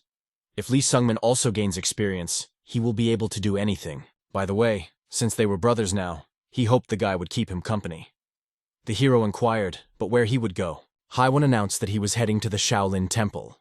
Lee Sung-min didn't believe that he was going into it either, and while they were discussing it loudly, Scarlet wondered why they were so noisy. Was their boring duel already over? The girl saw the boys hugging and enjoying each other, but she couldn't figure out what it was about them that she didn't like, that's all. Some old man was sitting and meditating and he felt something, and what he sensed was that the almighty god of chaos was approaching them. Namgung Hee-won explained why he was going to the Shaolin Temple. About once a year, he has to visit the Shaolin monk master Bulyong, along with the new generation and the other 3 respected clans. The hero understood everything but asked why he had to do it every year. The older brother explained that it was because of a long-standing promise that he would explain everything on the way. That's exactly the reason why they went on the road together. No adventures happened on the way, so they arrived at the temple rather quickly. Namgung clan, Chegul clan, Moyam clan, and Tang clan are 4 respected clans. Their successors are peers with similar skills. More than once, clan heads have made attempts to unite the clans, but it ended up being an argument over who got the lead. It's hard to decide when everyone is roughly equal in strength. They gave the problem to the next generation to solve, and in turn they chose Friar Boulogne to be the judge. He is the one who will decide who takes the leadership position. Upon arrival, Haiwan noted that these guys seemed to have had to wait for a while. And he was delayed. What was the reason? Looking at the clan representatives, Lee Sung-min realized that he had heard about everyone's past lives. At this time, Hee-won was asked the reason why he was late. Does the cause add that guy let him narrate the improbability of his cause? Namgung asked what kind of guy, who is she calling that? There must be something wrong with her eyes. She didn't know what he meant when he said that. The guy stated that she would understand it all now. His little brother was not even 20, and he was almost a supreme martial artist. The girl wondered if it was his brother. Could he really be such a gifted master? Now it was clear to Lee Sung-min, since this guy's brother is like this already at 18, his status will be elevated. The other clan representatives were confused by this information. The hero asked this one if that was why he wanted this one to become his brother. Haiwan informed that it was probably so. Someday he would reach the highest level. There is no downside for him in this one. Isn't that the reason he took this bet? The hero smiled and confirmed it. Suddenly, they were asked how long they had to wait for them. Haiwan apologized and said it was time to go, then informed the protagonist that they would be going with Master Bullion so he could wait and rest here. The hero agreed before that. Then his older brother hit the road. His attention was very attracted to one of the girls who was representing her clan. Scarlet approached Lee Sun-min and told him that he was lucky. He lost the fight and got such a trustworthy person as his ally. The guy asked her to stop talking about it. Suddenly a monk approached him. He asked to go along with him, and they prepared lunches for them as well. The girl rejoiced, hoping that the temple food was very good. But unfortunately for her, she found out that there was no meat here. The guy explained that it was a temple after all. The flavor of the food, though intense, was quite pleasant. Lee Sung-min was thinking about the fact that he now needed to return the secret manual found in Zenon's possession. And then, he would return to Dremur. His musings were interrupted by a member of this temple. To the boy, he informed him that the monk wanted to see him. The hero was a little surprised by this, but he went to meet a monk. I think it must be Master Bulyong. I wonder why he wants to meet with him. The guy really doesn't know much about him in his past life. He didn't exactly shine. But he remembered very well that this old man had the nickname of the eccentric Buddha. The old man finally saw the boy, and everything became clear to him. So he was the favorite of the almighty god of chaos. Lee Sung-min was confused, asking the master what he was talking about. What else? An all-powerful chaos god. He explained that it was an immortal being beyond human comprehension. The hero was interested and asked to tell more details if he could. But the old man said it was impossible. If he tells him and survives, he will be delivered from the flesh and become a god in heaven. Lee Sung-min immediately remembered what Kim had told him and what had happened to him, and he further inquired in such a case where he could get answers. Suddenly something strange happened that the guy clearly felt. It confused him, and he didn't realize what it was. Bulin, who had just been talking to him, became more frantic. And in doing so, he even began to speak in a voice that wasn't his own. This unfamiliar voice informed that the boy needed to follow the north. It will happen in 5 years together, eternally covered with snow. There he would meet someone very important. Along with those words, and ended the strange feeling enveloping them. Realizing that something strange had happened, Lee Sung-min asked what it was now. The old man informed him that his question was meaningless. The spirit in him was speaking now, and he didn't even remember the words he had spoken. The hero can't believe it. Is he really serving Buddha and is possessed? The old man laughed, which was probably why he was called the eccentric Buddha. He doesn't even know why the spirit suddenly spoke to him through him. Perhaps it was the answer to his question. The master had heard about the guy coming here to retrieve the secret manual. The hero confirmed it. Bullion also assumed that he wanted to get something in return for picking up a random item. The guy realized that his plan was easily discovered, so he just smiled.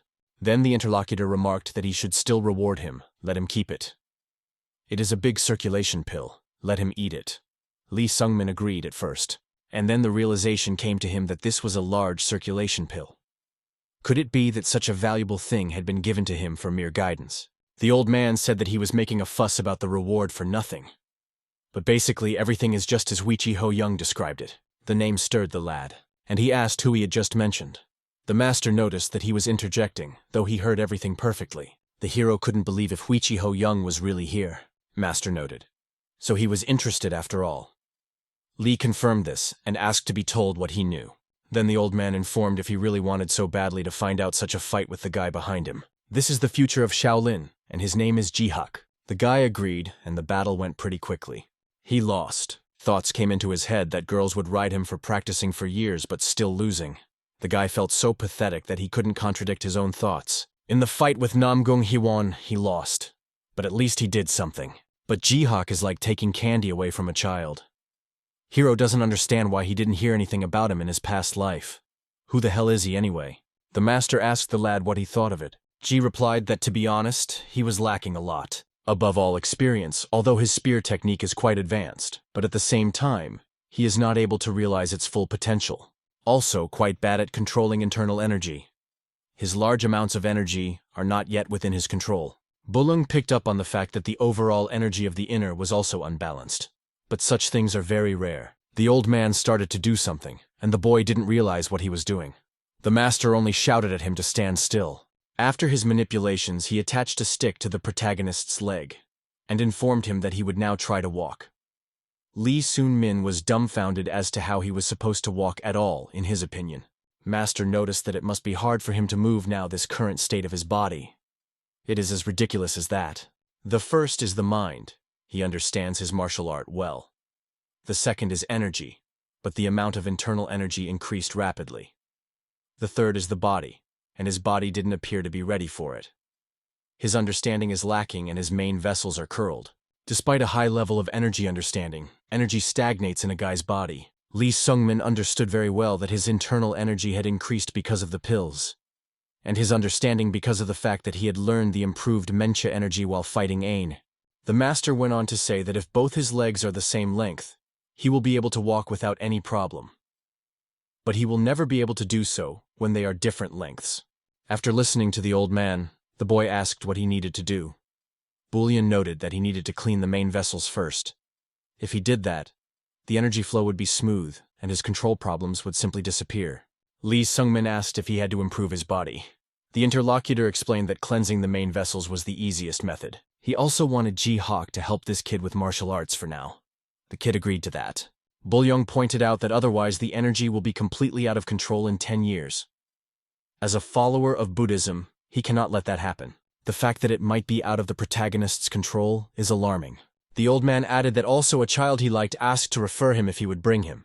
Of course he's referring to Vichi Ho Young. As time expired, Jihak asked Sungmin what he was thinking after their fight. The guy replied that he was thinking about getting a little stronger. He had reached the level of a supreme master after years of wandering, and has recently been enlightened and can now use improved energy. And yet he lost to him and also to Namgung Hiwon. It turns out that he really still has a long road ahead of him. The interlocutor asked if he was thinking too much. At his age, it is rare for people to reach that level. He was just unlucky with his opponents. Namgung Hiwon isn't the only genius, and he is also called the future of Shaolin, although he is still not strong enough. Already from an early age he was trained by monks.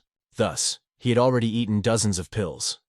It became clear to the boy that they really had gotten off to a different start. The accomplice added that even so, he still couldn't overpower the small celestial demon.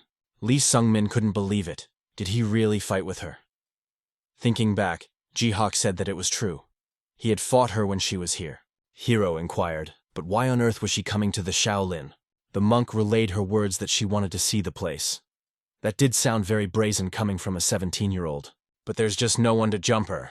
That's just the way she was born. I just had to take it as a given. Jihak was really shocked by their duel. After all, he was dryly damaged. It was a loss even worse than Lee Sungmin's. The hero asked if Vichi had become so strong. The interlocutor explained that he was not at the level to judge that, but apparently she had long since surpassed the level of a top master. Lee Sungmin was confused. Because of this, he couldn't believe it. The interlocutor saw his concern and asked if there was something connecting them. The hero mumbled that he was her friend. Also, this girl is his target.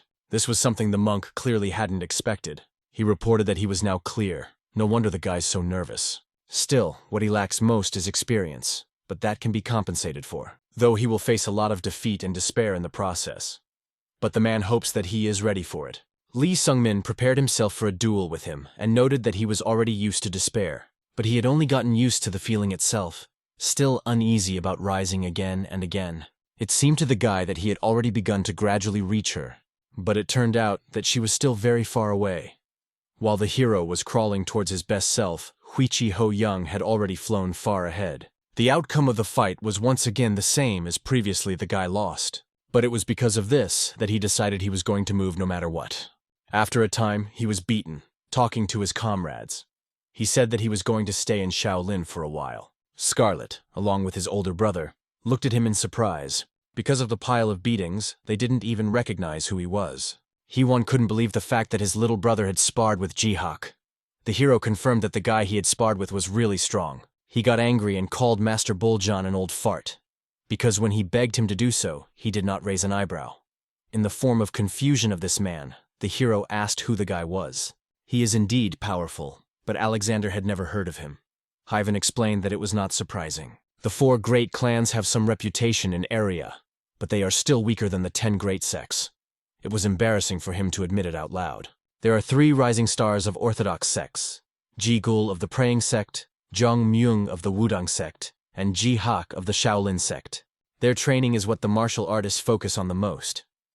They are the sect's secret weapon, and will never leave the sect because of it. That's why this is the first time the guy hears about them. So he's staying in the Shaolin after all.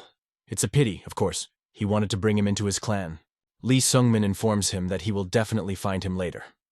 Haiwan will look forward to seeing him, but he's already in Shaolin every year. Suddenly Scarlet said it was time for her to say goodbye then too. The protagonist wondered if she was leaving too. But if so, where to? The girl noted that she planned to travel without following any particular route. Nothing here though, so she's not studying martial arts. Hey, no. There's no benefit to sitting around here, so she's leaving too. Now he's probably sad too, not wanting to break up with his cool wizard friend. She was tickling him, so the hero asked her to stop doing that. Then the interlocutor calmed down and said, in all seriousness, he's a punching bag. He goes through grueling workouts time after time and still comes back beaten up wherever he goes. When she won't be out by his side, and where will he even meet his end? Lee Sungmin said that if he tries hard enough, it won't happen. Scarlet reported that she understood. After that, she put it on the guy's arm and he asked what it was. The girl replied that it was a bracelet connected to her soul. If she wanted to see him, he would signal wherever he was. She'd given one to Bek Sogo, but she didn't think she'd give one to him. So let the guy promise her that he'll go out and train hard and save her someday. He shouldn't just be a punching bag. The guy smiled and agreed to it. Hyven, in turn, was very envious. He imagined himself with another girl. The next day, the main character's comrades prepared to leave.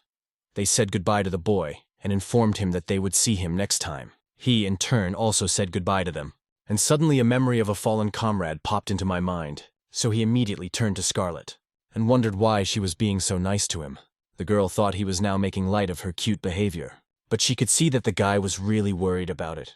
So she told him that they had already discussed it. Although if he was so worried about it, she would say everything. I think that's actually kind of true right now. That for some unknown reason she was attracted to him from the very first time she met him. That's what Doc Bijun said too. It turns out it's really weird. She doesn't usually try to get close to any people. But Lee Sungmin was like a magnet, and that was what amazed her the most. Although a guy should know, having traveled with him, she can say, without a doubt, that he's a nice guy. Sometimes boring and bloody indifferent to everything. But you want to cheer him on, seeing his hard work. Plus, it's perfect for drinking, and it's also loyal. Therefore, not at all like those who stick a knife in the back. And on top of that, he's also handsome.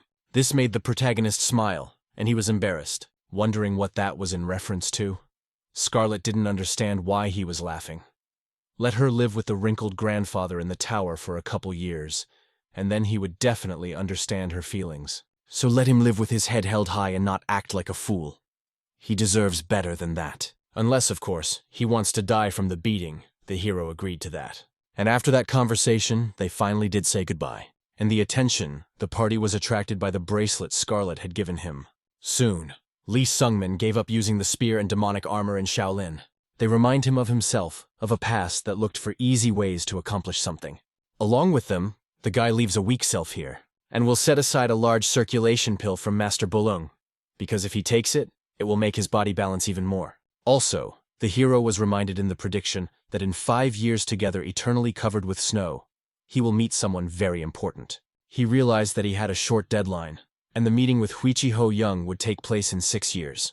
But in 5, the dungeon where she would meet Baek Sogo would open. Apparently, the important person in the prophecy is Baek Sogo. So the guy only has 5 years left, but I wonder how far he'll be able to go. Right now, Lee Sungmin has prepared to spar with Jihak. The opponent was surprised that he left his spear and demonic armor behind. I wonder why he did that. The hero replied that they were not suitable for him now, and the master realized that he seemed to have made up his mind. By studying martial arts, he learns to use his own body. But the most important thing about the body is the heart. The heart affects the whole body. It is the key to energy. And that is the Shaolin martial arts. A guy needs to observe the essence of Shaolin for himself, and also to experience it firsthand. At that moment, the protagonist could still hear the cicadas chirping. He had it firmly planted in his head. During the fight, Jihak mentioned that these are impressive basic techniques. He really honed them well. But the learned spear technique, while advanced, looks clumsy for some reason. Lee Sungmin attributed it to the fact that he had run away at that time. No matter how much he practiced, he couldn't get any further. He ran away from the complexities, repeating time after time techniques easier to parry, block, and strike. The monk informed him that if one were to become a this master with the 3 basic techniques, there would be no point in him learning advanced martial arts. And for the techniques he avoided, most masters would be at each other's throats. The hero had just used the improved technique of the 9th Sky Spear. This was his 3rd form of hidden snakebite. Jihak, for his part, felt danger approaching, which suddenly changed. The streams of energy that came from this technique resembled a snake. And exactly as the reptile moved, so did the protagonist's spear, attacking the enemy. Lee Sungmin remarked after all that was said that this was the reason why he didn't want to run away anymore. The monk's spear was destroyed due to the reflection of the attack. That pleased him. He informed them that the path of martial arts still had no end. They must accept their shortcomings and correct them. The guy is no genius of geniuses, far flew ahead as he crawled. It's okay to feel despair, but let him not let it consume him. And if it can't fly, let it walk. If they can walk, let them crawl. If they can't crawl, let them try crawling again. Jihak hoped that he would succeed. Then the hero inquired whether he himself was flying or not. The interlocutor noted that he used to think that was the case. But this recent thing went away when he met a small celestial demon. It turns out he didn't fly, but if he works hard, he can do that too. Hearing this, Lee Sungmin wondered what about him. What can an earth beetle ever hope for except to swarm in the cold earth? Right now, all he knows how to do is twitch, but one day he'll definitely take off. Vichi Ho Young and Baek Sogo had no talent for teaching. Geniuses don't know what it's like not to be gifted, so Jihak was a better teacher. After all, he had been taught by many monks since he was a child. The new mentor said that a guy should try different things. He studied 72 advanced Shaolin styles and fought using as many different equipment and martial arts. After much training, they have now switched to sharpened weapons. The master continued to dominate and said that the boy's senses were confused. Only the 6th was heightened, and the other 5 senses were stuck in the same place. Plus, his energy circulation is not great. He needs to improve it. The guy's comprehension is really terrible. He has to work harder than the rest of us. That day, Lee Sungmin felt the depth of his pity and uselessness. But he didn't run away. Continued practicing the improved 9th Heaven Spear technique. As usual, progress stood still. He practiced circulating energy, but again it didn't come out well, and developed his 5 senses, finally finding their balance. Despite this, he lacked insight. He intensified his training as soon as his ego felt it. In this way, the seasons alternated with each other. The guy never once defeated Jihak. The experience of all the monks was concentrated in him, and he was the true embodiment of Shaolin. Just like his mentor said, the hero was going to follow the Shaolin, and of course experience it firsthand. Time passed, and the hero stood on the mountain, gazing out at the academy's surroundings. He reflected on the fact that he was but a grain of sand in this vast world. A maggot curled up in the ground thinks the world is limited to its shelter. That's not what the guy wants to become. He would like to fly. He wants to come over the world and see it all. Suddenly, Master Bolin came up to the boy. He asked if the frog was going to get out of the well. Lee Sungmin greeted the old man, which informed him that he had indeed changed. Still in the well, he could live with his martial arts, so what does he really want? The protagonist replied that he wanted to see the world. The old man laughed, for everyone wants to see it and can do so. But Lee Sungmin didn't just want to see him, he wanted to fly over the world and see it all. The master remarked that this was not a bad ambition. So he wants to fly high up and see the world from above. But he's just too small for that. In any case, the boy would like to dream. The old man didn't understand if he would leave it just a dream. The boy replied that he wouldn't want that. Bolin inquired in such a case in the past years what he had learned. Lee Sungmin smiled and said that he had learned to crawl. The interlocutor noted that this is excellent. Now it's time to learn how to walk. The lad was excited at such a prospect. He didn't even notice the sun rising from behind the nearest mountain. Time has gradually passed since the boy's arrival in Shaolin. More than a year and a half has passed. So he was already 20 years old. One day, the hero asked Jihak if it was difficult for him to help him. It was a bad habit of the guy's. He said he was too weak, even though he had become stronger, but even so he could not completely get rid of his inferiority complex. He doubts that there is any use in sparring with him. Isn't it a waste to waste your time on him then? Jihak didn't understand why he thought that, but there was an upside for him as well. In their bouts, he repeats his martial arts. This is the process he must go through to complicate in his mind the Shaolin martial arts.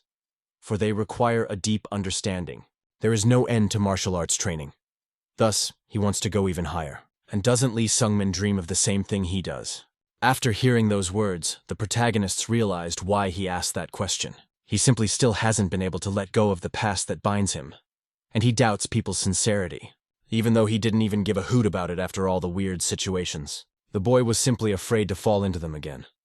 After returning to the past, their kindness became a support for him. And if it's caused by some strange unknown force, it's just awful. Then, after his new mentor's words, he thought of his dream. His current dream is not to perfect his martial arts, or even to be recognized by Vichi Ho-young, and just stop running away from yourself. Lee Sungmin came to the master and wanted to ask a question about his blessing. I wondered what he knew about it. In what way would the boy like to change himself? The old man wondered if he had finally plucked up the courage to ask about it. The first time he met Master Bullion, the hero asked him about the creature that was helping him. The old man simply remained silent. But if he asks me about this creature and the effects of the blessing, I wonder what will come out. Master said that he had entered Shaolin a year and a half ago. I wondered why he was asking this question only now. He could have asked it earlier. Lee Sungmin was well aware that he could have done it, but he was afraid of himself. Then the old man wondered if he wasn't afraid of himself now. The guy answered with you or his wife wants to run away. In the past he was afraid of himself, but not now. The monk noted the beautiful expression on his face at that moment. It turns out that, as he's already guessed, the effect he's had is causing compassion for him. It was the worst thing the protagonist clearly didn't want to hear. So he said it was clear to him now. But Bullion added that this blessing changes the perception of only him. The guy inquired as to what he meant. The interlocutor noted that she is useful only at first impression. But no blessing will help if he is hard to get along with people. If he did receive something from them, the reason lies in his character as well as in his actions. Lee Sungmin was confused at that moment, and the master confirmed that all the relationships he has built so far are not fake. The protagonist was very happy to hear this, and he could finally calm down. So he thanked the monk for these words. Bullion informed him that he could spare him part of the blessing, and the first impression would be up to him. That way he can build a clean relationship without an ounce of guilt. The guy immediately came to his senses and asked to do it. After a while, he arrived at his older brother's house. He greeted him and remarked that he should look at his clothes and see if he had become a monk. Lee Sungmin replied as he sees his hair in place, which means it's not. Hyven laughed. It's been so long, so he offers a drink. The hero didn't mind at all. The swordsman dragon threw the vessel with martial force. But the hero even caught this vessel so easily, and noted that it was crude for a prank. The older brother pointed out that he was much stronger now. The boy wondered if he should say that. He would like to congratulate him on reaching the highest level. Then the interlocutor smiled and translated the conversation. Lady Moyen married Jaegal Taeryung. Lee Sung-min didn't remember who it was, but he soon remembered that this was the girl Hivon had been courting. The older brother reported that she said she didn't like his arrogance and capriciousness. The younger one did not understand what she was wrong about. Hivon went on to explain that it was in order to forget her that he had practiced like a cursed man. It was just a pathetic level he'd reached while he was trying not to think about failed love. So he's not happy about it and wonders what his little brother has. Does he even like the training here? Without hesitation, Lee Sung-min confirmed it. At the time, Haiwan noted that he had changed a lot during that time. Gone was the anxious feeling he'd felt the first time they'd met. Had he been training his mind? The hero asked if that was the case. The message confirmed that she was definitely there the first time they met, and whenever he saw it, it reappeared in his heart. But now, he just didn't feel that way anymore. At the time, he even thought he was starting to like guys. Lee Sung-min was overjoyed and said that it was great. Thus, another year passed and the protagonist turned 22 years old, after which he left the Shaolin. Master Bulung asked him to give the boy a letter to the leader of the Manhwa sect in Dremura, so the hero got the assignment, and he did just fine. The temple of the god of time Denir, where Mercy sent him, is also in Dremur. Along the way, the boy pondered the power of this prophecy. Then he turned to Neville, who immediately appeared from his shadow, and wondered what he might owe him. It had been a long time since they'd seen each other. Lee Sung-min said that he would like to buy some information. The interlocutor asked what kind of information he wanted. The guy explained that he wanted to learn about Dokbi-jun's ghost sword as well as Baek Sogo's lightning bolt, and of course about the small celestial demon Vichi Hoyoung. In the end, it turns out that Baek Sogo nobly helps the helpless, and she had become quite famous from it. A week ago, the girl recovered in a large city named Rubes. Dokbi-jun, for her part, is making a name for herself on tough challenges. He traveled to find reputable sects and martial artists to battle them. Right now, however, he is keeping the path of all who Hua Drymer Mountains. This information interested Lee Sung-min. It turns out the old man is headed where he is, so maybe they'll meet. Neville noted that there was one person left that he wanted to know about. The guy even started to get a little anxious, I realized, wanting to know more than everyone else. The interlocutor said that Vichi Hoyoung gathered many followers around her because of her charisma and strength. There are about 20 of them, but all of them are at least top-level masters. Because of this, many people have become wary of them. Perhaps the same fate awaits the bloody celestial demon Baek Musan. He owns the northernmost territories. A group of small celestial demon is heading towards them, and they will soon clash. And the bloody heavenly demon would most likely win since it has been ruling this territory for a long time. Lee Sung-min objected that he was wrong in this judgment. Neville was surprised and wondered what he meant.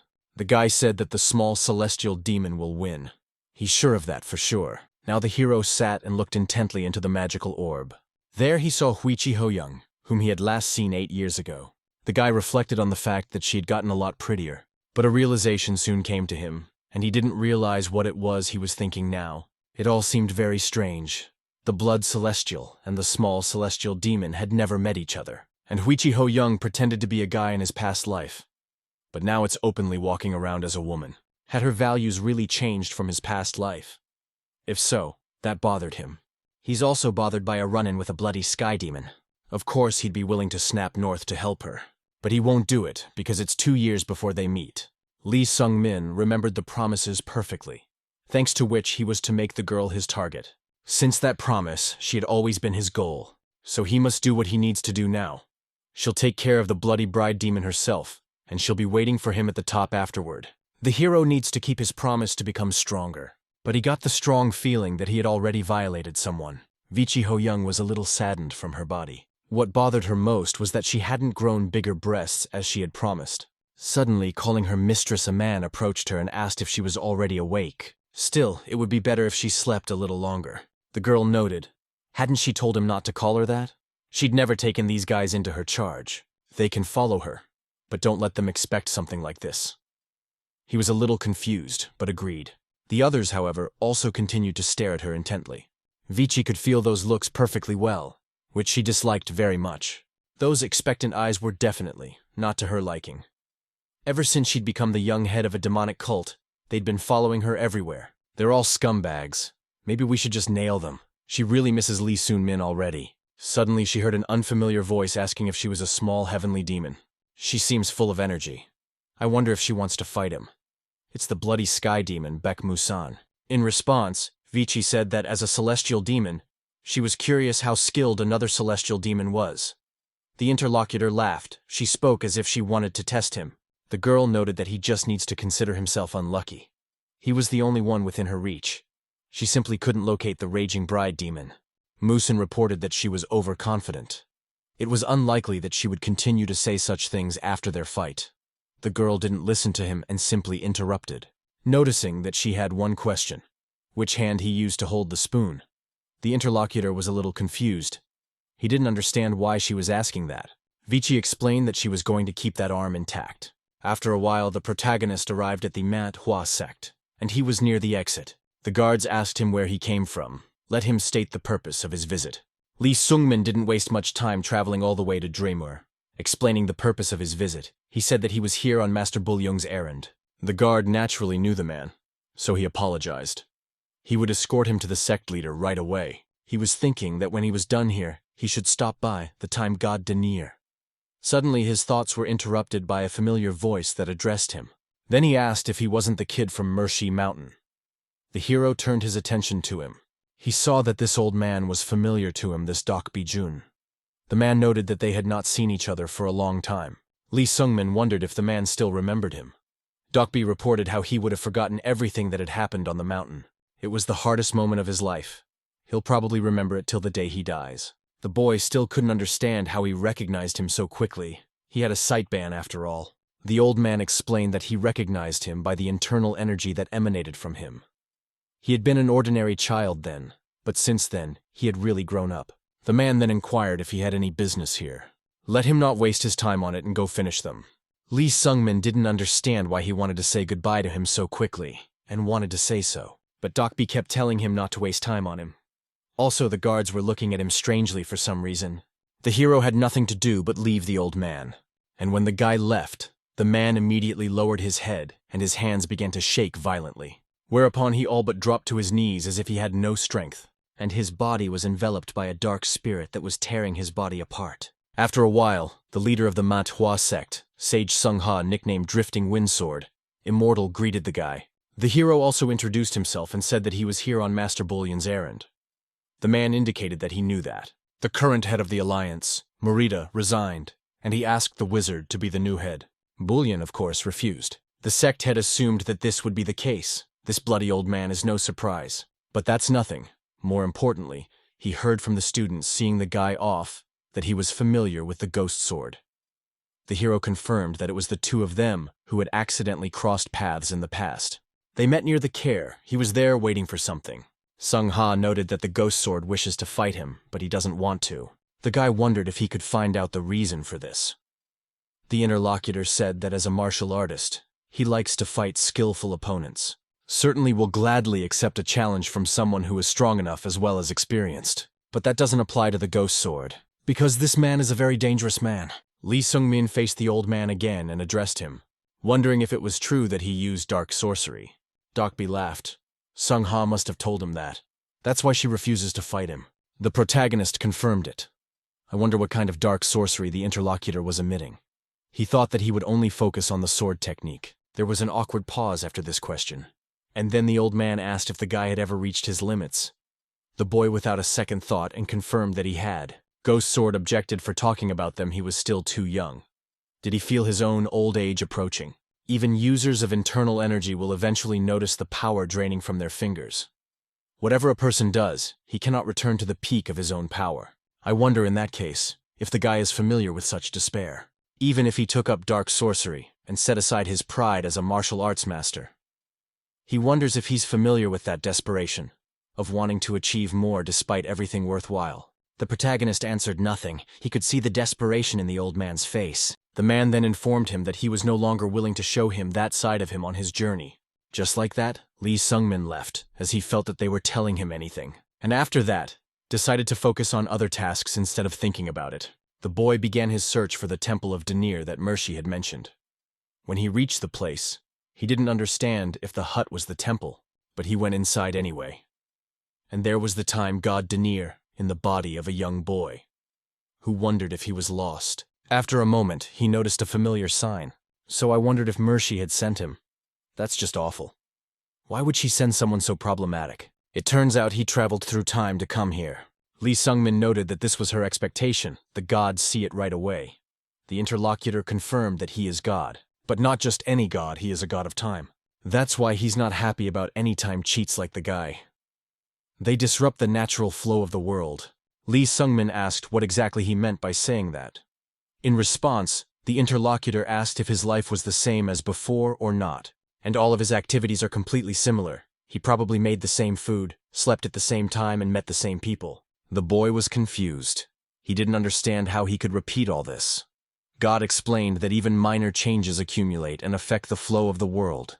The hero reflects on the fact that Vichi Ho-young is no longer pretending to be a man, and has now come into conflict with a bloody heavenly demon. So I wondered if he was the cause of all this. Devnar confirmed that his very existence is already distorting the world's data. That's not all, because the changes to this thread only breeds more change all over the world. While they were chatting amongst themselves, Dokbi slew the leader of the Manhwa sect. Lee Sungmin asked how it was his existence that distorted the world. He didn't regress of his own accord after all. When he woke up, something had already attached itself to him. I wonder if God can say what it was at all. The interlocutor objected. He can't say that. Even they who are gods are not omnipotent. They are just beings who also cannot escape near death. And that's exactly what they shouldn't be talking about. Otherwise, you have to be prepared to be destroyed. The protagonist was confused when he heard this. Devnar noted that this was exactly what was happening. The apostle is already here, and he's only given a little hint. I wonder if the boy feels that presence. Of course, the hero of his beautiful felt this same feeling that from Mercy or Kim Jong-hyun. God asked for forgiveness and asked to leave. He would not speak about it again. The distortion of space that had been going on abruptly stopped. The protagonist was puzzled, so he asked what it was. The interlocutor was surprised that he was also asking questions here. That was a question no god could answer, and no mortal could do so. Lee Sungmin couldn't believe it. Was there really no way at all to find the answer? Devnar declared that there was. To do that, he needs to find Inverus. The hero did not know what kind of person he was. God explained that he was the only one who escaped near death. He also has a distorted hereditary cause, but not as bad as the guy. So let him find him on his own. He had heard everything he needed to hear, so now let him get away. Lee Sungmin asked him to wait for a second. God approached him and asked him what else he wanted. When the boy asked for more challenge, Devnar looked at him carefully. So that's why he's here, believing he passed the Mercy test. The hero confirmed this so much so that he asked for more tests. But the interlocutor flatly refused. It appears that he is mistaken about something. His ordeal is a far cry from the kind of workout Mercy is giving on his mountain. He was truly sorry, but he could not give the trial to him. Those who took his trial were stronger than him, but even they just went crazy and eventually died. Thus, the protagonist was kicked out. Devnar told him to get out and let him clear his head first before he returned to him. And if his thirst to lay hands on himself persisted, let him return, and he would give him a trial. The hero decided to spend his night in the village and rest as the god had advised him. He felt that there was something sinister in the air. It was not long before he learned that Dokbi-jun had ambushed and killed Sung-ha during the night. Lee Sungmin strained his memory with all his might, but he couldn't recall anything like this from the past. The duel between Ghost Sword and Taoist Sung-ha never took place. Ghost Sword surrendered and left the Manhwa sect. A year later, he fought Vichi Ho-young at the dungeon and also died. That's what the original events were. So was the reason for the change once again due to his regression. Lee Sungmin continued walking and didn't notice himself when he was at the entrance of the Manhwa sect. There, of course, he was stopped and asked not to come out. He just can't go any further in. The hero inquired as to why that was. The guard informed that the inevitability net has been activated here. They are in pursuit of a dangerous ghost swordman. He killed their leader with evil sorcery. He showed up last night after being refused a duel. Lee Sungmin was persistent, so he asked if there was really no way they could give way. Suddenly, one of the sect members recognized him. This guy was the one with the ghost sword. Just yesterday, while waiting outside, the guy had a few words with him. The rest of the sect members immediately grabbed their weapons. The protagonist realized that this was not going to end well, and so also prepared for battle. He was well aware that because of his regression, Taoist Sung-ha had died and the ghost sword was now being pursued. But should he take responsibility for it? This the guy really didn't know, but he started fighting the guards. He didn't even realize how he felt, but either way, he needed to face the ghost sword immediately. Suddenly, a familiar voice was heard, which addressed Lee Sungmin. He said he didn't even think he'd meet him here. What a rather odd coincidence. It must really be fate after all. The hero looked at him and couldn't believe that he had met Kim Jung-hyun here. The guard asked the wizard if he knew him. He confirmed it and asked what had happened between them. The man explained that they had cordoned off the area. So this guy shows up and says he wants to go through. He had definitely come to help the ghost sword. Upon hearing this information, the wizard asked if he had come to help him. The hero informed that he did not know that. That's when Kim got to thinking, after which he said that he would go with him then. The guard could not believe it. The wizard informed him that he wouldn't go there without him. It was really all right. If he tried to help the ghost seeker, he would just kill him. After that, the man agreed. Lee Sungmin thanked him for his help. The wizard, on the other hand, noted that it was just a trifle. Next thing they knew, they were on their way, and the guy was wondering what the hell had happened here and what had happened to Doki Jun. He also wondered why the wizard had come here. Kim revealed that in saying this, he thought the guy would understand once he saw everything. They led to the right place, and the man informed them that this was the witchcraft. This is energy absorption, and this ability can take the target's energy. When they said there was sorcery involved, Kim thought it was about the art of illusion. But that's ridiculous. He lives up to his name, Demon Sword. Lee Sungmin asked if Dokbi Jun had done it. The magician said that he had crossed the line, and it didn't seem like the Demon Sword and the Manhwa sect would settle things between them. Most likely, the hunt for him would spread throughout Eria. Even if he managed to kick this place out alive, his luck would definitely not last long. Suddenly there was a raven that perched right on Kim's shoulder. The hero saw it and asked what kind of bird it was. The interlocutor said that it was not just a bird. It was a family member he had returned from a scouting trip. After receiving the information, he reported that the raven had figured out where the demon sword was. The hero's hand trembled when he heard that. Kim saw this and noted that the Taoist from the Hua sect would be late. The boy didn't know what he meant by that. The caller reported that he was interrupting their conversation a bit, so the guy could go off on his own to meet him. Of course, Lee Sungmin was overjoyed, but he didn't understand why the man was doing this. The magician said that if he didn't send the art masters, they would fall victim to the energy absorption and only make him stronger. And the guy wanted to meet him, didn't he? And he's giving him the opportunity. He was still very curious as to what other changes the stream would undergo if they met him. Lee Sungmin realized that all of this was really difficult, but he had no choice. He also recalled a duel that took place back at Mint Mercy. The old man wondered if that was all he could do, but the guy wasn't going to give up that easily, so he informed him. And rising up, applied the Spear of the Nine Heavens, his fifth form. The ghost sword sensed the attack on itself and prepared for defense. Then the hero felt that something had happened to his body. Due to the lack of strength and energy he lacked, he was unable to achieve his goal. And Dokbi gave him one last punch, stating that it looks like it would still be hard for the guy to use the technique right now. Of course he understands why he's in a hurry, but there's no need to push himself. After all, he is still young and also naive. And so thinking about it, and the hero arrived at the old man's house. Dokbi sensed who it was and called his children. The guy only stated that he wanted to ask him one question. If he hadn't met his departure into the Manhwa sect, what would he have done then? If the guy hadn't revealed the reason why Taoist Sun Ha had rejected the request for a duel, what would he have done in that case? An awkward pause hung between them after these questions.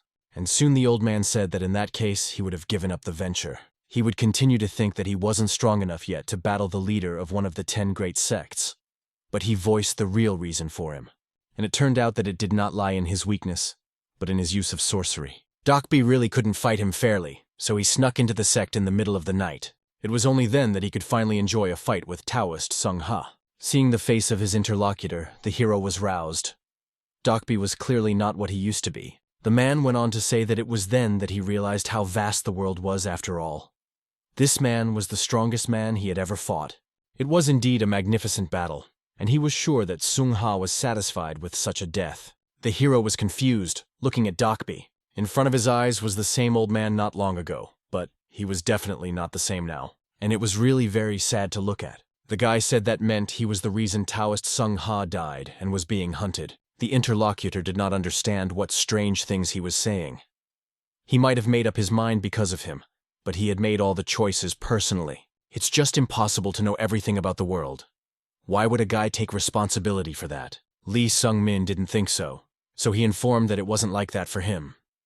After that, He got into a fighting stance, showing that he was ready to fight. Dokby saw this and wondered if he was being overconfident. It didn't look like he had even managed to become a supreme martial arts master. The guy said he knew it well enough himself that he couldn't win. But he had a sense of responsibility, though there were some thoughts popping through as to whether it was right for him to feel responsible for it. Many people's lives had already changed under his influence. The only reason he pointed his own spear aside was to achieve satisfaction, after finding out that he's the only reason everything got wrapped up. It also comes out that he's responsible for the corpses the man leaves in his wake. The guy just can't take any more of this conscience torment. Lee Sun-min was contacted by Kim through telepathy. He asked if he was going to fight with the demon sword. Isn't it too much of a burden for him? The hero replied that they were going to buy time. He asked his interlocutor to contact the Taoists of the Mount Hua sect. The wizard agreed to do so. But at the same time, he asked the guy to be careful. After all, the person he was going to fight had received the energy of 10 people and was now many times stronger. The old man just about offered to let the guy know how much he'd grown in all this time. After the blood moon rose in the sky, Dokby announced that night was falling. And Kim told the main character that the man had turned into a vampire. It didn't look like the vampire who'd turned the demon sword was strong. Yes, and it was unlikely such a one would be interested in him. The hero wondered what he meant by that. For the battle, he used the improved technique of the Nine Heavens Spear, specifically the second form of lightning-splitting strike. The wizard explained, if one drank the blood of a supreme vampire, one could defeat aging. But if you look at the old man, it's only by him clearly unnoticeable. A powerful battle between the two martial arts masters began. Dokby was really enjoying what was going on. They kept being told that even if it was a mediocre vampire, it didn't mean it was weak. Rather, a vampire's abilities are a supplement to his level of superior skill. So guys shouldn't let their guard down. Hearing this information, Lee Sung-min realized that he couldn't start with this. That was why he applied the improved Nine Heavens Spear technique first form. It was an ordinary heartbreaking death blow, but the power of this skill weighed in. To block this attack, the old man used an interesting maneuver. He spun his sword around and grabbed it with an unusual and grasping grip. After which, he struck the main character's spear that was rapidly approaching him. The danger had passed, and now the guy couldn't attack him quickly. So the man decided to go on a counter-offensive himself and promptly got closer. Thanks to his honed skills, the guy had time to see this attack coming, so he tried to hit the old man as he approached him. But he dodged easily, and also attacked the guy, cutting him in the side. But it turned out it wasn't the guy himself, but a substitution technique. By the time Dokby realized it, this guy was already at his back and preparing to attack. But thanks to his skill, the man was also quick to react. He noted that this must be the mystical art of Beksogo. He had learned it well. It was so hard for the protagonist to restrain him on the disc that blood spurted from his mouth. Dokby wasn't going to stop there and prepared another strike. Lee Sung-min, meanwhile, also had quite a lot of strength, so he dodged it, and used the improved technique of the Nine Heavens Spear third form, which consisted of a hidden snake strike. His technique gradually wrapped around the enemy's body, and the man was confused. He realized that he could be attacked by any side and any time, so I closed my eyes and decided to rely on my sense, thanks to which, he perfectly felt the attack on himself and dodged it. But what Dokby saw only excited him.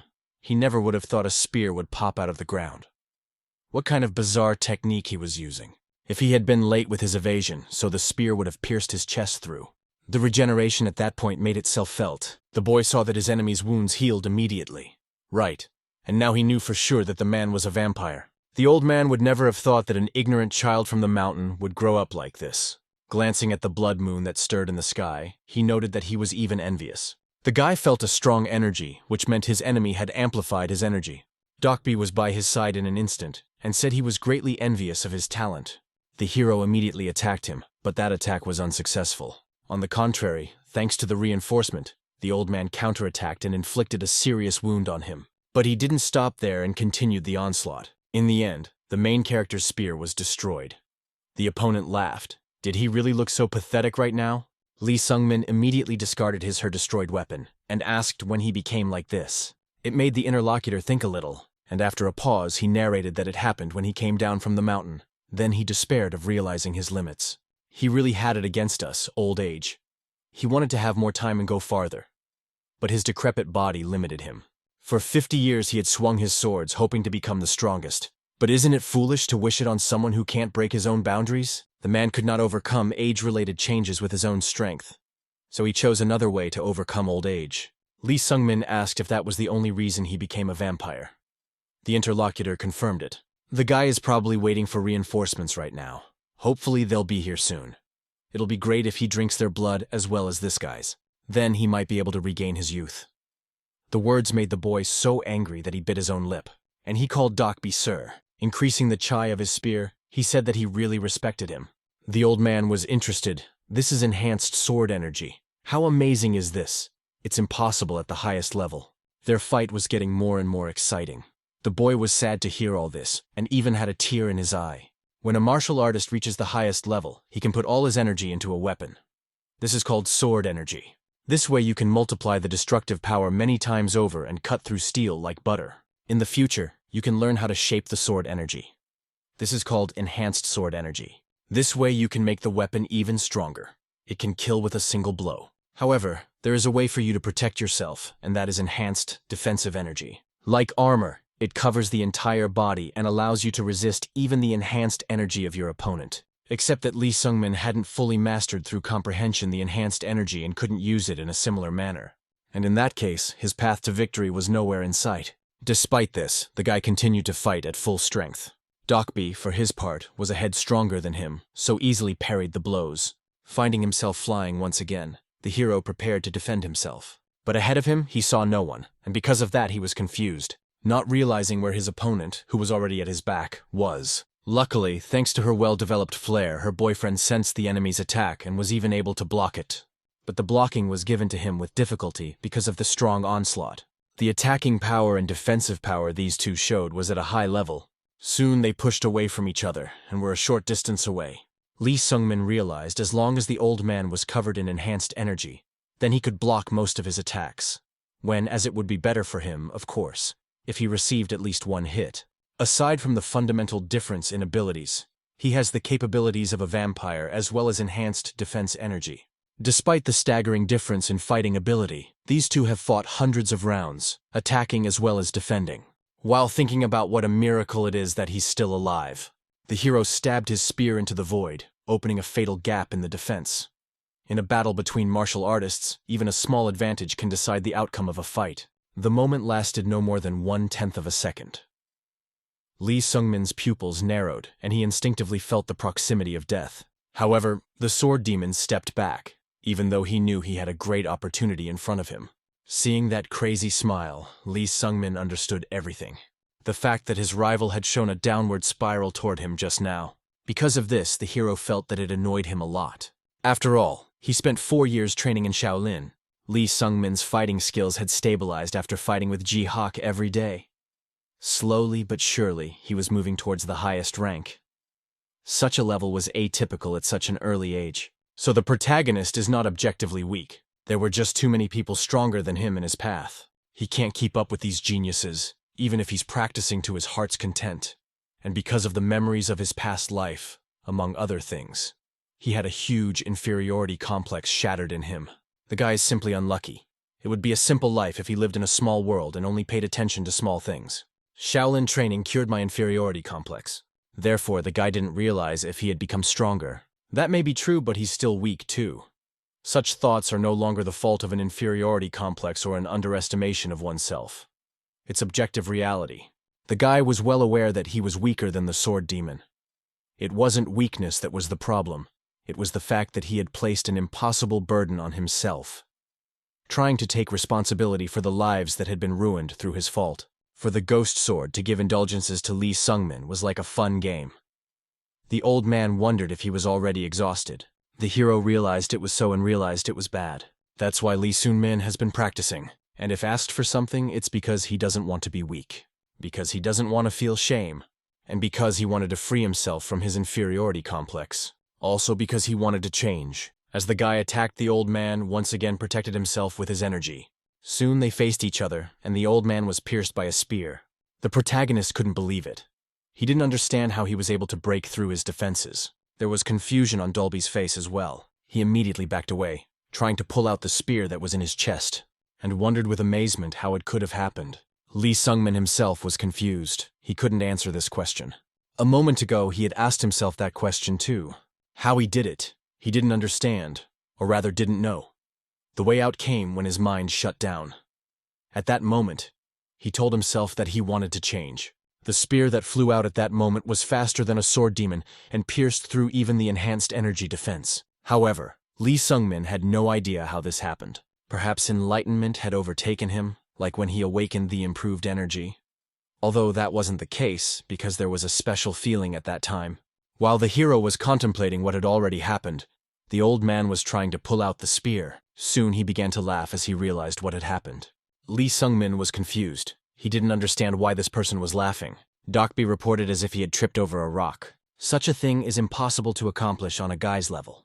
So did the enlightenment affect him, and he became stronger in a short period of time. So he really does have a great talent, and the old man is very jealous of him.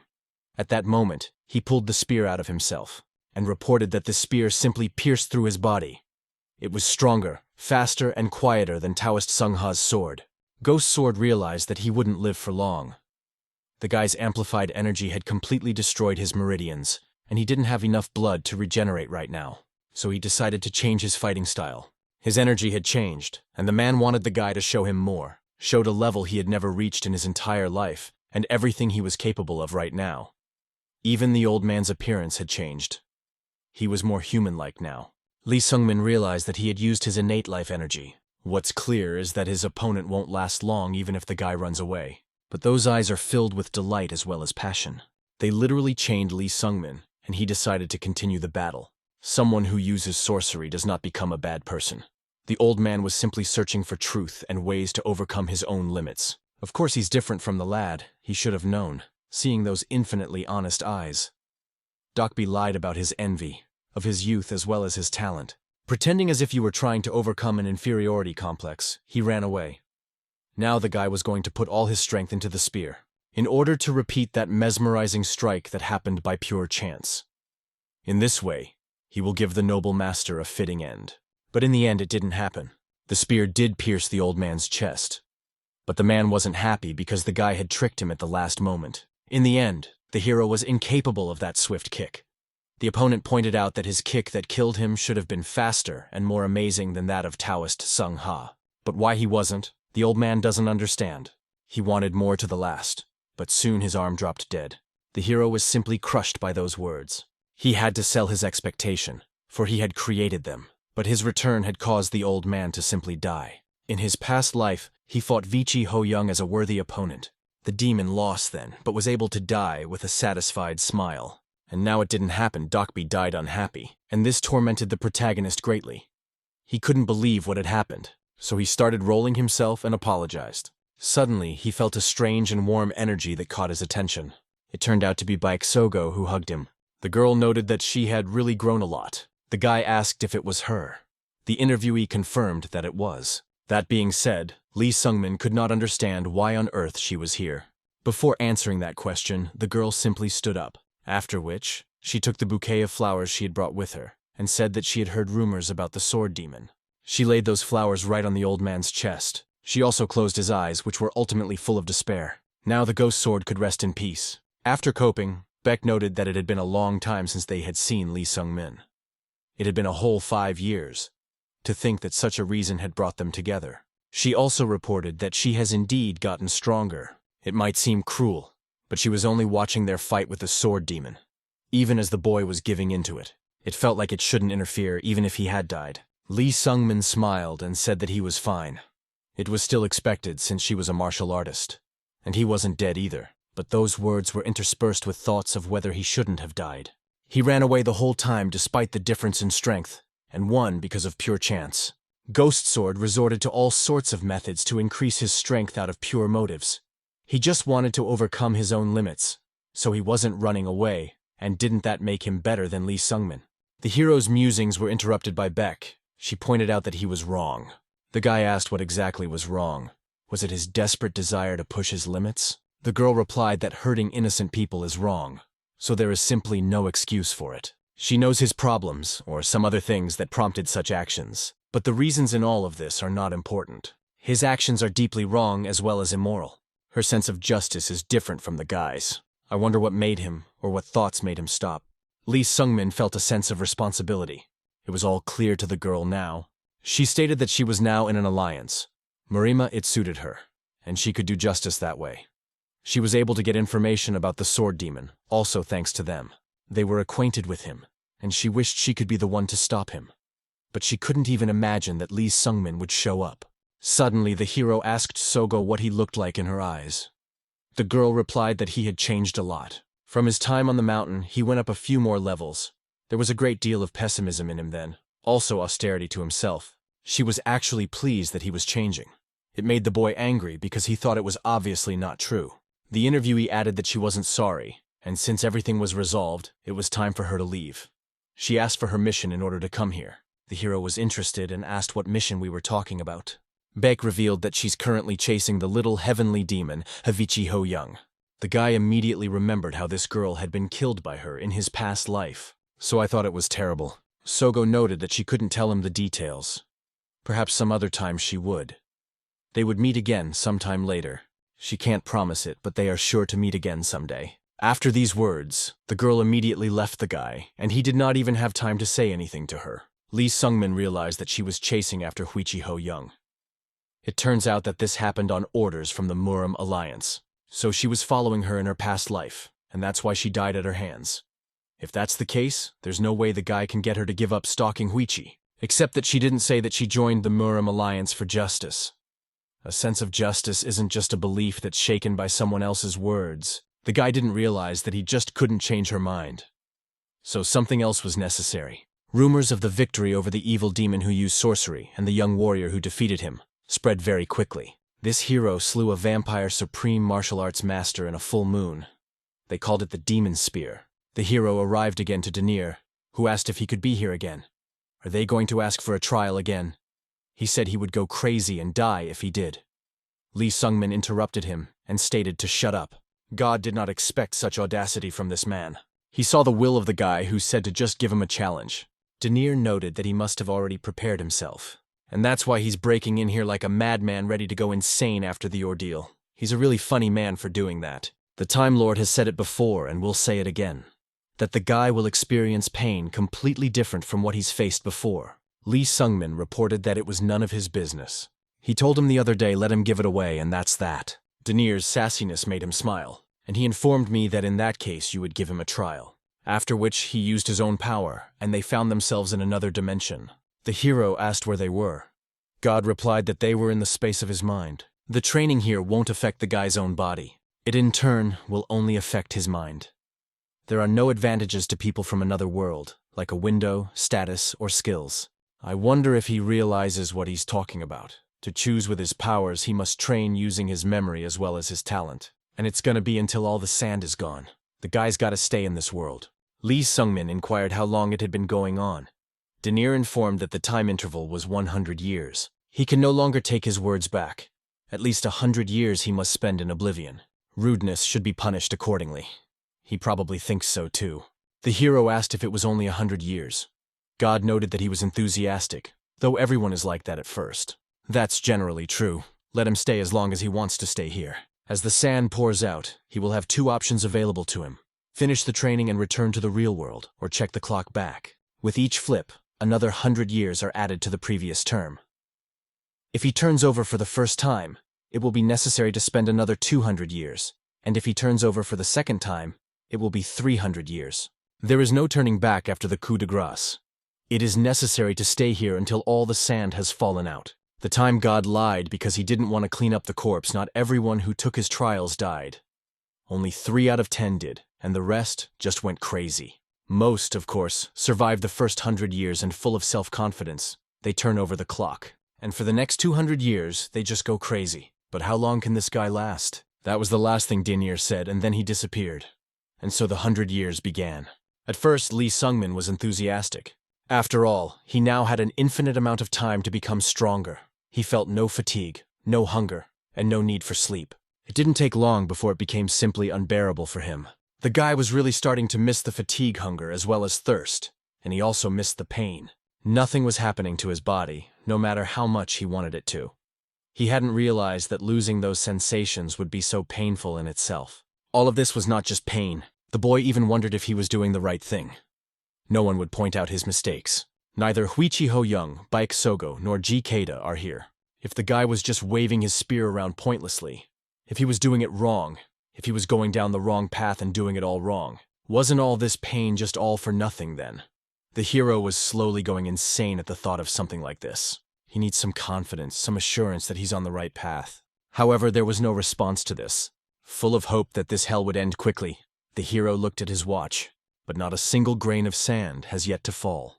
The god of time had been watching the guy for an extended period of time. Seeing what the guy was suffering, he thought it was time to prepare for a new corpse. But what he would see next made him wonder very much. He didn't think that crazy rascal would do such a thing. 10 men took the test of the god of time, and according to Devnar, they all easily passed the first 100 years. Therefore, Lee Sungmin wondered what was wrong with him. Compared to them, he lacked not only talent, but also fortitude. Thinking back to what had happened earlier, the guy remembered exactly why he shouldn't give up. Wasn't he a worm from the beginning? How can he fall into despair just because he's moving too slowly? He had already made up his mind when he was on Mont Mercy. It's true, he's a worm and will keep crawling until he surpasses the geniuses. Even if he chooses the wrong direction, if he keeps going, he will find a new path. The training he underwent in Shaolin was not in vain. The guy could recover quickly and also resume his exercises. He has a century to endure. Can anyone who, considering his past life and present life, has not lived more than 40 years, even imagine how long it is? Even a firm resolve will become shaky and wear out with the passage of time. Improved 9 Heaven Spear technique shows no progress even after practicing. The character has moved away from parrying block as well as attacking.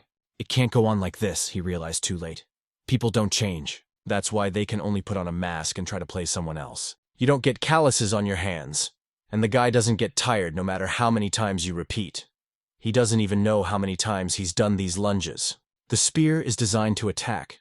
And here it is required to follow the rule of spear tip, shadow distance, and stability. Neutralization with the spear is one of the best in the world. The technique for your line spear was okay too. But the guy is not a monk. Between training sessions, he wondered why he was the way he was. And with less than half the time left, it wasn't clear what he had accomplished. Time was slowly passing and there was still some time left. Right now, Lee Sungmin's skills were not enough to change anything on the outside. Therefore, he decided that it was necessary to kill himself. Such a weak trash needed to be killed. There were also thoughts of him feeling sorry for killing Doc Bijun and apologizing for not being worthy of it. Play knows he's a talent-deprived man. Even after 100 years, he hasn't made any progress. Even though he's been swinging his spear relentlessly all this time. It's a hard change a guy wanted to kill himself for being weak, even though he just came here to eradicate it. But he's just still not making any progress. Sometimes he wished he could end it all. And sometimes he realized that he shouldn't give up. And so it came to pass that the sand had almost all settled. Lee Sungmin thought that even by practicing for 200 years, he wouldn't accomplish anything. He is classless and has no class advantages or skills. This place is perfect for him. He can't even remember how you were handed out when his aspirations for a lesser term. He'll probably get nothing again if he turns over the clock. Anyway, the guy wanted to run away, but things would probably be the same. The whole thing turned out to be very hard. The little sand tests turned out to be hard. That's how much his indecision weighs. Once again, angry with himself, the guy started the next 200 years. Lee Sungmin didn't remember what happened after that, and so he woke up once again, not realizing where he was. The moment he came to his senses, he noticed how much sand had fallen from last night's inspection. It became clear that he had most likely been in a delirium for a long time before he woke up. He had experienced it 1,000 times, but again he felt disgusted at his own weakness. But somehow he did regain consciousness. The hero reflected that everything would be fine as long as he was sane. He just needed to hold out. There was no need to worry about time. He had plenty of it. Only half the time remained. For a whole 100 years had already passed. This century was much more eventful than the previous one. The boy even took a couple of steps forward, even though they were small. He decided that this time he would practice the art of mystical violet dawn, and then the flight of the soul without shadow, and so he would keep his mind sober. Lee Sungmin set a goal and was pleased with himself for the first time in all this time. He decided that it was necessary to continue. Just like that, 200 years have passed. As expected, the guy again no noteworthy accomplishments, but he laughed, saying it was really great. And again he turned over the clock, after which came the interval of 300 years. The guy was going to do his best. The first century was horrible, but it only got better from there. Maybe he'd just lost his mind though. but he thinks he's making some progress. I wonder if he should set himself more ambitious goals. He should replicate that move from the battle with the sword demon. 300 years have passed. In total, the hero has already spent 600 years here. As expected, he failed to replicate that spear movement. So the next 400 years began. Guy's not the kind of guy who gets it right after a couple of tries. And here we are 1,000 years later. Lee Sungmin crashed into the top-level wall. He laughed. He would think only after 1,000 years, but he had reached that wall. He turned the hourglass over again and started a new 500 years, reflecting on the fact that he didn't encounter the wall until 1,000 years later, wondering how many more years it would take him to cross it. And with those thoughts in mind, he kept practicing. And 1,000 and 1,500 years later, he still repeated the spear motion that killed the sword demon. Of course, it was only a copy. The guy couldn't use it with the same speed and power for other techniques, though that's what he expected of himself. What a pathetic thing he was coming from. I wonder when he will become a supreme martial artist. Time once again ran out, so the guy thought that maybe he needed more time. Devnar, who had been watching all this, was really surprised by it. He thought this guy was really crazy. And finally, before long, the main character opened his eyes. Something the god of time kept from the test subjects. In the mind space, the effect of training is reduced many times over. Because of this, even geniuses who mastered everything much faster than ordinary people had a hard time. The past test subjects were all much more talented than Lee Sungmin, but no one was able to last more than 1,000 years. But this guy did it. He has indeed traveled 2,100 years. But how could he last so long? After Lee Sungmin woke up, he felt that his nose was bleeding. God reported that his brain was overloaded because of the sudden onslaught of memories that had accumulated over 2,100 years. If not for the blessings, things could have been much worse. During this time, his mind had been shattered many times, but he did the impossible again and put it back together again. Such a moron, limited by his lack of talent. How did he ever get over it? Though perhaps it was just because of its ordinariness? Exactly everyone who took Devnar's trials were extremely talented. They were not used to crawling slowly, as if they were a maggot. But here was Lee Sungmin crawling very slowly, and from the very beginning, he was this maggot. He was used to getting up after falling. He was always haunted by despair, the desperation that mattered. The god of time was well aware that these were certainly not all the reasons. Suddenly the hero said his body felt very heavy. Devnar called him lucky that he can still feel it somehow. It's normal to wean off the body after 2,000 years and a tail. One guy 1,000 years later couldn't even recognize his own limbs. The guy miraculously retained his identity. He's probably feeling out of sorts. This is a backup of his memories. They'll make him feel a little better. This copy the time god immediately directed at the guy, and he immediately remembered everything that had happened to him before. Lee Sungmin remarked that it reminded him of a time when he was pathetic. Still, he was grateful that it reminded him of that, because he shouldn't forget it. He really didn't like this body. He weakly tentative insect. Devnar noted that this was a test after all, just a mind exercise. Still, as long as the guy has the same mindset and remembers the experience, he can get back to the same level quickly. The hero remarked that in that case, he would stay with him for a while. The interlocutor did not understand what he was talking about. The boy said that he had nowhere to go, so he would stay here until he got used to his body. God asked what he was like, saying that he had been rude before, but now he had forgotten about basic politeness. Lee Sungmin explained that he had spent 2,100 years cut off from society. The interlocutor did not want him to stay here, but in the end he reported with you. He did what he wanted. Since then, a year has passed and the protagonists have traveled to the Shaolin temple. Jihak practiced as usual, honing his skills. Suddenly he heard a familiar voice inform him that a long time had passed. The man turned around and saw Sungmin. He was clearly not expected to be here, especially not the man he had become. The guy's look was unlike himself, so she inquired what it was that had happened to him. Lee Sungmin simply said that a lot of things happened. The interlocutor told what they said he had defeated the sword demon. The guy reported that it was just luck. Jai asked if he was saying that he defeated the assassin of the Manhwa sect leader through luck. This is ridiculous. But let him ask another question. How long had it been since he had reached his own peak? The hero replied that it had been 6 months. With this, he surprised his interlocutor and did not understand what was wrong. Jihak smiled and stated that it was no big deal. It's just that when he looks into his eyes, it feels like a little more time has passed for him. He then inquired if the guy would mind fighting him. Lee Sungmin pulled out his weapon and said that it would be a good idea. But suddenly a foreman appeared and informed them to stop immediately. After all, if they fight, then Shaolin might lose its future. Jihak couldn't believe the words Master Bullion was saying. It also made the hero smile, and he said that the man was overestimating his abilities. The old man laughed. Since their last meeting, the guy had not only mastered a new martial art, but had also become more talkative. I wonder why he came here. The hero wanted to find out how much closer he had gotten. The master reported that he must be talking about the comparison to Vichi Ho Young. The guy confirmed it.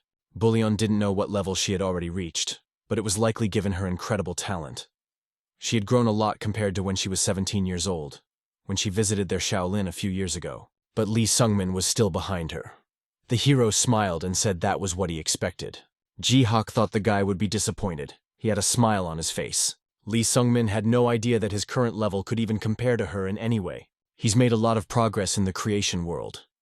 It would be great if he could achieve the same with this body. There are just over 2 months left until the dungeon opens. Jihak asked Lee Sun-min to stay the night before he left. However, he had too much to do.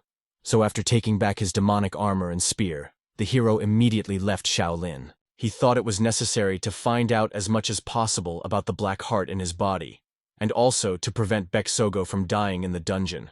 Also to find the Inveris that Devnar had told him about, and recover the battle prowess he had in the realm of consciousness by harmonizing his body, energy, and mind. The guy has a lot to do. He needs to make good use of his time.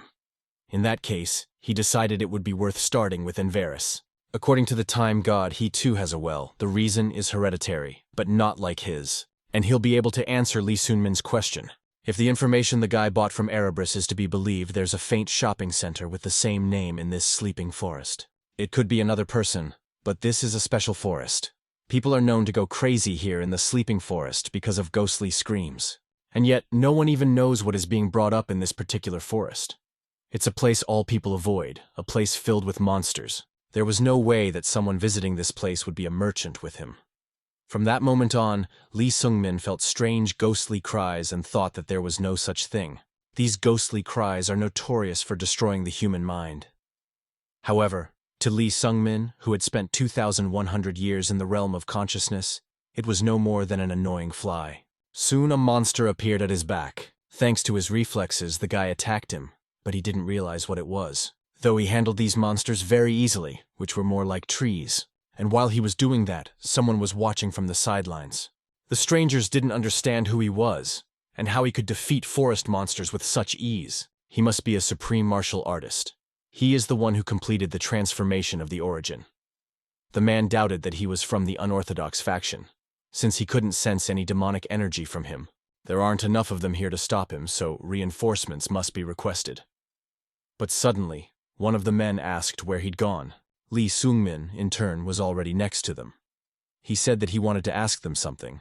Did they happen to hear anything about a man named Inveris? The strangers were wary, but after a moment came to their senses and attacked him, though reflexes helped the protagonist avoid damage from this attack. And he asked them to wait a second. He wasn't going to fight them. He just wanted to ask them something.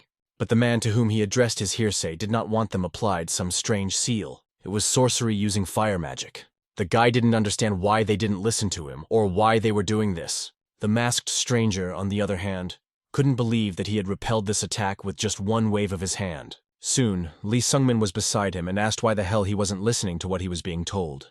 Let him answer in what magnitude he does so. The interlocutor was confused, and also asked to wait. They were deaf. And if he had something to say to them, could he write, or else on the ground? It became clear to the guy that they meant deaf. So he really started to draw the question of who they were. The interlocutors said they were from the tribe. And while they were chatting amongst themselves and someone was already flying at them, it landed, destroying everything in its path. The hero was able to dodge and also helped the guys do so. The man who appeared was very angry. He wondered how those two dared to divulge information about their tribe to an outsider. And he didn't even know who it was, but don't even let them dream of leaving here alive. The masked strangers addressed the man as an elder. After that, Lee Sung-min noticed that they didn't seem to be deaf. He is not interested in their tribe. I wonder if this man knows anything about the man named Inveris. The interlocutor realized that this guy knew a lot of information. Therefore, rushing to the attack, declared that he could not tell this to a stranger. Finally, the main character is clear. They said they have a tribe. It had been a little while since the battle. The guy said he didn't want to take someone's life if possible and he didn't want to fight at all. But it seems that what he is looking for is related to their tribe. The masked guys were terrified. He was also easily able to defeat their elder, who is the ultimate martial arts master. Lee Sungmin asked if they could show him the way. The guys realized they had no other option but to do it. It turned out to be a tribe camped in a sleeping forest. His men use a secret drug that makes them in chemistry so they can't hear the screams in the woods. Upon arriving there, the hero asked why they had decided to locate there. The place did not look peaceful to live in. The boy was spoken to by the tribal chief Kazuya. He replied that this was not what they had done to fulfill the tribe's wish. The hero felt the power that emanated from his interlocutor. He is really strong and is a supreme martial artist, who has completed the transformation of the origin. Kazuya asked what this guy was trying to accomplish. He killed one of their elders and even threatened the younger ones of their tribe. Lee Sungmin explained that he had said that he had no intentions of fighting. The initiative followed on their part. However, if they are going to attack him, let them have no doubt that he will attack back. Thus, the tension between the two was building. The tribal leader stated that in that case he had forgotten about it. Many of them will die if they try to restore it. That's why they will receive him as a guest of the village. The protagonist, without hesitation, shook hands with the interlocutor. The next question the guy asked was if they knew anything about Inveris. The old man wondered if the boy wanted to meet him. He had just left the forest 2 months ago. Then the hero asked where he was now. But the chief did not know that much. He has no idea he is for the visitors Inveris mentioned before he left. But he said that someone would show up here looking for him. That this someone would come to this forest and ask for information about him. And when that someone shows up, the same one must lead him to this very place. Presently they found themselves near some strange tree. Lee Sungmin asked what kind of wall it was. Could it be that countless trees were intertwined into a wall? The old man confirmed that. Afterward inquired if the guy wanted to try to break down that wall. Without hesitation, the protagonist immediately pulled out his spear, after which he attacked the wall with a crushing blow there. The chief was astonished at this power, but noted that the guy can't break down that wall by force alone. Even Inveris himself couldn't do it. Only an Averi tribe can't open that wall, so now he's going to open it. Lee Sungmin didn't understand why he had asked him to try and break it back then. Kazuya concentrated his energy near the wall. Thanks to that, the aisle really started to open up. Lee Sungmin wondered what was in here, but could have no idea. From what he knows, it's what's inside here, that incredibly strong howl. Even a supreme martial artist would find it difficult to pass through this area unscathed. While he had something else to add, the hero just headed inside. The ringing shriek would have shattered the consciousness of anyone who heard it. Everything is just as Kazuya said. Even a supreme martial artist who had mastered mind, energy, and body wouldn't be able to resist that scream. But Lee Sungmin had lived 2,100 years in the realm of consciousness. His mind was destroyed and restored many times. And in the process of all this, his mind acquired a vicious spiritual state, as well as insanity. Suddenly the guy heard an unfamiliar voice informing him that he was confused. The hero turned his attention to the source of the sound. The voice went on to say that it was rare to find creatures with perverted causality. So he mistook him for someone else.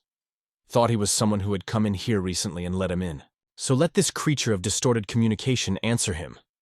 Is he one of those who have regressed back in time? The hero was a little confused at that point. Suddenly there was another interlocutor, who asked the monarch of the void to stop saying all this. Can't he see that this guy is overwhelmed? Lee Sungmin was really confused about what was happening here. That's why I wondered who they were in the first place. The girl asked to be allowed to introduce herself. Her name is Rubia, and she is Inveris' familiar. She was waiting for this guy here on her master's instructions. Lee Sungmin asked, but why did the familiar take on the appearance of a beastman? She replied that her master liked it that way. Next, the boy inquired as to what the thing was then.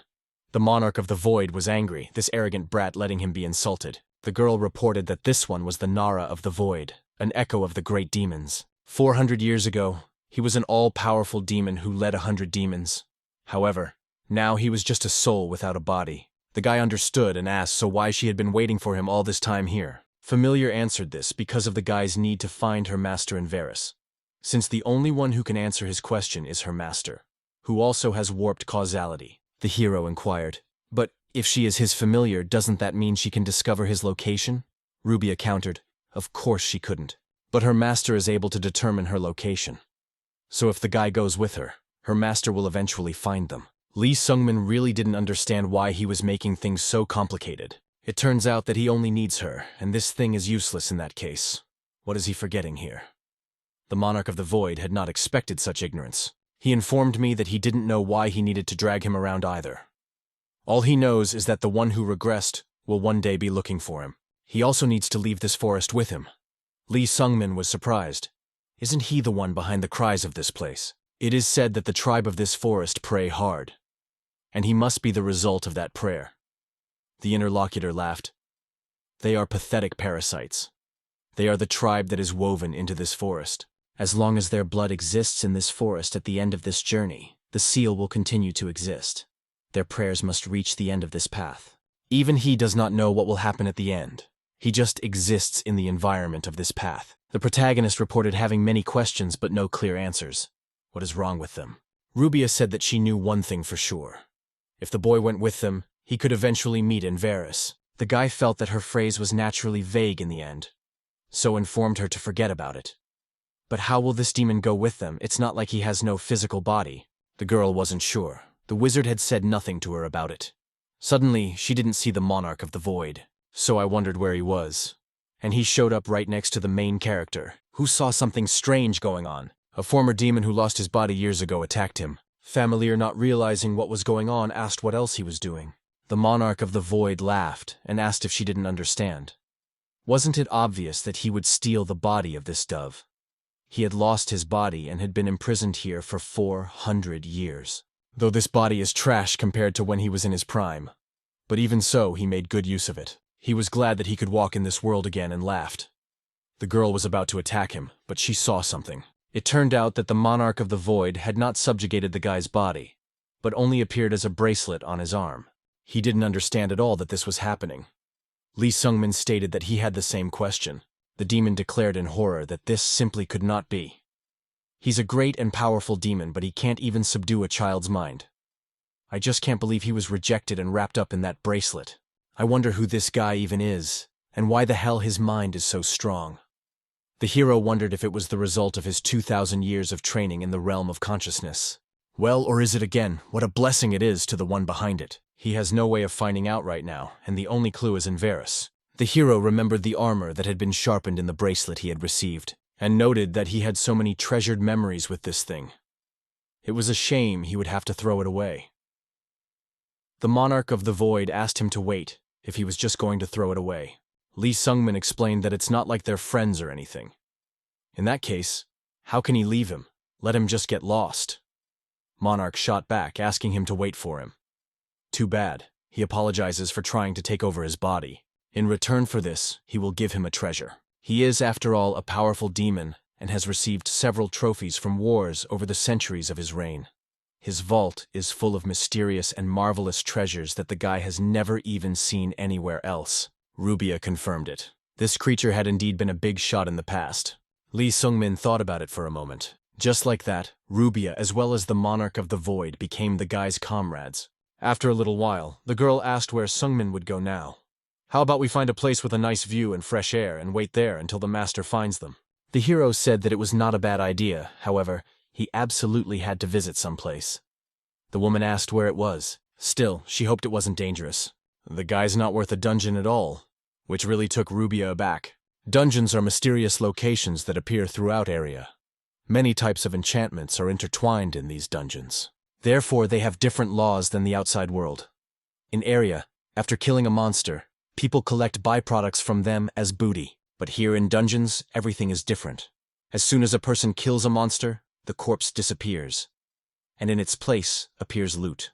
Loot comes in many different types. The stronger the monster killed, the better it is, of course. And if you remove the dungeon boss, you can get an incredible reward and the dungeon will be closed. Rubia couldn't believe it. Was the guy really going to go there? The protagonist immediately confirmed this. It had been 2 months since he had met Rubia, as well as the Monarch of the Void. He had learned the exact location of the dungeon thanks to Erebrisa's information. This will be his second dungeon. In his first life he received a regression stone. This purple stone must be the entrance to this dungeon. If the guy touches it, he is instantly teleported somewhere in the dungeon. Now he has to finish what needs to be done. But the question arises as to whether he can do it at all. A crazy thought flashed through his mind. But that's a very stupid question. He only went this far to prevent it. He has to do it anyway, so he touched the entrance. As a result, he soon found himself in that very dungeon. Rubia couldn't believe it. They really had fallen out in the dungeon. A moment later, the hero already sensed danger looming over him.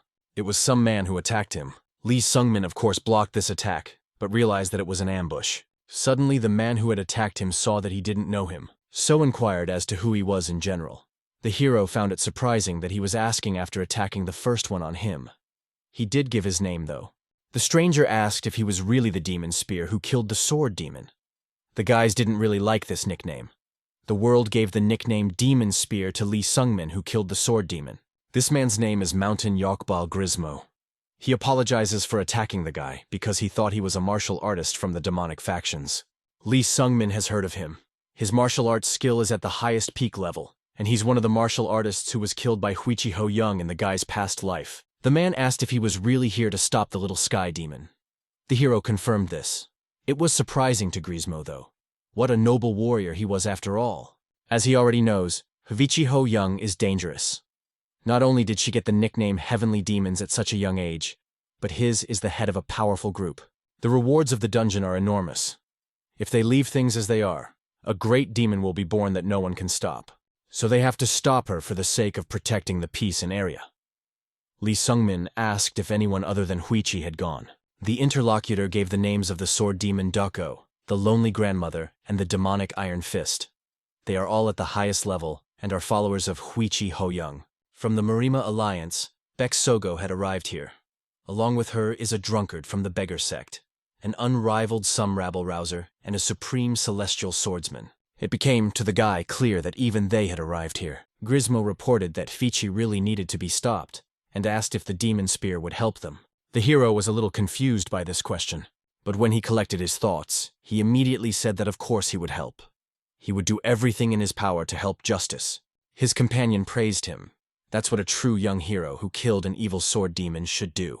I wonder if this is his first dungeon. Lee Sungmin confirmed it. Then Grismo narrated the information that all dungeons are very different from each other. But in this monster is very strong, and it's better to be careful. Suddenly, the man froze, seeing someone in front of him whom he had not expected. The protagonist was also confused. After all, he saw a familiar girl in front of him.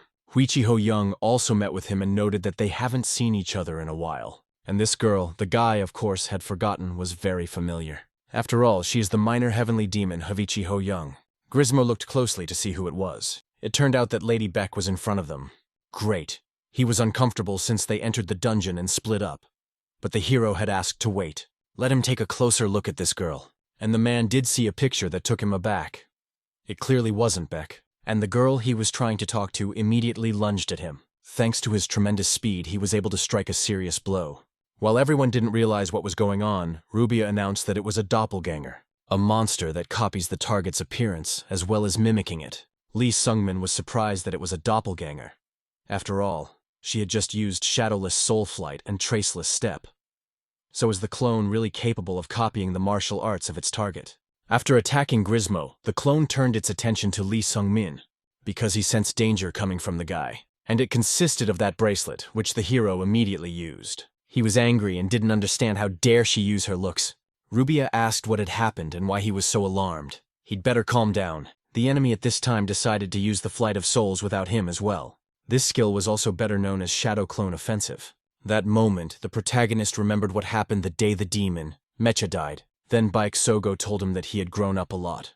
And the guy had a really hard time accepting those words. He had lived 2,100 years and prided himself on getting better. So he wanted to hear it from her. But clearly not from the kind of monster this clone is. Soon, their fight quickly ended with the protagonist's victory. That's when Grismo approached the guy and asked what it was. In response, he heard that the girl was a clone. Compared to the real Lady Beck, the doppelganger was certainly weaker. But come to think of it, he was even able to copy her martial arts. It's amazing that something like this really exists. Rubia reported that doppelgangers usually only copy appearances. They cannot copy techniques. But this is knowledge from the outside world. Anyway, let the guy not worry because she's already trying to explore the dungeon. She can be a guide, so just let him trust her, and show him the way. The monarch laughed upon hearing this. What could a worthless doll like her do? His companion, indignant. He's encased in armor, and he's saying something. That's how they continued to argue with each other. Lee Sun-min didn't like it, so he said, "You didn't keep your voice down." Grismo soon noted that a terrifying thought had crossed his mind. Hadn't they just fought Lady Beck's doppelganger? In which case, what happens if their or someone else's doppelganger shows up? This information alerted the hero. The first thing he thought of was Vichi Ho-young, a supreme celestial swordsman from the Murine Alliance had been killed, and she did it in such a way that she wasn't far away. A peerless weirdo from the same alliance survived. He claimed that this girl was a monster. Not for nothing was she nicknamed the Little Sky Demon. Although he thought it was the real Vichi Ho-young, there were some strange markings on her face. The man saw them and asked what had happened to her. Did she learn a new demonic art? That said, he does know that he cannot defeat her, but for chivalry and justice he will fight. And also for the soul of the supreme celestial swordsman who took such a horrible death. May the little heavenly demon Vichi Ho-young burn in hell. The girl didn't tense up at all. She killed him with just one swing. Only drops of blood splattered her pretty face. She then turned her attention to the corpse and looked at it for a long time. Her eyes were empty, and it turned out to be a clone. Although the real Vichi Ho-young looked at the slain enemy with the same gaze. She said it's been 9 years since they last met, and she killed Lee Sun-min's doppelganger right now. That said, I was genuinely glad he wasn't real. And soon she wondered if she should have worn something more dressy. It turns out that the guy really tried hard and got stronger, and if he dies here, she'll be very upset about it. So she asked and hoped that Lee Sung-min would not die. At this time, Baek Sogo also straightened up her opponent. It was pretty hard for her to do that. Who'd have thought there'd be a doppelganger? It was a good thing that it was the twin of a supreme heavenly swordsman after all. He was the weakest among them. To top it all off, the stuff that fell out of the doppelganger's corpse is elixir, and it looks pretty pure. It's a potion of the highest grade that can mend even severed limbs. But now the girl did not understand where she should go.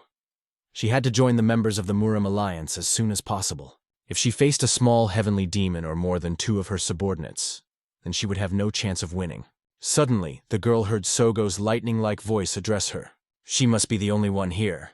They were the followers of Vichi, the little heavenly demon, sword Dokbo, and demonic iron fist. They inquired if the girl was the only one here. In Lee Sun-min's hands was a magic crystal that was retrieved from the corpse of Baek Sogo's doppelganger. The magic crystal was a large amount of crystallized mana. By applying in different ways, one could obtain mana when consumed. The monarch of the void wondered why the guy didn't eat him. The guy reported that his mind, energy, and body are unstable. Perhaps if he ate it, he would be in worse shape.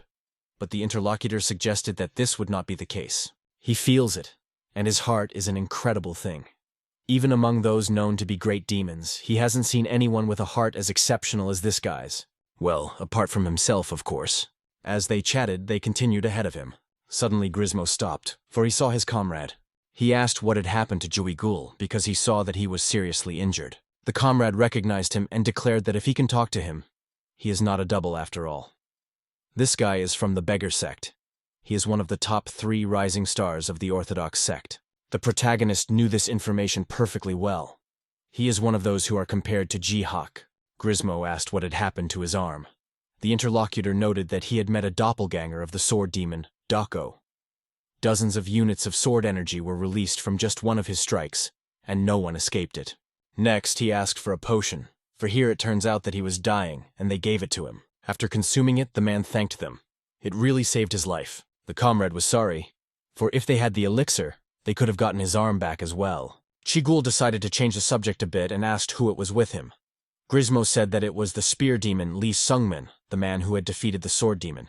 The man from the Beggar sect understood everything. He had heard a lot about him. Ms. Beck mentioned him a couple times. He must be helping because he's worried about her. What a deep and loving relationship these guys have between the oldest and youngest. Lee Sung-min was a little embarrassed by this, and he asked if it wasn't normal for the younger one to come to the aid of his older one. The hero wanted to ask him how he was related to her. The interlocutor noted that not very close comrades. The heat was building up, and the hero said that he understood everything. He is also very close to her.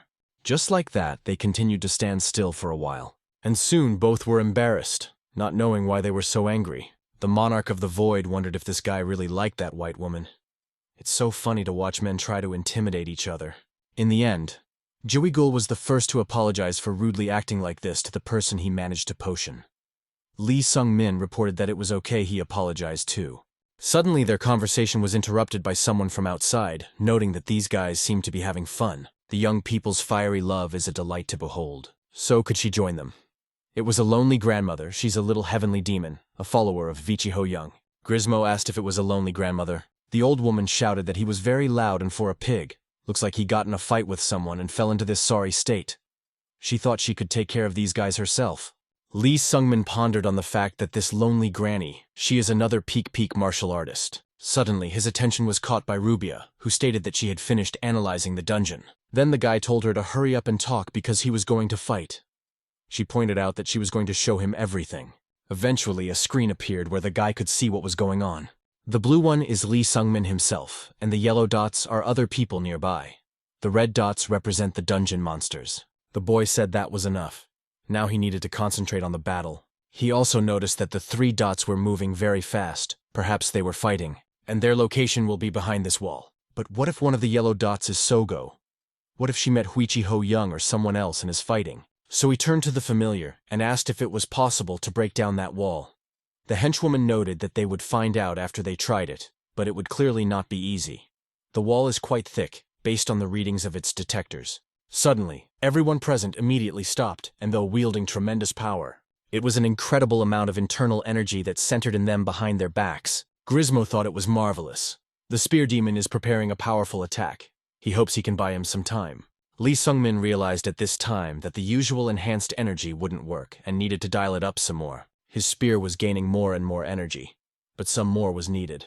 Eventually this energy accumulated right at the tip of the spearhead.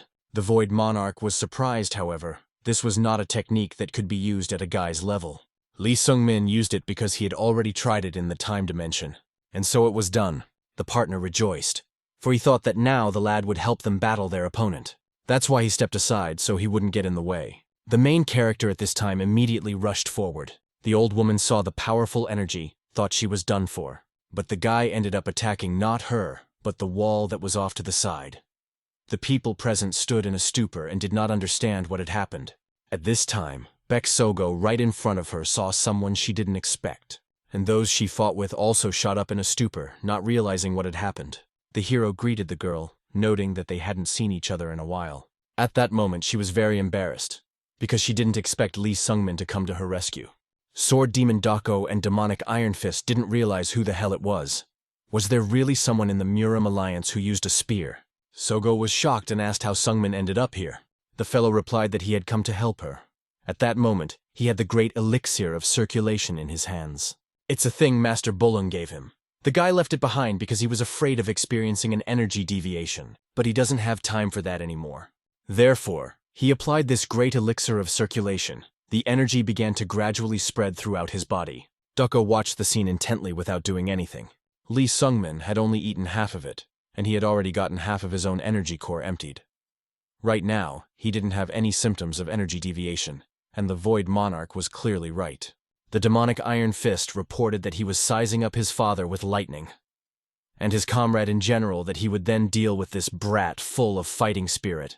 The hero, along with the girl, prepared for battle, and they were attacked without delay by their enemies. The heroes were the first to encounter Dako. Their forces weren't particularly different from each other, and the battle was clearly going to be fierce. Sogo was surprised to see what was going on when it was Sungmin who had gotten so strong. They had seen each other last year, and he had been weaker then. After exchanging a couple punches, the guy and his opponent moved away from each other. The sword demon wondered who this strong comrade was. He seems less experienced than himself, but he is clearly not easy to defeat, and those eyes are stirring. Why does he feel the incredible flow of time within him, even though he hasn't gone through the age regression? While the man was contemplating what was happening, the hero rushed to attack. In the process, he used several techniques that Sogo had shown him. But his opponent was also not bad and easily deflected them, after which he went on his own counterattack. Lee Sungmin was also not going to give up. He intensified his energy and thus threw back his opponent, who then quickly returned to the battle applying his special technique. This caused the protagonist to step back a short distance. And there, thanks to his training and skills, he was able to fend off the danger looming over him. Dako laughed. He was enjoying this most interesting battle. While he was doing so, the hero once again attacked, using the third form of the Supreme Spear of the Nine Heavens. It was precisely the stealthy snake strike attack. The sword demon is a bit confused as to what this spear movement is. He can't even figure out where they are flying to. Suddenly he felt a spear strike him, though he didn't even see it when it attacked. It became clear that this spear had suddenly come from below. But it only stirred the man more what a marvelous fight it was. Judging by his martial art, he is a master who has been training for a long time. Dokbo is curious, his age, to think that he's so experienced even though he's so young. He would enjoy this fight a little more, but his technique, spears are very hard to predict. If this drags on, he might be in trouble. And the demonic iron fist is also enveloping. They need to get rid of them as soon as possible and return to the Signor's side. Here were 3 things that the demon sword Dokbo didn't know. The guy in front of him, a close friend of the Signor, whom he loves as well as respects. The spear technique he had just mentally praised was his Signore's spear technique. But there was something else he hadn't realized. It is that his life will be taken by his own Signor. Before he died, Dokbo only questioned why she did it. He didn't even realize it was a clone. Eventually his body dropped dead, and everyone else was alert. The one who didn't understand what was going on the most was Iron Fist. He asked the little celestial demon why she did it. Why she killed the demonic sword, Dokbo. Even if she doesn't like them, he didn't call her their liege. When she rules the world in the near future, they wanted to see a demonic martial artist rule the world, and that was it. But why did she do it? The sword demon Dokbo followed her from the bottom of his heart. Naturally, the girl answered nothing to this. The demonic Iron Fist asked if he wasn't even worth a conversation. Okay then. In that case, let the little heavenly demon Vichi Ho Young die. Naturally, the demonic Iron Fist died. The Vichi Ho Young who appeared was her doppelganger. Sword demon Dokbo and demonic Iron Fist couldn't know this because they had never met a doppelganger in the dungeon. Demonic martial artists who investigated behind the little celestial demon could die while gasping with rage. Suddenly, the hero turned to Sogo. He asked her to just leave, but she didn't understand what he was saying. Lee Sungmin said he was going to die here alone. He made a hole in the back. If she goes through it, she will find a drunken beggar and a mountain of yuckball. We need her to bring them here so they can fight her together. That's the only way they'll have a chance to win. The girl pointed out that if he did that, he might die. But he interrupted her and said that she was faster than him. After which he smiled, stating that he was counting on her. Sogo didn't want to leave him here alone, but now she simply had no choice. The girl tossed him the elixir and told him not to die here. The hero replied with a smile on his face that he would definitely survive. But looking at the little celestial demon clone, he thought that wasn't a fact. In Lee Sun-min's past life, Vichi Ho Young left the dungeon alive. When asked what happened, she simply said that everyone had died. All decided that the little sky demon just killed, and all. But the hero thinks he's about to find out the truth. In his past life, everyone was killed by her doppelganger. That dense thing the girl has is like an artifact that can stretch and fly forward at incredible speeds. The guy wondered if he could stop her at his current level. While he was trying to ponder this, the girl immediately attacked him as well. Lee Sungmin had no intention of retreating, but instead decided to block the blow.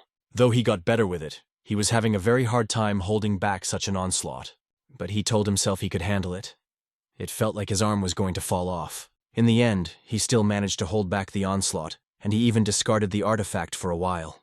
It would take about 5 minutes for Sogo to bring in a drunken, out-of-nowhere and mountain yakball fighting a lonely grandmother. But what would happen then? What would change if these 3 helped him fight? At that moment, he realized that he wanted to live, which means I have to do it, because he promised a lot of people. But what he needs to do to dig out. It is necessary to hold on and he must fight. But not just fight, he must win. His current body might be weak, but not once. It is now necessary to remember the 2,100 years he spent in the world of the mind, to remember everything he had learned so far. Earlier, Vichi herself had told him that those who attack from the front are weak from the sides. When fighting someone so powerful, it's hard to fight them. You need to parry attacks and turn them against your opponent. That's what the protagonist was trying to do right now. After discarding the clone artifact, he immediately counterattacked. Upon landing, the guy landed a really powerful and punching blow. But thanks to her artifact, her opponent handled it very easily. Lee Sungmin realized that it was very dangerous to be with her, but close by, so he distanced himself. Suddenly, the monarch of the void spoke up and asked the boy if he understood it. This girl is not using palm-foot techniques or martial arts. She's simply swinging her canvas. We can start by saying that it's not a very powerful tool. It's only that strong because she's very skilled and has a ton of internal energy. The hero realized that the doppelgangers were able to reproduce the movement of the original. Vichi Ho Young usually does not use martial arts, but uses his canvas. She doesn't use martial arts on those who aren't worth it. Monarch just You congratulate the guy, he's been recognized as an opponent worth using them against. Sounds like she was just goofing around the whole time. The hero sensed great danger and wished that Sogo just didn't have to come here, because it's a real monster. At this time, the grandmother was already destroyed. Sogo arrived at the others and informed them that they had to go right now to rescue Suni Min. Grismo asked to wait a bit, but the girls shouted that they didn't have time to discuss it now. Let them just forget. If they don't go, she'll go alone then. A drunken beggar appeared behind her back and attacked. Grismo inquired what he was doing. The comrade replied that he was knocking her out by blocking the pain point. If they went as she said, she would simply die. First, they were wrong about their opponent's fighting strength. So they used all of their power in the duel with the lone grandmother. To subdue the little heavenly demon, they would need 5 times more power than what they currently had. That's why the best solution right now is for them to back off. Grismo asked if there was even a way out of here. If they didn't defeat the boss, the exit would probably be closed. The drunken beggar replied that they had some luck. He had found a dungeon escape scroll while searching a lonely grandmother. She probably got it after defeating the other doppelgangers. It's really not an easy decision, but he's grateful that a comrade agreed to do it. Of course, they took Sogo along with them. At last the man stopped and looked at the hole in the wall. He was sad and apologized to the guy for them not helping him. Meanwhile, Lee Sung-min continued to fight his very strong enemy. It was as hard on him now as it had ever been on any of his enemies. The Monarch of the Void tried to bring him to his senses and told him she was getting closer. He helped the guy and told him where and when the girl was going to attack him. Due to this, the protagonist tried to block these blows, but it was hard enough. Although the Monarch of the Void has complained about him, it upsets him greatly. Let him simply act on his instructions. The fellow shouted for him to shut up. But the interlocutor said that he would then try times better because his house, which is the armor and now will be destroyed. He's an ungrateful brat. If you hadn't blocked that punch, he'd be bloody by now. And if he dies, he'll rot here for the rest of his life. And the woman he asked for help still hasn't returned, even though it's been a long time. The guy informed her that he knew that. The former demon asked, but doesn't he hate her? She betrayed him after all. If he hadn't come here to save her, he wouldn't be in danger. Now he's just dying for her. Lee Sung-min didn't care about that. He already knows she's not so sure something happened. He decided not to think about such nonsense. I mean, he really wanted her not to come back. You could start by saying that he would have died on Mount Mercy anyway if it hadn't been for her. Hearing this, the interlocutor laughed. He was really starting to like it now. Either way, he wasn't going to let it just die. That's why she's going to help him out a little bit. Suddenly, the protagonist felt a powerful flow of energy enveloping him. So inquired what it was the Monarch of the Void was doing. The one shouted for him to just shut up and accept it. He's trying to help him, after all. Let him watch carefully, this is the true god of chaos. At that moment, even the clone didn't attack, but rather watched in surprise at what was happening. The Monarch of the Void reported that it would be easy for him to gather his forces if there was a mediator. So let him go ahead and enjoy the condition of pleasure. Lee Sung-min didn't expect this to happen. He wondered if it meant what he thought it meant. The interlocutor confirmed it. That was the part of his demonic armor. The monarch knew that his heart could take some demonic power. The hero knew that his wounds were healing and even his broken arm was recovering gradually. He also feels incredibly powerful. At that moment, even the air changed, but Unique inherited the arrogance and curiosity of the original. Therefore, as he stood there and watched Lee Sung-min, he recognized him as a worthy opponent.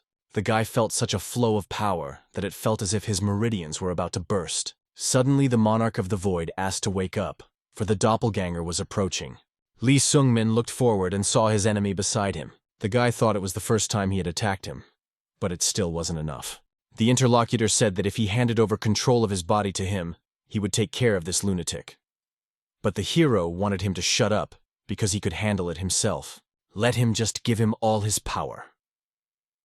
The Void Monarch laughed. If he gave him all his power, he wouldn't be able to handle it. But the protagonist achieved this earlier. It was a power he couldn't use because of his weak body. That being said, he knows how to use it, with the level he was able to achieve in the realm of the mind. The guy could even defeat the Doppelganger standing in front of him. And not just the Doppelganger Vichi Young herself. He would defeat him. That's why he said that the Monarch of the Heights just gave him that power. Eventually the interlocutor agreed, and the guy's spear began to shimmer with demonic energy. And so the two rivals were once again to face each other. At the last moment, the Doppelganger saw tremendous force, thanks to which the protagonist repelled her blow and threw her a great distance away. As a consequence, the copy of the little celestial demon hit the wall. Of course, she wasn't destroyed by it, but surprised. The hero was about to continue his onslaught. He used the supreme spear of the Nine Heavens' fourth form, which was a diversion of the 9 dragons emerging from his power.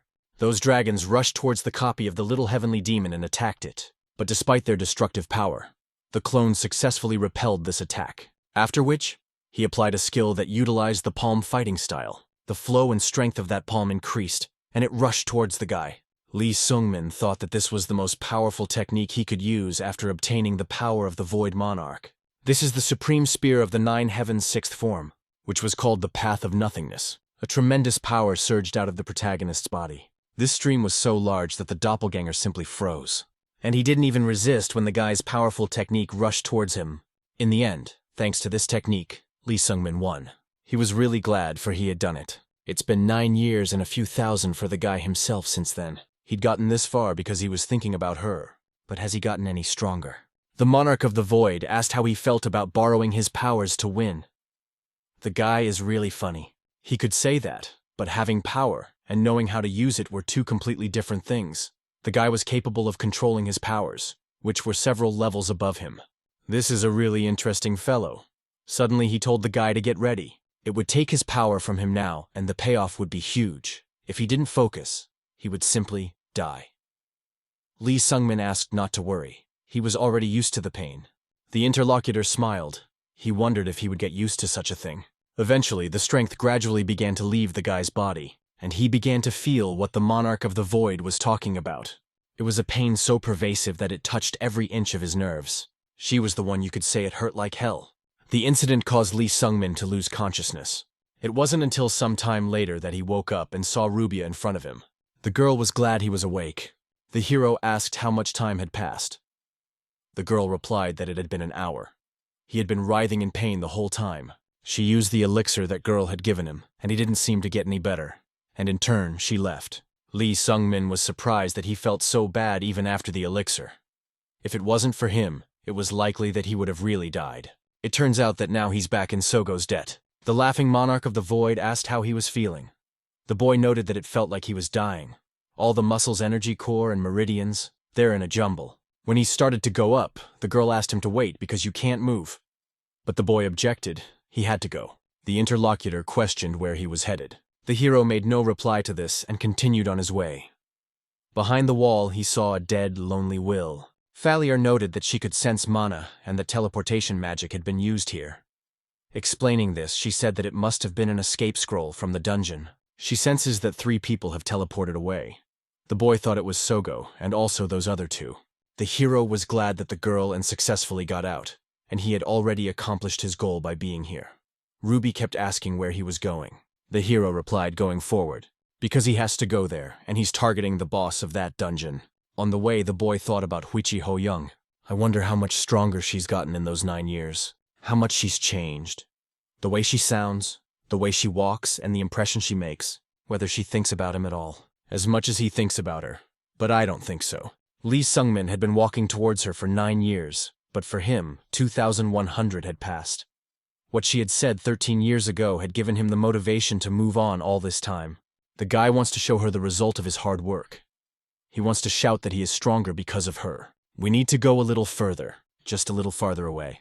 And so he finally made it to the right place. A bright light shone in his eyes again, and was coming from a girl who was fighting a dungeon boss. For a guy, it was very beautiful. The childish desire to show off his height instantly collapsed. Literally every movement was perfect. It's perfect, better than he imagined during the test. The doppelganger couldn't imitate her at all. That's what the guy had been striving for all along. Vichi Ho-young. The girl defeated the dungeon boss easily enough. She thought that was the one that needed to be defeated. That said, he was actually quite strong past that. She would hardly be able to overpower him. She also met a monster that looked a lot like a guy. He was using the supreme spear of the 9 heavens. He proved to be an interesting opponent. Lee Sungmin had indeed become stronger.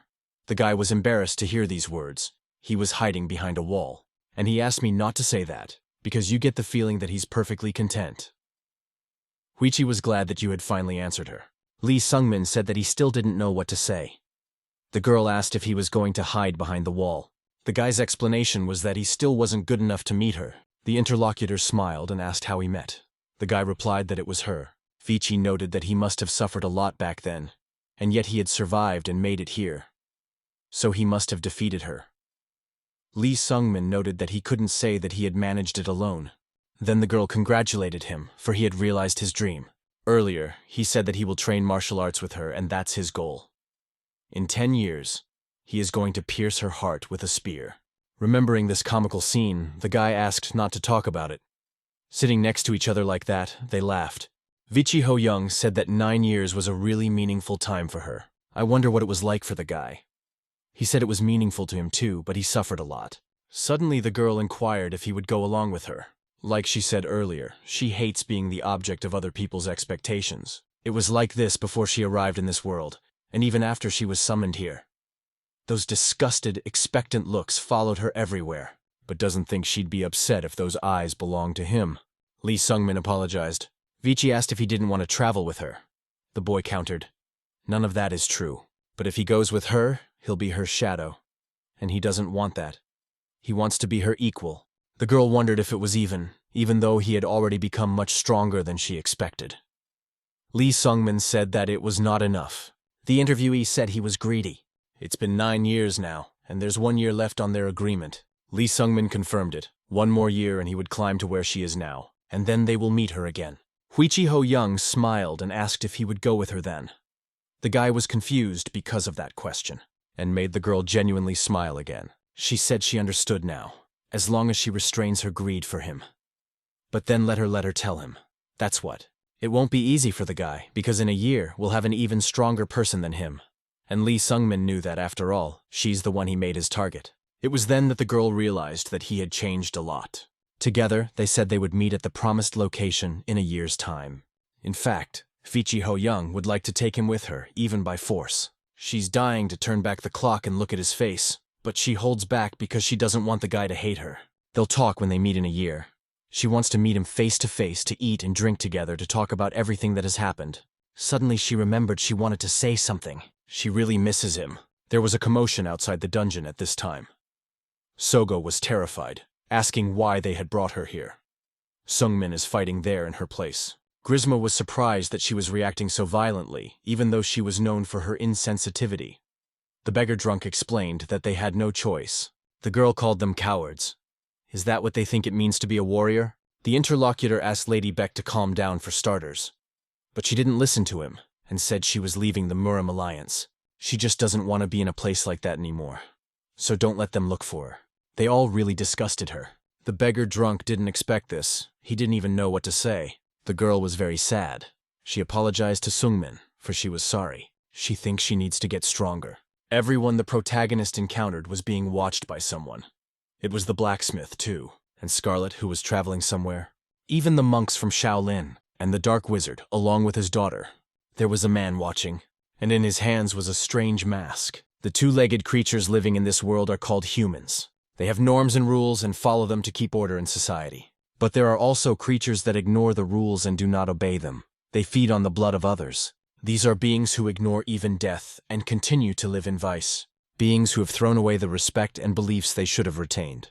Those creatures that barbaric nature possesses them. He does not howl at the moon. Beings that aren't even human at all, and those who are on the fringe of that. The humans call them subhumans.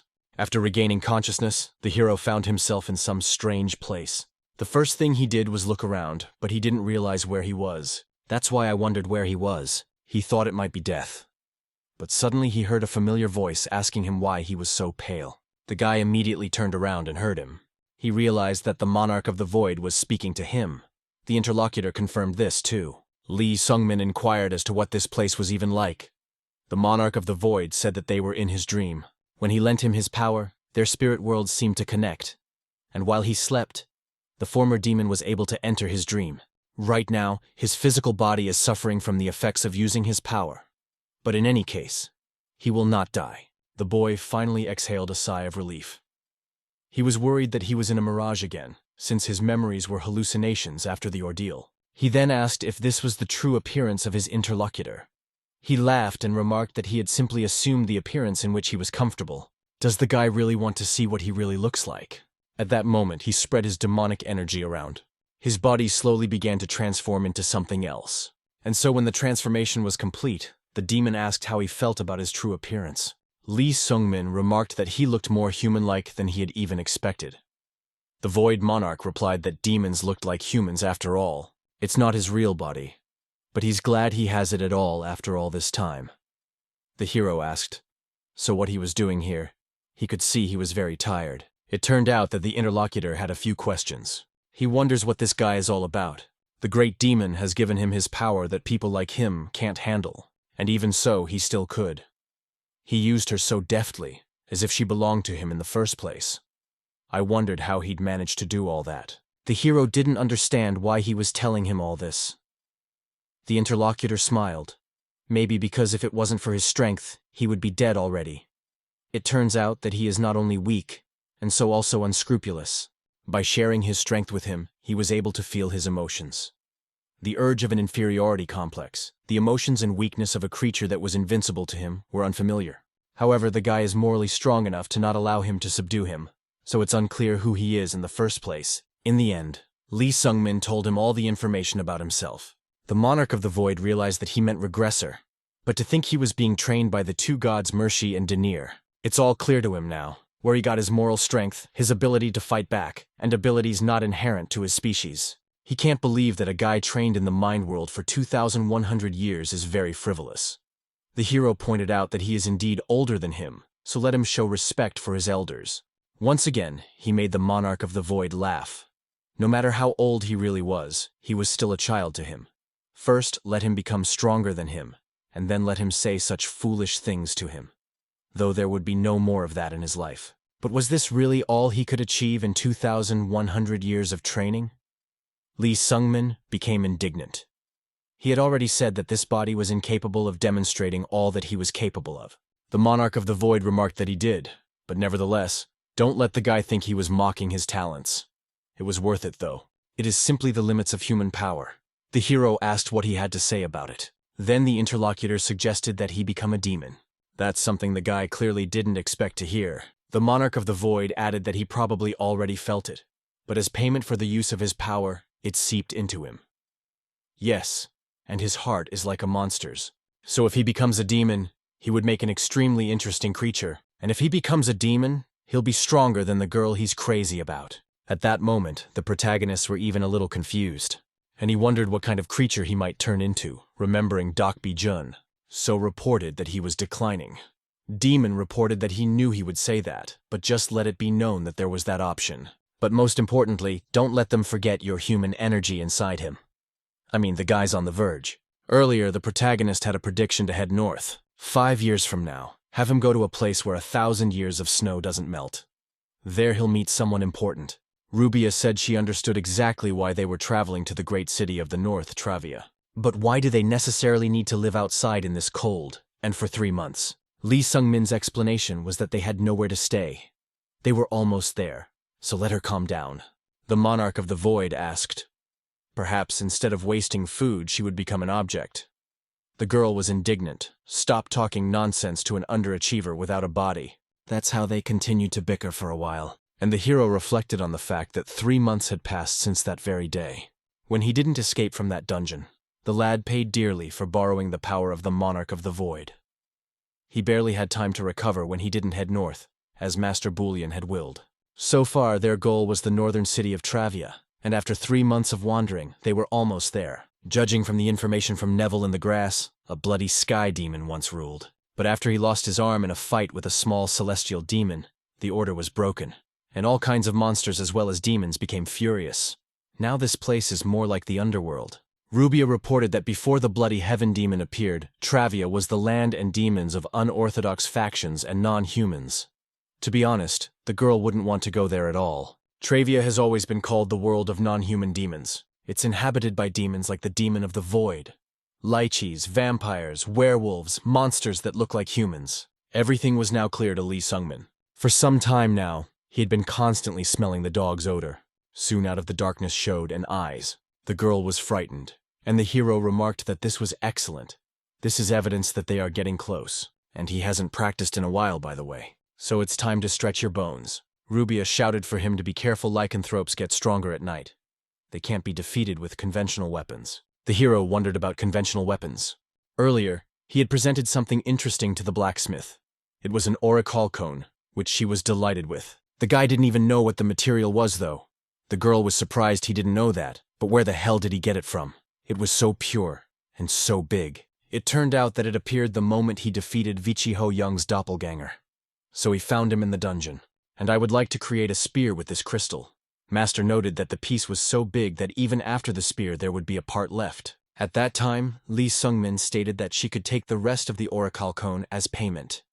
The girl stated that he had lost his mind. She's honored to work with this material. You could buy yourself several locks with a piece like that, and he wants her to take it as payment. The hero stated that in that case, she should put the pieces into magical armor. As a result, Lee Sungmin had a new weapon as well as armor, and now prepared to put his new spear to the test, which was very easy to kill enemies who were said to be not so easy to kill. The guy had no problem with them enjoying this battle, and continued to destroy the enemies that attacked him. It wasn't long before he finally got through with them. The survivors, of course, they froze in a stupor. The hero wondered what they were going to do now. Why they had attacked him in the first place. These creatures knew how to speak, so they asked how dare he. Does he really think he can survive after something like that? Lee Sungmin asked what he meant by that, because he wasn't the first one to attack them. He said that he had made a mess of the Ghost Wolf sect's territory, which was their territory. Upon hearing the name, the guy said he recalled that the dogs had created a cult. But where it's their territory? A member of the Ghost Wolf sect noticed. Didn't he pass by a small village on his way here? He made a mess of the village, and they couldn't collect the tax from it. Lee Sungmin realized what he was talking about. The innkeeper there had drugged Rubia and tried to sell her into slavery. The monarch of the void would be amused to watch that cat-paralyzed girl. An awkward pause hung after this conversation. The protagonist attacked again and informed them that they were the ones who were wrong. How dare they even behave so absurdly and accuse him as well? If they stop attacking, he will also stop and leave. The interlocutor reported that this was nonsense. Does he think that after such humiliation they will just let him go? The Ghost Wolf sect never forgets a grudge. Those words were the last thing he said before his head flew off his shoulders. The monarch of the void inquired what the boy was up to in the first place. He informed him that it was nothing. Is it necessary to think when killing such scum? His interlocutor agreed with him. They're really too weak for this guy. With that much strength in his power, he could easily kill a dozen of his kind. The hero wondered what he was getting at. The monarch of the void said his better self wasn't overconfident. It was like he was showing his superiority when he killed those dogs. Only an invincible man like him would do that. They do look familiar, though. Rubia reported that vampires and lycanthropes serve the same master, and from there create low-ranking life forms. In the case of lycanthropes, low-ranking life forms will resemble their master. If their master is the leader of the Ghost Wolf sect, then, in his current state, the guy can't beat him. So the Monarch of Heights asks not to show off if he doesn't want to die early. Lee Sungmin resented what he was even asking him to do. Does he really want to say that he should have let them sell Rubia into slavery? The girl cried and apologized. It was all her fault. But the boy objected.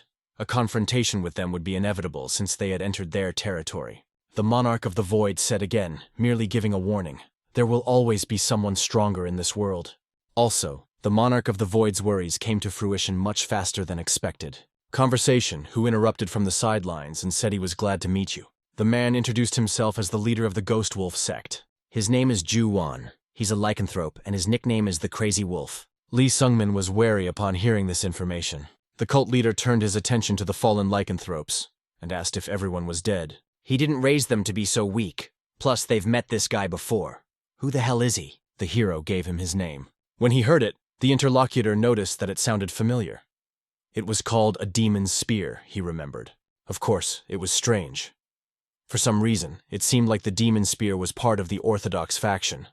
But after meeting him in person, he realizes that he's more on their side. None of that matters at all right now, though. The man's aura was steadily increasing, and he asked how the spear demon wanted to die.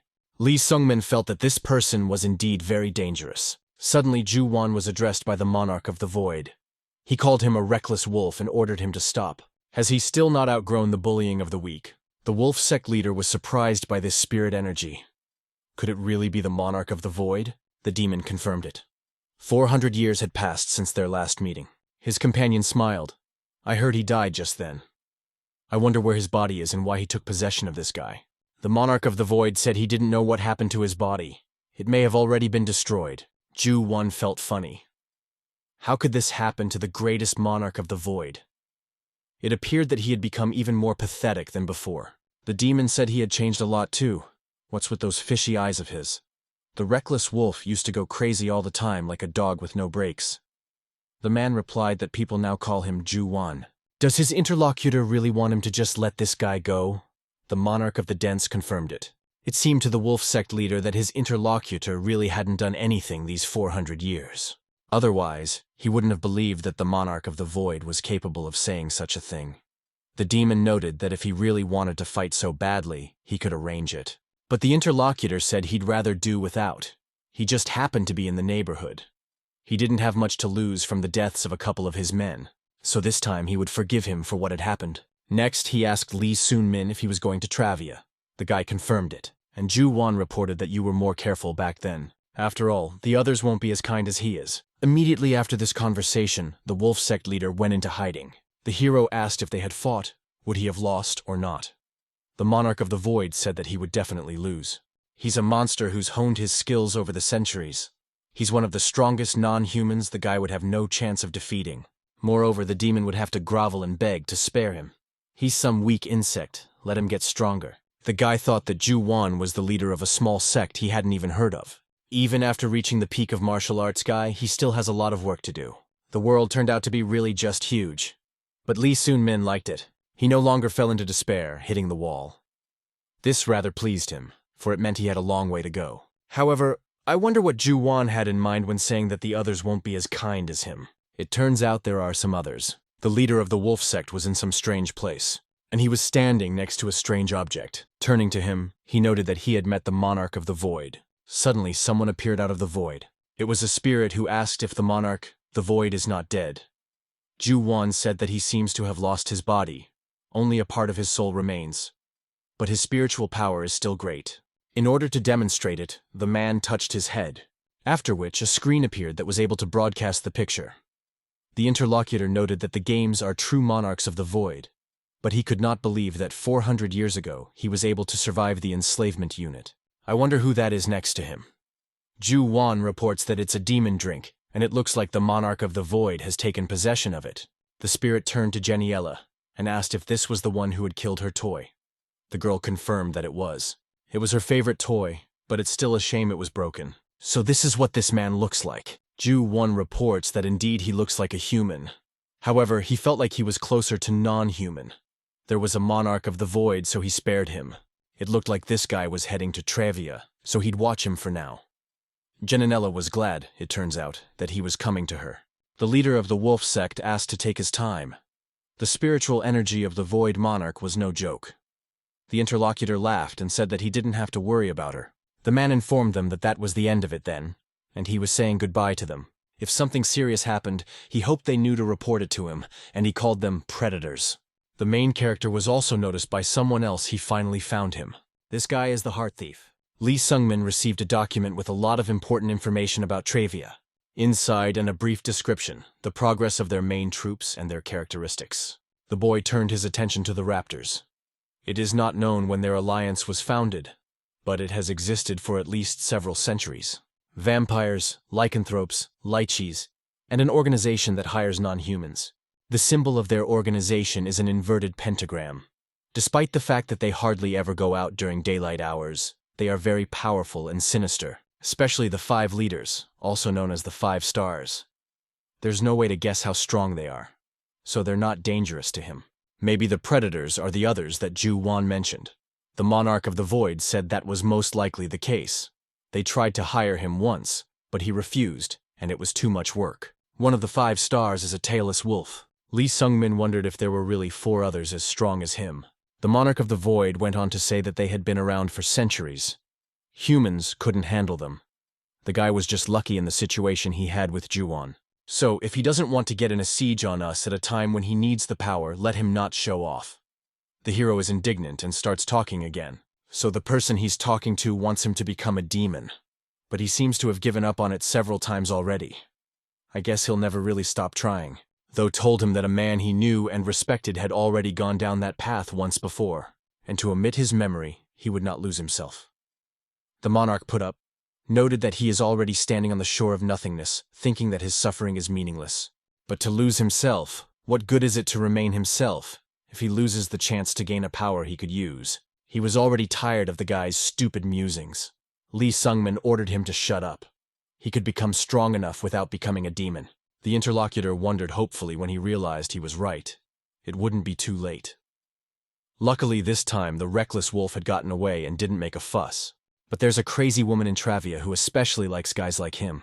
The woman has just arrived at the site of the battle. She noted that all those who were willing to do anything just to get a drop of this man's love when he was strong turned their backs on him the second he showed his weakness. But to think he beat them all with a body like that is impressive. The man was angry and said the tub was lost now. But the woman was persistent. She walked over, taking his face, and said she was sorry. After which she struck hard enough. The man shouted for this vampire to be lost immediately. He's not going to give in to a scoundrel like her. He is a bloody heavenly demon. He is the former ruler of Travia, Baekmu Seong. Janiela was attracted to the blood that was on the man's hands. She didn't understand why the proud warriors made her heart flutter so much. Cutting off the blood, this vampire wanted Baekmu Seong to be hers. This girl is a black predator star, and her nickname is Vampire Queen. She noted that the man had lost his left arm. The arm would instantly regrow once he was her servant. And he will also gain the strength to overpower the little heavenly demon that turned him into his kind. The interlocutor got angry just at the mention of that girl. Grinning his teeth, he announced that he was refusing. The vampire queen was mesmerized by it all. She thought Baekmu Seong was really beautiful, despite losing horribly to a girl who was much younger, and the despair that filled him. Despite the scattered accounts and the army he has so diligently marshaled, he is still undeterred. But there's something interesting about it. Every time she comes here, she gets a weaker and weaker rejection. The bloody sky demon is about to surrender to Janilla, but she's not happy about it. She was always like that. As soon as she got a new toy, she would immediately lose interest in it. That's when it happens. She starts looking for a new toy. This girl has been entertaining herself like this for a very long time. That's why she reported that it looked like it was time to look for a new toy. Suddenly a guy appeared behind her back and addressed her as mistress. He reported that quite recently a strange figure had entered the city. It's a perfectly accurate man, but he senses some inhuman energy from him. The woman remarked that he must be the one Ju Wan was talking about. It turns out it was this guy who destroyed her toy. He didn't like it at that point, but it was still unpleasant. The reckless wolf's words to her not to do anything in haste also came to mind, but the woman didn't care about any of that at all. She decided it was clearly none of her business. It's interesting to see what that guy looks like. On the streets of the city in which the protagonist arrived, it was as terrible as ever. There were some strange people walking around who probably weren't even human. The guy paid attention and realized it wasn't going to be easy. He noted it was indeed good that they had finally arrived in Travia. But what of this city? It's all corpses walking around, Rubia asked, wondering if she hadn't told him. This place turned into utter chaos after the bloody sky demon was defeated. It was surprising to the guy, because there were just piles of corpses lying in the streets. Suddenly, the monarch of the tales declared that these weren't just corpses. It's all non-human lycanthropes and vampires, so many of them. Usually non-humans hide in the dark, but seeing them just walking around the streets like this really feels like there's something wrong with this city. Familiar wondered if Sungmin could find someone important here. The monk said they needed to go north. Suddenly, an unfamiliar female voice noted that there was someone important here after all. And that's exactly what she is. The vampire queen was glad to meet the demon spear. She introduced herself and gave her name. Earlier, the monarch of the void said something about this woman. It's that crazy manager he was talking about. A reckless wolf in berserk mode is impossible to stop, but he's calm enough on his own. The same can't be said for Janiela, since he'd shown the tailless wolf that his demonic power was intact. He doubted she'd be bothering him now. Although in any case, this woman is preferably avoided. But now the protagonist has met with her, and thought the demon had said she wouldn't do anything about it now. The guy further inquired if it was her. The demon queen was surprised, so he also knows who she is. She understood. It turns out the monarch of the void had told him that. The woman had heard about him from Ju Wan. Apparently everything he said was indeed true. But how low he has fallen. He was once called the Nightmare of the North. This made the monarch of the void smile. The little wench had become overconfident. That won't do. He needs to teach that bastard a lesson. It's the only way she'll learn manners. Now the vampire queen laughed as well. She asked, and what would happen? Will he teach her a lesson, really? His soul is, after all, completely separate from his body. It is very strong, and it is through it that he is able to sustain his existence. However, he is no longer in his prime. So is he sure he can try his luck with just his soul? Monarch Place, you said that. If she's so curious, she offers to try it, Janiela asked, wondering why she would be curious about the obvious. Next, the woman turned her attention to Rubia. The cat ears that the girl has are strange. She didn't get eyelids. But there's nothing human about her either. Her bones and organs don't function like proper he and are just for looks. So it's an organism that keeps the magic alive. A puppet created to satisfy its master. Whether she could even call herself a living being. The girl was embarrassed and asked for it to stop.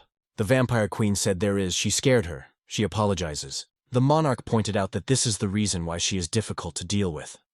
She possesses piercingly strong demonic vision through the eyes of one of the vampire queens. A woman can see right through a man, including his essence. All she has to do is look into someone else's eyes. Finally, at last, she turned her attention to the guy and said it was about time she got a look at him too. But looking over there, she was surprised and immediately tried to get closer. It was very strange. Why on earth couldn't she see anything in them? The monarch of the void said that he was a weirdo in his own right after all. Her shrewd and demonic vision wouldn't work on this guy. Isn't it really entertaining? Janiela confirmed it. Soon enough, she did let the guy go. She bowed and apologized for what happened. I guess she didn't show a very nice side of herself. And as she spoke, some strange man appeared behind her. He pointed out that it was a desirable female assassin. After talking to this weakling, she talks to him.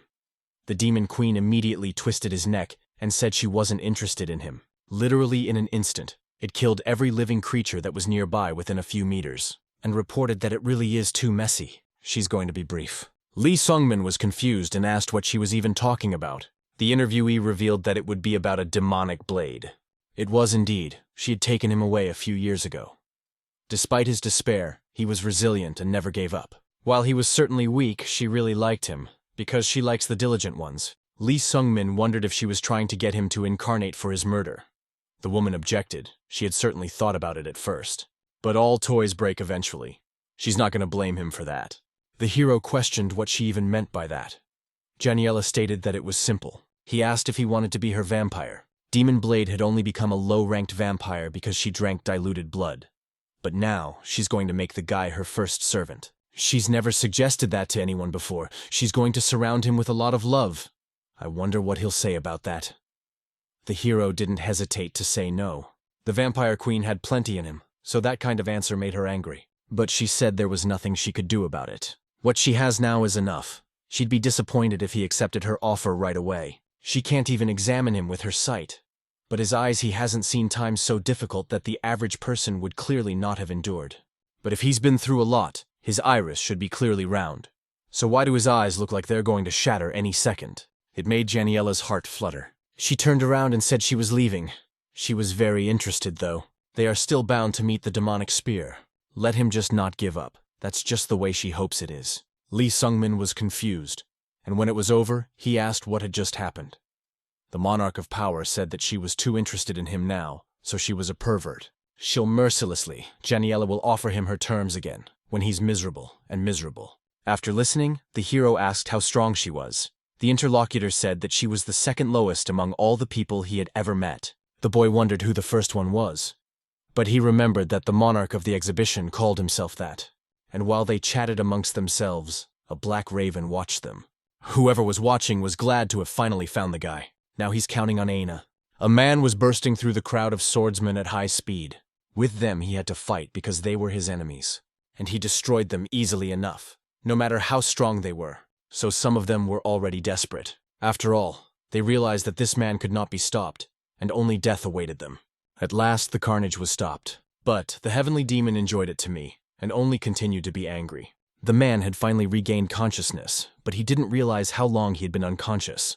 It is surrounded by snow and a former city, probably Travia. But why did it go all the way north? Suddenly, he felt a strong energy gathering and saw the carnage. There was a guy fighting there who was unfamiliar to him, as well as an unfamiliar girl. This girl fought using tentacles as well as a spearman. The sight made the man's fighting spirit inflame again, and he was glad they were out there fighting. A few days after meeting Janiela, the protagonist continued to walk around the city. And so he met someone familiar to him. It was Kim Jong-hyun. The magician noted that they looked alike, often meeting unexpectedly. This is their first meeting after they killed the sword demon in Dremur. The protagonist apologizes for missing then, but the interlocutor was not disappointed. He must have had a reason to be. Lee Sungmin asked what he was doing here. Kim was a little surprised at the question and said he was enjoying the views. Guys also seemed like there was really a lot to see in Travia.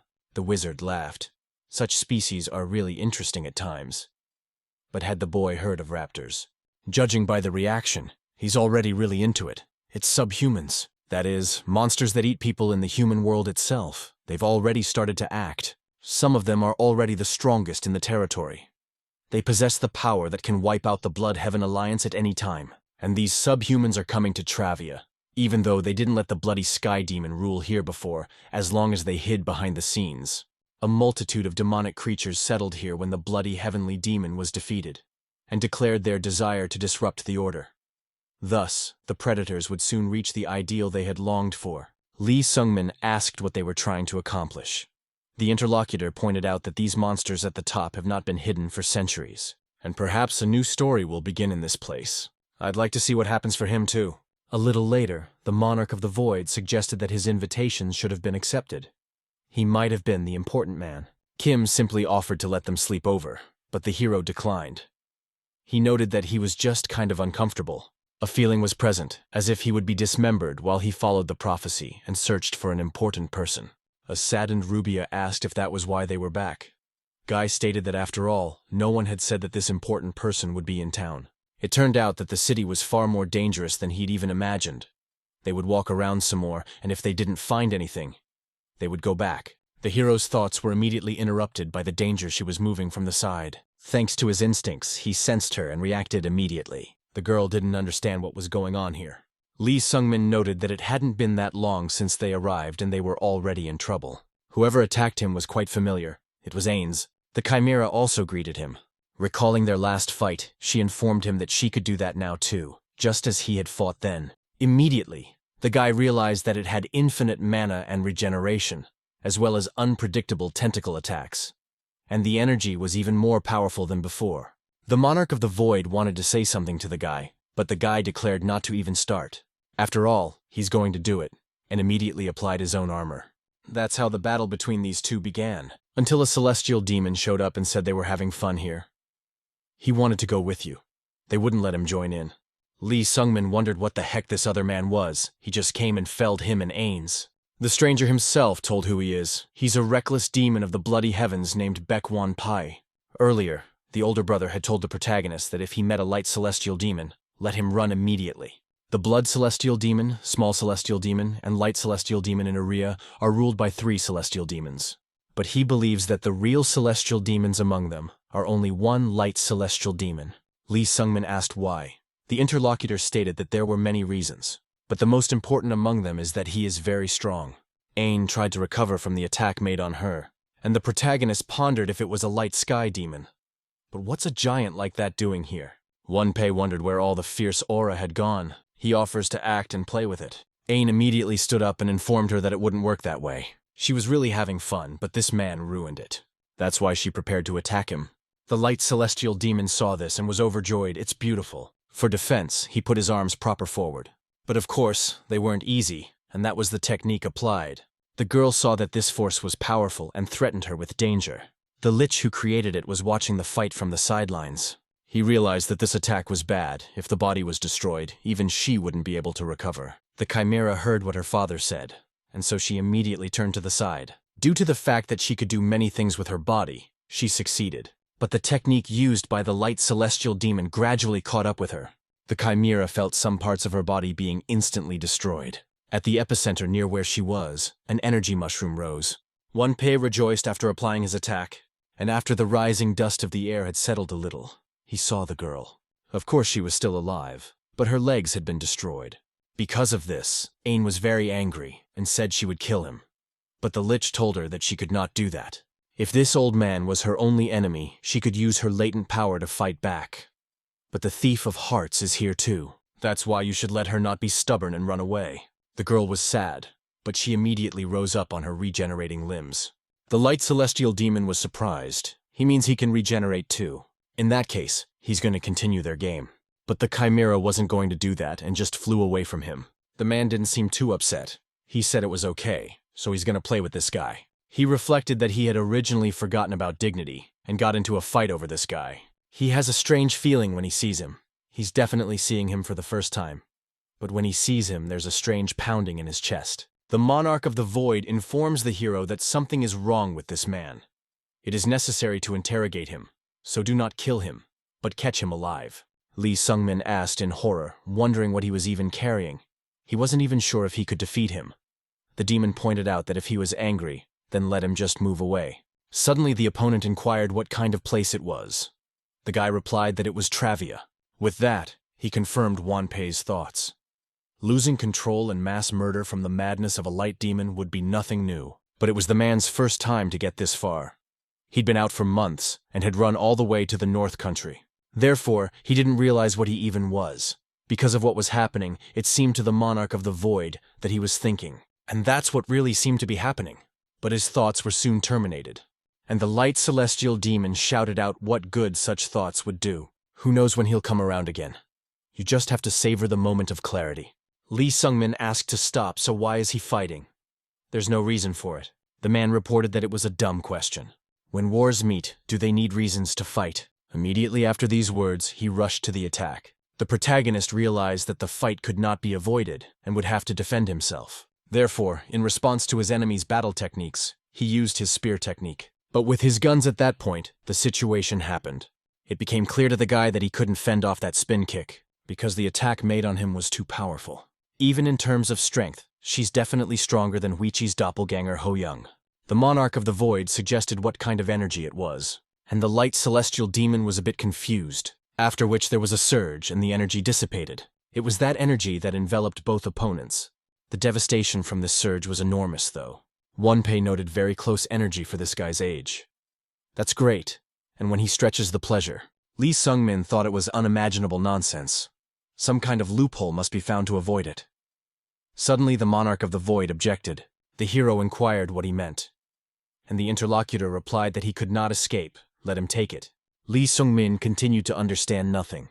The Monarch of the Void told him that the bastard's power was because he was taking advantage of the guy's strength. The hero is confused. Is he really using the energy of the Monarch of the Void? While he was thinking about it, the enemy attacked him, and then it became clear that the previous reflections were not correct. You can't be distracted from the combat. You have to eliminate the threat first. The Monarch of the Void asked if he understood him, but the guy just told him to shut up. After all, the light celestial demon was once again preparing an attack. For further combat, the hero decided to use the Nine Heavens Infinity Spear 5th technique, and it was a swift flash. But Wanpei was prepared for what might happen and focused his energy on his palm, thanks to which he easily grabbed the guy's swift spear. Lee Sungmin didn't expect this to happen, so he was confused. Wanpei threw him with all his might somewhere to the side. In flight, the hero reflected that at the battle against Ain, he was confident of victory. But against this guy, he doesn't see a chance for himself. It was likely that he had definitely reached the divine level. Although, so what does it even matter? Every time a guy encounters something like this. Step by step, he moved forward.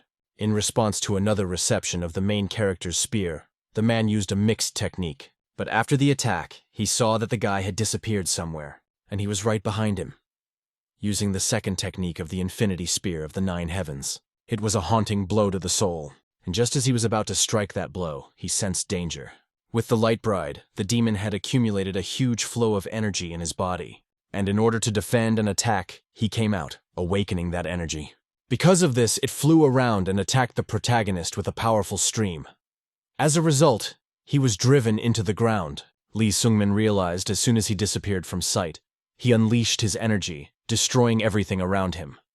What kind of monster is this?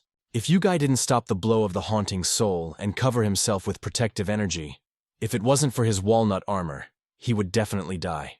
Wanpei was ready to get back into the fray, so using the art in his palm attacked, and noted that the guy looked 20 and had an inner energy almost like his own. And once again there was another powerful blow. After that, the dust cleared. The man said that this energy in martial art is interesting. Did the guy somehow rejuvenate himself? Or was he that small heavenly demon? Lee Sungmin smiled and said that he was neither.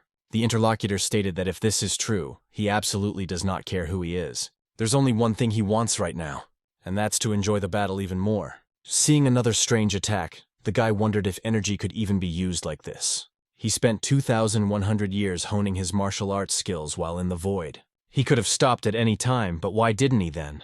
I guess I simply didn't want to give up, and I didn't want to stay weak, and I didn't want to hate myself. Because he loved martial arts. Using the spear technique, the hero destroyed the rocks flying at himself. And thanks to a combination of skills, rushed towards the enemy. Wonpei was delighted. He loved the way this guy moved. He took the blows that the protagonists kept throwing, but also didn't forget to defend himself in the process of this battle. Soon, the light celestial demon saw an interesting trend. Turns out the guy is getting stronger and faster with each backhand.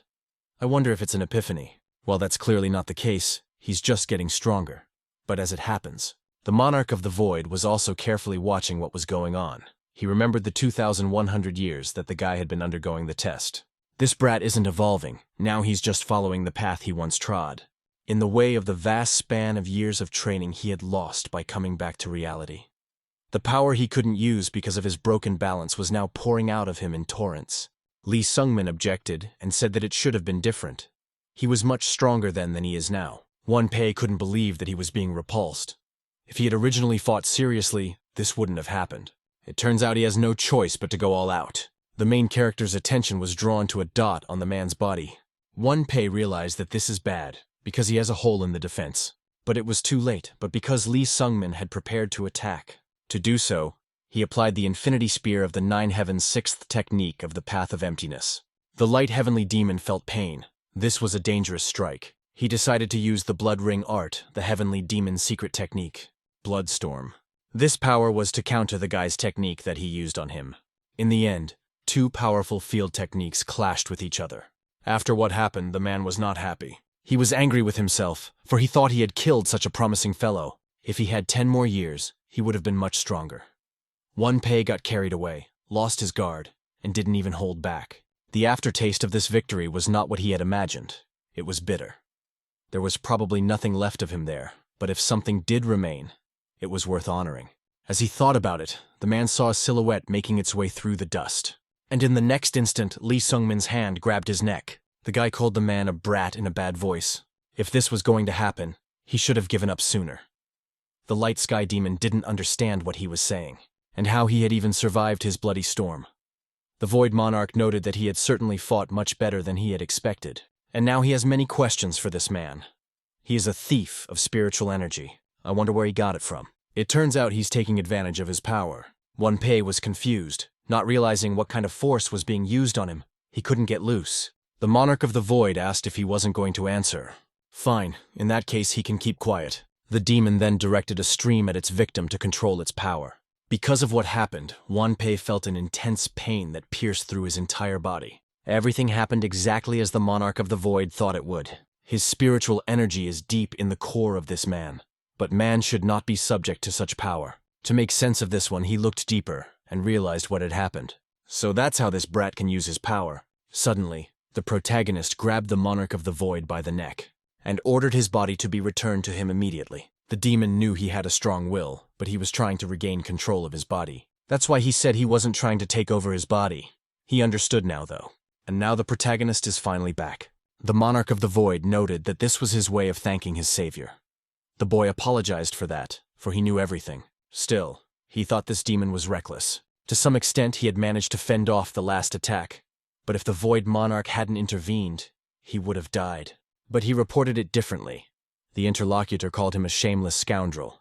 Next, the guy thought about the fact that if only he could use the strength he had saved up all these 2,100 years of training, he would withstand the last attack and win. But he couldn't, and the Monarch of the Void had to help him. His body and his own still hasn't kept up with the training. And that's a shame. Suddenly the Monarch of the Void noted what his patron was saying. This man seems to be the man. The hero inquired in what sense he was saying this. The interlocutor said that he felt his spiritual energy deep in his energy core, and this man was really using it freely. It is true, he used it as if it were his inner energy. Does the guy understand it? There were their own side effects, like being consumed by madness. But if the guy learns his method, he will be able to use spiritual energy stayed with his mind. Time passed, and the hour of conversation came.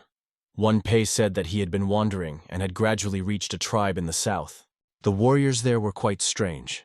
They knew nothing about martial arts and didn't know how to use their own bodies. But their strength was little compared to the masters of the 9 great schools. It seemed to the man that such a gift should not go to waste, and he taught them a method of martial arts training. In return, their tribe taught him breathing techniques, and gifted him with tribal elixirs. Then he had a period of stagnation, but through it he made great progress. Then he faced another problem. Eventually, he fell into deviation and suffered from insanity. He went insane and wandered with the crowd to the light, turning into a monster that killed everything in its path. Now he has regained his sanity, but he doesn't know when he will become insane again. That sounds really tragic. The Void Monarch said something to Lee Sung-min in his own language. Then the lad turned to this gentleman and reported that eating cured him of his insanity. The interlocutor couldn't believe it. Was it really possible? The hero confirmed this is his case. It's an unusual deviation, and the result of a force called spiritual energy. With some shamanic rites, they would be able to suppress the madness in him. One Pai wondered if he was telling the truth. Does he really mean that he can finally get rid of this nightmare after all? Lee Sung-min confirmed it once again, but let it be challenging. The man was willing to do anything, so he asked what he had to do. At that moment, the protagonist remembered everything that had happened earlier. So he told the gentleman that he should trust him completely.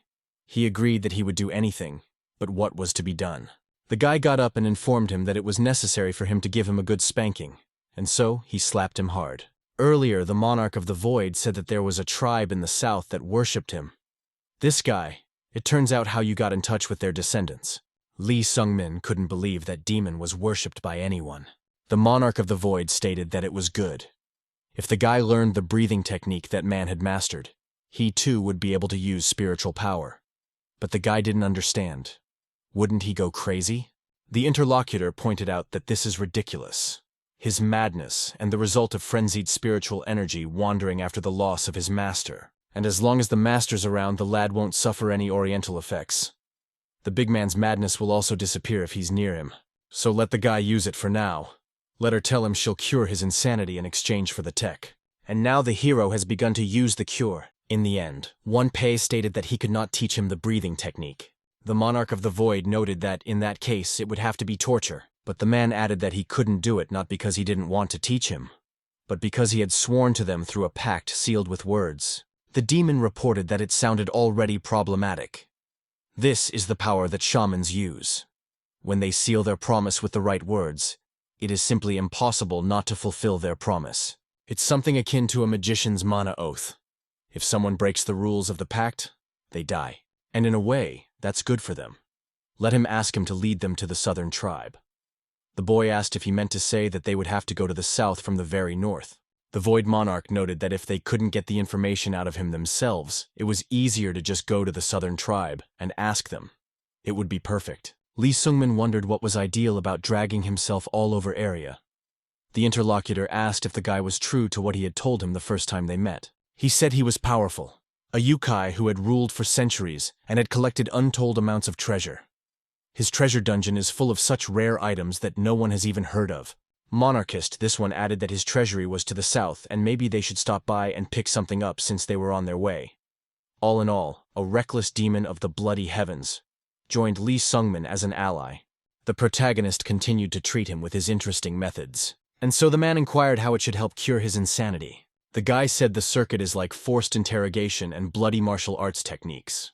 Insanity is purified by saturation of shamanic energy. It turned out that this man was more docile than even expected. He thought he was going to fall like that after a couple of blows. The Monarch of the Void said it went without saying. As long as he has his spiritual power, the bond between him and this cudgel is similar to the bond between a vampire and his kind. The child cannot remove his parent, so instinctively he will obey him. One Pei really didn't understand what this strange feeling was, as if he couldn't pass against him. Perhaps it was all about that form of his, that crushing energy, and the deathly frightening aura made him stagger. It was different then, as if a completely different person was standing in front of the man. I wonder who he is. But to be honest, his mind has really cleared up. And for now, he has no choice but to follow it. Therefore, he inquired whether they were heading to the south at once. Lee Sung-min replied that they would return to Travia first. He was too tired for another sortie. Suddenly, the guy asked the man what he counted as one of the strongest in the world. This question took the interlocutor by surprise. After thinking for a bit, he said that at Lee Sungmin's age with such a fighting skill, his interest in the strongest was quite natural. The reckless, bloody heavenly demon decided to demonstrate it to him. He took off his outer garment and said that 10 years ago, one of the 6 masters of the Heaven Beyond Heaven Swordmaster organization had left him this scar. Humans have only been trained in martial arts for a couple decades. But what if creatures that have been around for hundreds or thousands of years have been honing their fighting skills all this time? And that, if born, he's a natural talent for combat. Then what will these creatures become? That scar on his back is the answer to the question. Even if he were to face a swordmaster, I'm not sure he'd be held by 1 or 2 techniques. Sooner or later, and the protagonist will meet him too. They are always on the lookout for new powerful warriors to check in with. Lee Sungmin was surprised. Was even the monstrously strong and reckless demon of the bloody heavens far from the top of the strongest? This world is truly frightening. The hero thought of Vichi Ho Young, and how she's already far up. The girl was in a remote location. She was told that the tea had already frozen. But is it all worth such deep considerations? The girl noted not that she thought much about it. On the whole, she didn't care. I think this organization is called the Organization of Heaven. The interlocutor took off his headdress and said that it was called Heaven After Heaven. He repeats that he is a martial arts master, the weakest of the 6 major ones in the heaven beyond the heavens. He invites the small heavenly demon Vichi Ho Young to the heaven beyond the heavens. She has become one of the strongest in the surface, so she must understand how lonely it is at the top. Let her join them, and she will forget her loneliness. Then she will realize that behind these heavens there are also others. Suddenly the girl said that it was an idiotic reason to create an organization. The interlocutor did not understand what she was saying. Vichi said that if they're not in a lonely place, let them join an interest group. She's not going to get close to a bunch of guys who decided to get together over something like this. Besides, she's never been lonely, and she's never been lonely. She already has someone close to her. There was a lucky, awkward silence between them afterward. The fury of the representative of the organization and Heaven for Heaven increased. He said it looked like she needed to be taught a lesson before he would let her into the organization as an inferior in rank. The girl laughed that she was going to be made an inferior in rank. In her opinion, he's the one being disrespectful. After the time was up, Wan Pai said that since they had reached the poisoner, he would like to meet his acquaintance. The hero asked if he was going to accidentally run away. The man said that if he didn't punch him in the face, he'd go crazy again. So where else would he go? There's just one pretty stupid kid living here, that's all. Lee Sungmin heard him and said that when he was finished, he should come to the same place. The interlocutor, of course, agreed. Just like that, the hero was left alone with Rubia. Suddenly he wondered how much longer he would be watching. The girl thought he was saying that to her, so she said she was about to turn away. Lee Sungmin objected. He wasn't saying it to her. And to the raven, who promptly came downstairs. He started talking in a rather familiar voice, calling the guy an upstart and a scoundrel. Of course, it was the Lich's raven, who took umbrage and asked why the guy was so cocky. He had spent his whole life creating a heart that ended up being stolen. The hero said he didn't do it on purpose, but so what? Does he really want him to rip it out and give it to him? A black magician who locked himself in a dungeon and experimented on people probably has something to say. He has a lot of questions. What is it about this heart that he can't live without it? The interlocutor was indignant, so he's going to tell him that right now. Suddenly the hero spoke of Lloyd, the head of the mages of the Golden Tower. He had saved his life not too long ago, so he would grant his every wish. And at what time some lich keeps bugging him, which is scary. He was thinking of asking me to exterminate him, except he's worried it's too cruel. Whether some pathetic little lich can stand up to the power of the Golden Tower. Well, judging by his silence, he must be confident in his own abilities. Then there must be magic somewhere nearby for sure. The Dark Wizard understood everything and asked to wait. He began to tell me that he had researched predation and evolution with the Black Heart. Prescan reflected that even if he was facing a tower of gold in Travia territory, he should be safe. But if the boy contacted Lloyd, he might find out about the heart too. And if he finds out about the dark heart inside this mad thief, in whosever body it is, they will try to destroy it. Therefore, the Dark Wizard must not be allowed to do so. So he told me that the Black Heart consumes the hearts of other beings. Due to the theme, absorbs their power as well as knowledge. Through it, the heart continues to develop stronger as well as more powerful. His favorite daughter, Ains. Her body was grown around the heart. Therefore, all potential is available to her. But not in the guy's case. In his case, his heart was transplanted into a human body. The hero thought that because of this, he couldn't grow tentacles like a girl. That said, one wonders what he wants to do with that heart. This question made the interlocutor laugh. He reported that he was going to reach a higher form of life because of it. Not understanding, the hero asked what he meant. Prescan replied that he did not know she was supreme because she had not yet been attained by anyone. However, with a black heart, he would probably be able to do it. A form of life that is better than any other. After that, the hero decided to destroy this raven. Having managed that, he realized it wasn't the most detailed answer. But now he at least had an idea of what was inside him. From what he's heard, it doesn't seem to be hurting him much. He still felt a little uneasy, though, when he swallowed the pill of vocation and the pill of great awakening. The fact that they were digested must have had something to do with the heart. Suddenly, the hero heard someone addressing him. The guy thought he was back without the Tower Sky Demon, and it was about time. But eventually, he saw another man behind him, who caught sight of him, looked at him, and wondered who he was. A little earlier, Wanpei had informed this guy that he had completely fallen apart. He was the one who spoke to the bloody heavenly demon Mu Song.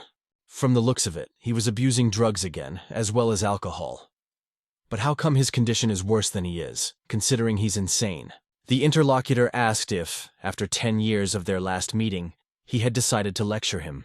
He became disillusioned with his talent and accepted the reality given to him. He has met a wall he will never overcome. Then what's the point of trying? Wanpei heard that he lost to a small heavenly demon, so he's pathetic, goes and after one defeat, he gave up. The blood heavenly demon said that the martial artist lost his arm. What is not a reason for despair? The interlocutor objected.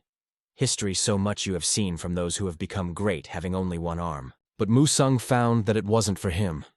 He had already realized this from his own experience. Thinking back to their creatures, the previously reckless heavenly demon couldn't believe it.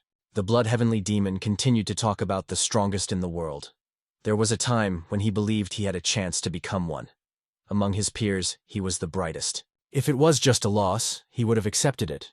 But the talent and strength of the little heavenly demon is unfair to the point of absurdity. They'd started out different, and no matter how much he suffered, he'd never win over someone like her. The guy who told everyone he was a genius lost to a 22-year-old girl. Wanpei will know what he's talking about when he meets her.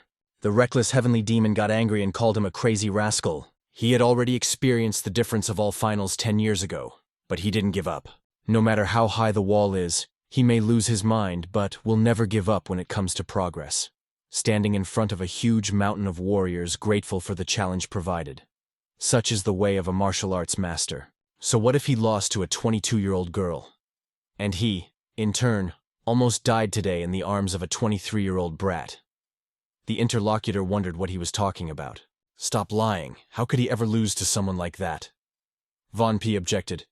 He's not lying. At least he can go out and prove it now. And now they've met. The reckless celestial demon told how things turned out. The character both understood everything and reported what was clear to him. Looking at him, the blood celestial demon stated that it was just ridiculous. Did the comrade deceive him? Wanpei asked him what he meant. Comrade asked. Didn't he say that he was a genius who could match the small heavenly demon Vichi Ho-young in strength? He might be really strong, but he definitely wouldn't be beaten. He just got angry and asked why he was acting like that. Wanpei decided to speak not openly but by telepathy. That's why he brought you to the bloody heavenly demon, because the guy you want fought him. After he lost his arm in a battle with a small heavenly demon, he fell into a deep despair.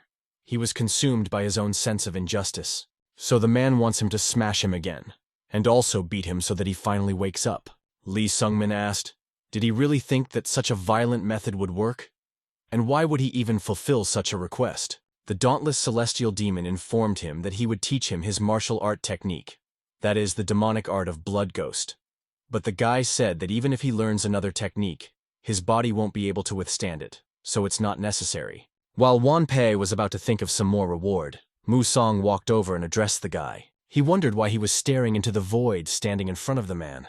Let him rule with a modicum of respect. So confident, but with that level at his age, it's not surprising. However, he was met by a real monster and will know real despair. He'll see when it happens. It made the main character smile. The man was surprised that he was laughing, but I guess he still didn't understand anything. That's right, he had once been like him too. Hearing this, Lee Sungmin thought that these were his words. So much fuss because he lost once. It's really unpleasant to watch from the outside. Vichi Ho-young is really a saint for putting up with all this. So the guy told his interlocutor to listen. He would give him a gift. Only because he can't watch it anymore. Let her attack him right now. After a while, the people present noticed if it was a bloody heavenly demon. Now he was in the square and was about to fight some unknown guy. The man took advantage of the ghostly arts of the blood mist.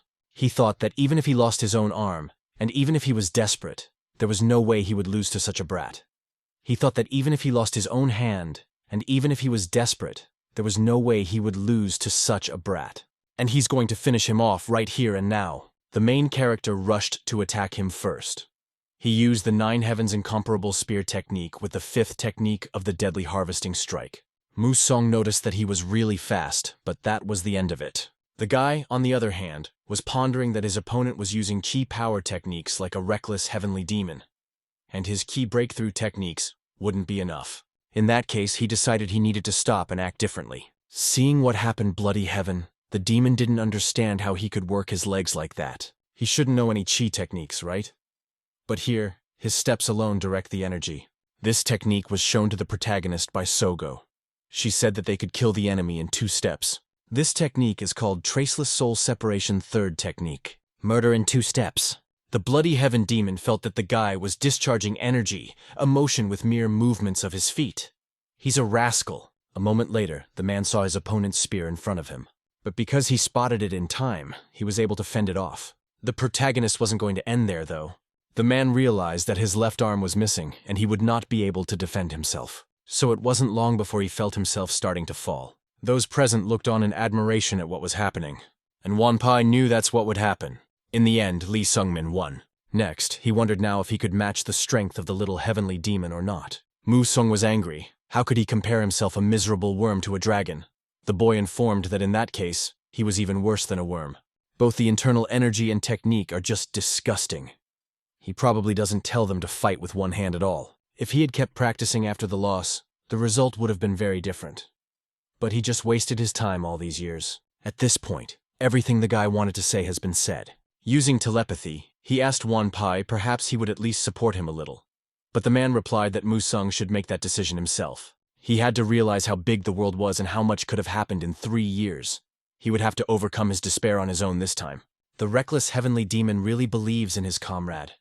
He is truly a warrior who can stand on his feet again. Lee Sungmin assumed that it was true. He himself had been desperate many times, and it doesn't always lead to a good outcome. After a while, Musong continued to lie on the plaza like this. He knew Janiela was nearby, so he turned to her, and he asked the vampire queen to turn him into a vampire. The woman had only been waiting for this. She was very happy to hear such a thing. While in the palace, the woman said she saw many dark mages, but no one was as unique as her guest. It's the only mage who didn't die with his master. Kim noted that she flattered him. It was just a lucky series of coincidences. When his master, the Demon King, disappeared, he was summoned to this world. That's how he escaped such a near-death experience. The vampire queen wondered if he liked the drink. It's blood wine, squeezed from 10 people. This was his way of proving that he no longer had any humanity in him. The head of the Dark Magic Tower laughed and said that wasn't true. It's not like he needs to try hard and do something flashy to make it noticeable. The woman confirmed it. She's usually not so good with people, but he's the second craziest person she's ever met. Kim pointed out that that wasn't true at all. She was flattering him. The vampire queen asked me to bring the very box, and reported that this black star, which proves that she's a member of the Predators. She's giving it to him. And so I welcome this world beyond humanity, a dark magician who was rejected by humanity, but wearing his guise. Suddenly a subordinate addressed Her Majesty. He informed her that she would be leaving Travia very soon. The Demon Queen shifted her attention to her new subordinate and asked if he had heard that. The one who humiliated him a short time ago is leaving here. Musong, who had been turned into a vampire, was no longer like a human at all. Janiela smiled and said she would let him do her will. Just don't let him kill him. The man was delighted out of this and thanked Her Majesty for such indulgence. Finally, the dialogue between the vampire queen and the head of the Dark Magic Tower could continue. The woman apologized for interrupting their dialogue, but the guy reported that there was nothing wrong with it. Janiela began to wonder something. Usually when someone is called second, they ask who is first. Kim laughed and said he had a rough idea of who he was talking about. He realized that the guy seemed to have gotten himself into more trouble. In that case, he simply wishes him luck, and the person he was thinking of is Lee Soon-min. Meanwhile, Wanpei was teaching the protagonist, but he didn't like the way he did things differently. You have to wrap the chi around you. He'll teach him how to control his internal energy. And after saying that, he immediately slapped him because the guy wasn't doing what he wanted at all. And that was his mistake. In fact, the protagonist instantly hit him back. The man was outraged. Here he was being insolent, beating up his own teacher. The hero objected. He just thought he was suddenly insane. He said it wasn't a beating, it was just a treatment. It had been 2 months since his last encounter with the duo of celestial demons. Contrary to the boy's original plan, he stayed in Travia for another 2 months. And the reason for that was quite simple. As Wanpei had promised, he said that he would teach the boy the demonic art of Blood Ghost. He would be his master from now on. But the hero objected. That would not do.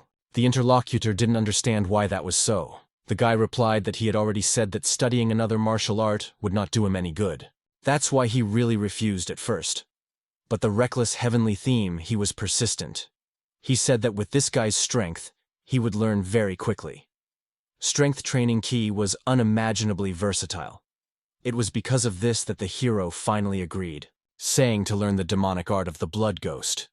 But he doesn't want to become his apprentice, so just let him teach it to her. The guy, indifferently, told Wanpei about it to continue to insist on refusal. He was too lazy.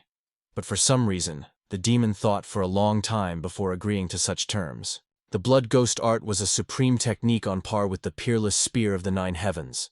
And because of that, the guy mastered it quickly, only a good level.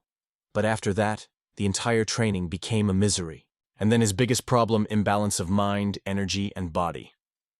Since he'd finished with Denir's trials, he hadn't had time to think about it. The guy had already informed everyone that Ains was unable to attack him. And the fact that the crazy heavenly demon destined by the prophecy is just Hoju's interpretation. So until the end of the year, Lee Sungmin stayed in Travia, perfecting his new technique and coming into harmony with his body, energy, and mind. The results have been less than satisfactory. But since the prophecy was about to come true, there was no reason to stay in Travia any longer. It's been a whole 10 years since he made his promise to Vichi Ho-young, and now it's time to meet her again. When they were on their way, Wanpei felt something. He couldn't understand what was going on, or why there was a smell of blood everywhere. The odor gradually drew closer to them, and now the man caught sight of it. But what he saw made him confused.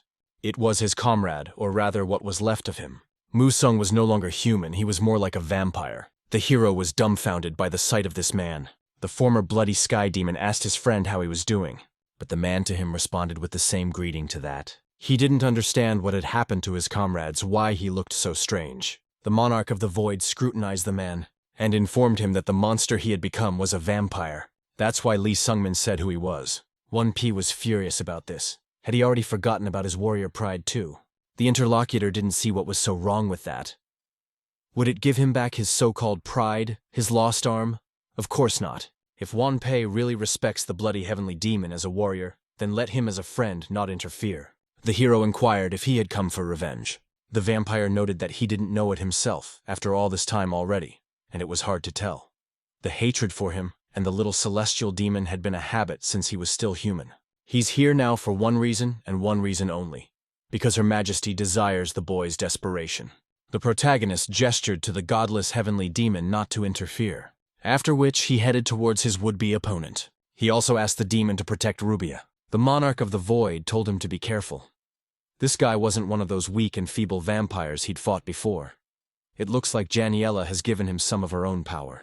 The protagonist realized this was a bad thing, and so while he was pondering, the enemy had already rushed forward. Of course, Lee Sungmin blocked his punch, but the onslaught of this vampire, who was recently a human, had increased tenfold. So he threw the guy aside thanks to his strength. While the hero was trying to stop, the man used the divine art of purple mist, as well as the demonic art of the Blood Ghost. The infinity spear technique of the 9 heavens was used to defend the game. It was the 4th reception of the 9 dragons' Kara, as well. The first collapse of the Blood Ghost, and so the opposing forces faced each other, but no harm was done to either side. Only a column of dust rose upward, blocking the view of the battlefield. But that dust began to settle gradually, and the vampire saw everything perfectly. The Void Monarch sensed the danger, so he ordered the guy to dodge now. Wild laughter could be heard everywhere, which the former Bloodheaven demon couldn't stop. In the end, Lee Sungmin saw him being attacked. Since the guy saw this attack perfectly well, he tried to veil it with his spear. But the force attacking him only increased, and there was nothing he could do about it. The comrades watching were horrified. The Monarch of the Void also realized the statuary was very bad. The protagonist was actually thrown back far enough and was unable to block the blow. The Blood Heavenly Demon only laughed, happy that he was superior to this fellow. The Void Monarch thought that Daniela was really crazy. I wonder how much power she's poured into this jerk too. Musung himself wasn't going to stop. He noted that Her Majesty had said that as long as this guy lived, he could do whatever he wanted with him. But he's going to deal with his filthy mouth first, then tear off his limbs one by one, and then the little sky demon will come here. But no sooner had he said the phrase than he felt his comrade's hand on his arm. He, noted Wan Pei had told him earlier, did not fit into their battle. The reckless sky demon said that if it was a duel between warriors, he would do so. But right now, he's just trying to protect a young boy from a bloodthirsty beast. In the end, the limb that was in WMNN hand was torn off and discarded. The vampire wondered, so this man is using the demonic art of Blood Ghost. It turns out he took this guy on as an apprentice. But none of that matters at all right now. He never thought he would be honored and finish off a reckless demon of the bloody heavens. And so the battle between the comrades began, and Rubia went to see Lee Sun-min. The Monarch of the Void reported that the boy's energy flows are all mixed up and his organs are damaged. Have the girl quickly give him a potion. To do so, she opened his mouth and tried to pour the contents of the vial into his mouth. Demons saw that it was Alexei, though that should help him at least briefly. But Janiela had put her whole soul into that rascal. Even if the old man and that asshole worked together, the odds would be slim anyway. I'd have to convince him to take his demonic energy on this badly. And how could he, as a great monarch of the void, be stuck with such a weakling? Suddenly he felt something strange and turned his attention to the guy, to whom something suddenly started happening. The demon didn't understand what it was or why it was starting to happen to him. Surprisingly, Lee Sung-min began to regenerate.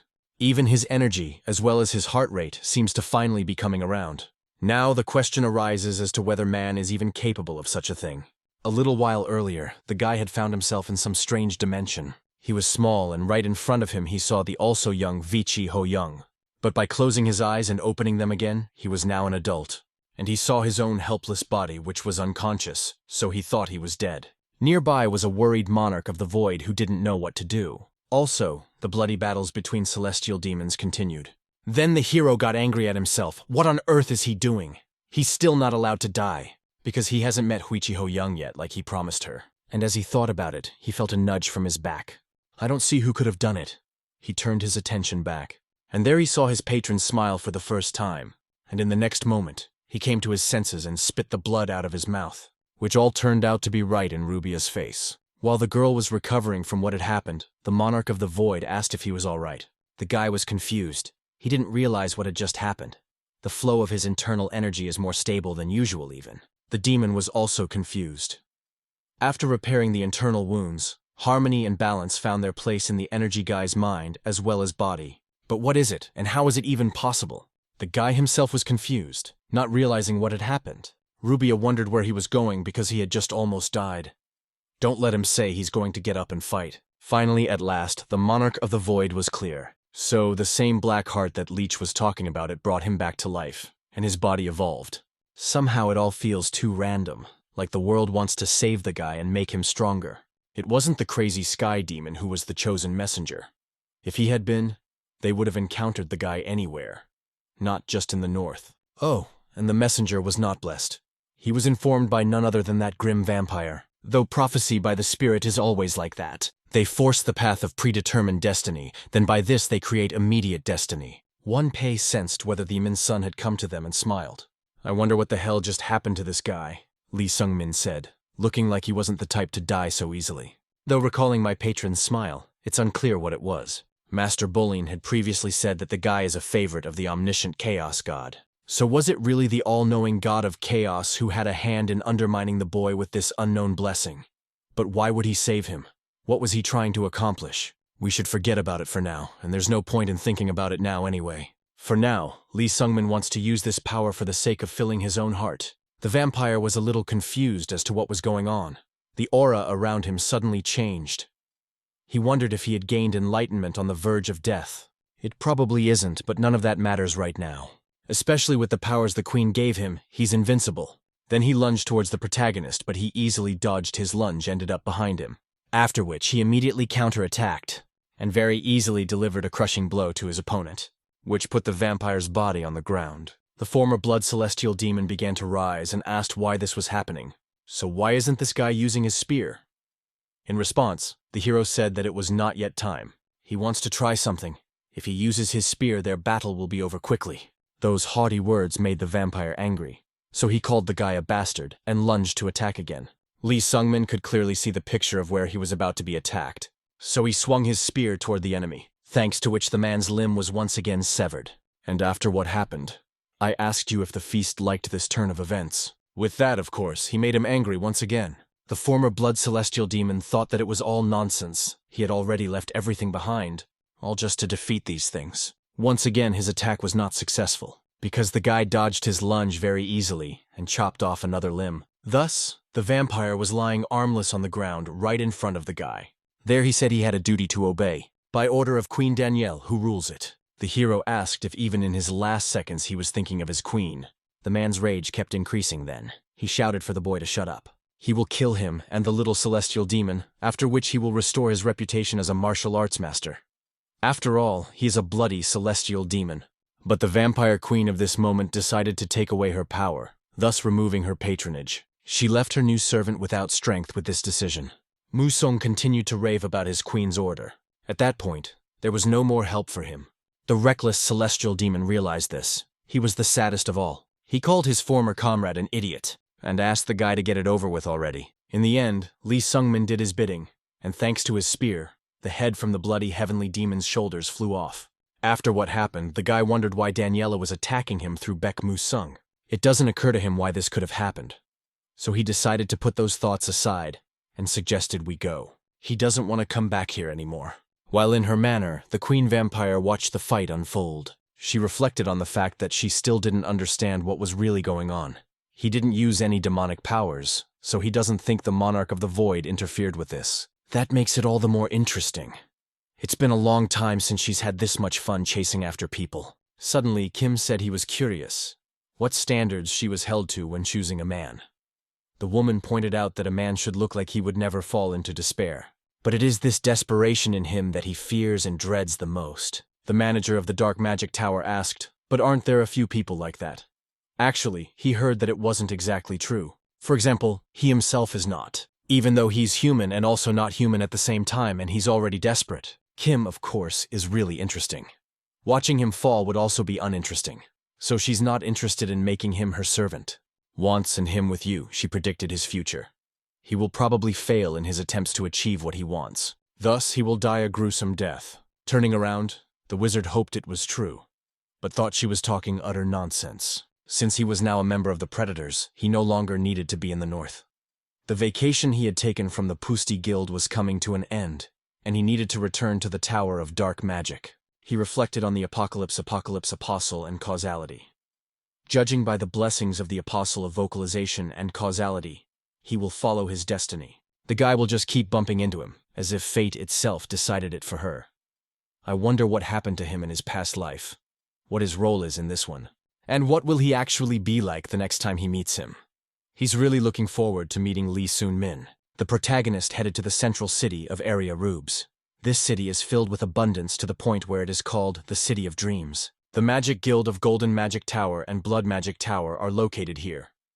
Also, the main center of the Mercenary Guild is located here. It's near the Crone where the Murim Alliance is located, so it's full of mogus, as well as martial artists. The hero reflected on the fact that this was the first time he was in this city. Even a rank A mercenary would be treated as if he was nothing. The woman behind the counter noted that Lee Sungmin is a S-rank mercenary. But who is that next to him? Showing his badge, the man said he was a reckless demon of the bloody heavens. The girl was dumbfounded. This city was protected by the Murim Alliance, the Demon Alliance, and the Mage Guild. If he did anything, he would be in trouble. The man asked if she really thought he was an idiot who would cause trouble left and right. Though the heroes thought that was actually the case, he continued what other alliance Murim and the Demonic Alliance had. If he wanted to, nothing could stop him. At that time, spoil a lot of the mode finally came out Rubia. She noted that she hasn't been to Rubes in a while. The boy wondered if she had been here before. The girl confirmed that here was the main center of the Mages Guild. There's also a Golden Magic Tower and a Blood Magic Tower. The Golden Magic Tower caught the guy's attention. He remembered Soloviev, who had said that he would fulfill any of his requests if he turned to him, even if he didn't have any special requests yet. According to the bracelet, Scarlet is also here. She said she'd contact him through the bracelet if she needed help. But since she hadn't heard from him in years, she wasn't in too much trouble. Rubia noted that her master had not contacted her in over a year, but he could have left a message in the Golden Magic Tower. Lloyd, who is the head of the Golden Magic Tower, is also her master's apprentice. The hero was surprised that Lloyd is apprenticed to Enverus. The girl said that if the man wasn't Ma, he could hardly know about it, but her master was really something with something. Lichen Min then stated that since they didn't have anything planned for today, but he suggested we stop here. First they will go the Golden Magic Tower and then look into the Bloody Magic Tower. Soon the heroes said he didn't expect it. Knows, of course, that this place is very rich, but still would only think that someone owns it. Rubia said it was Rub's pride and the magic techniques together created it. Some people without class possess techniques that are not available to mages and martial artists.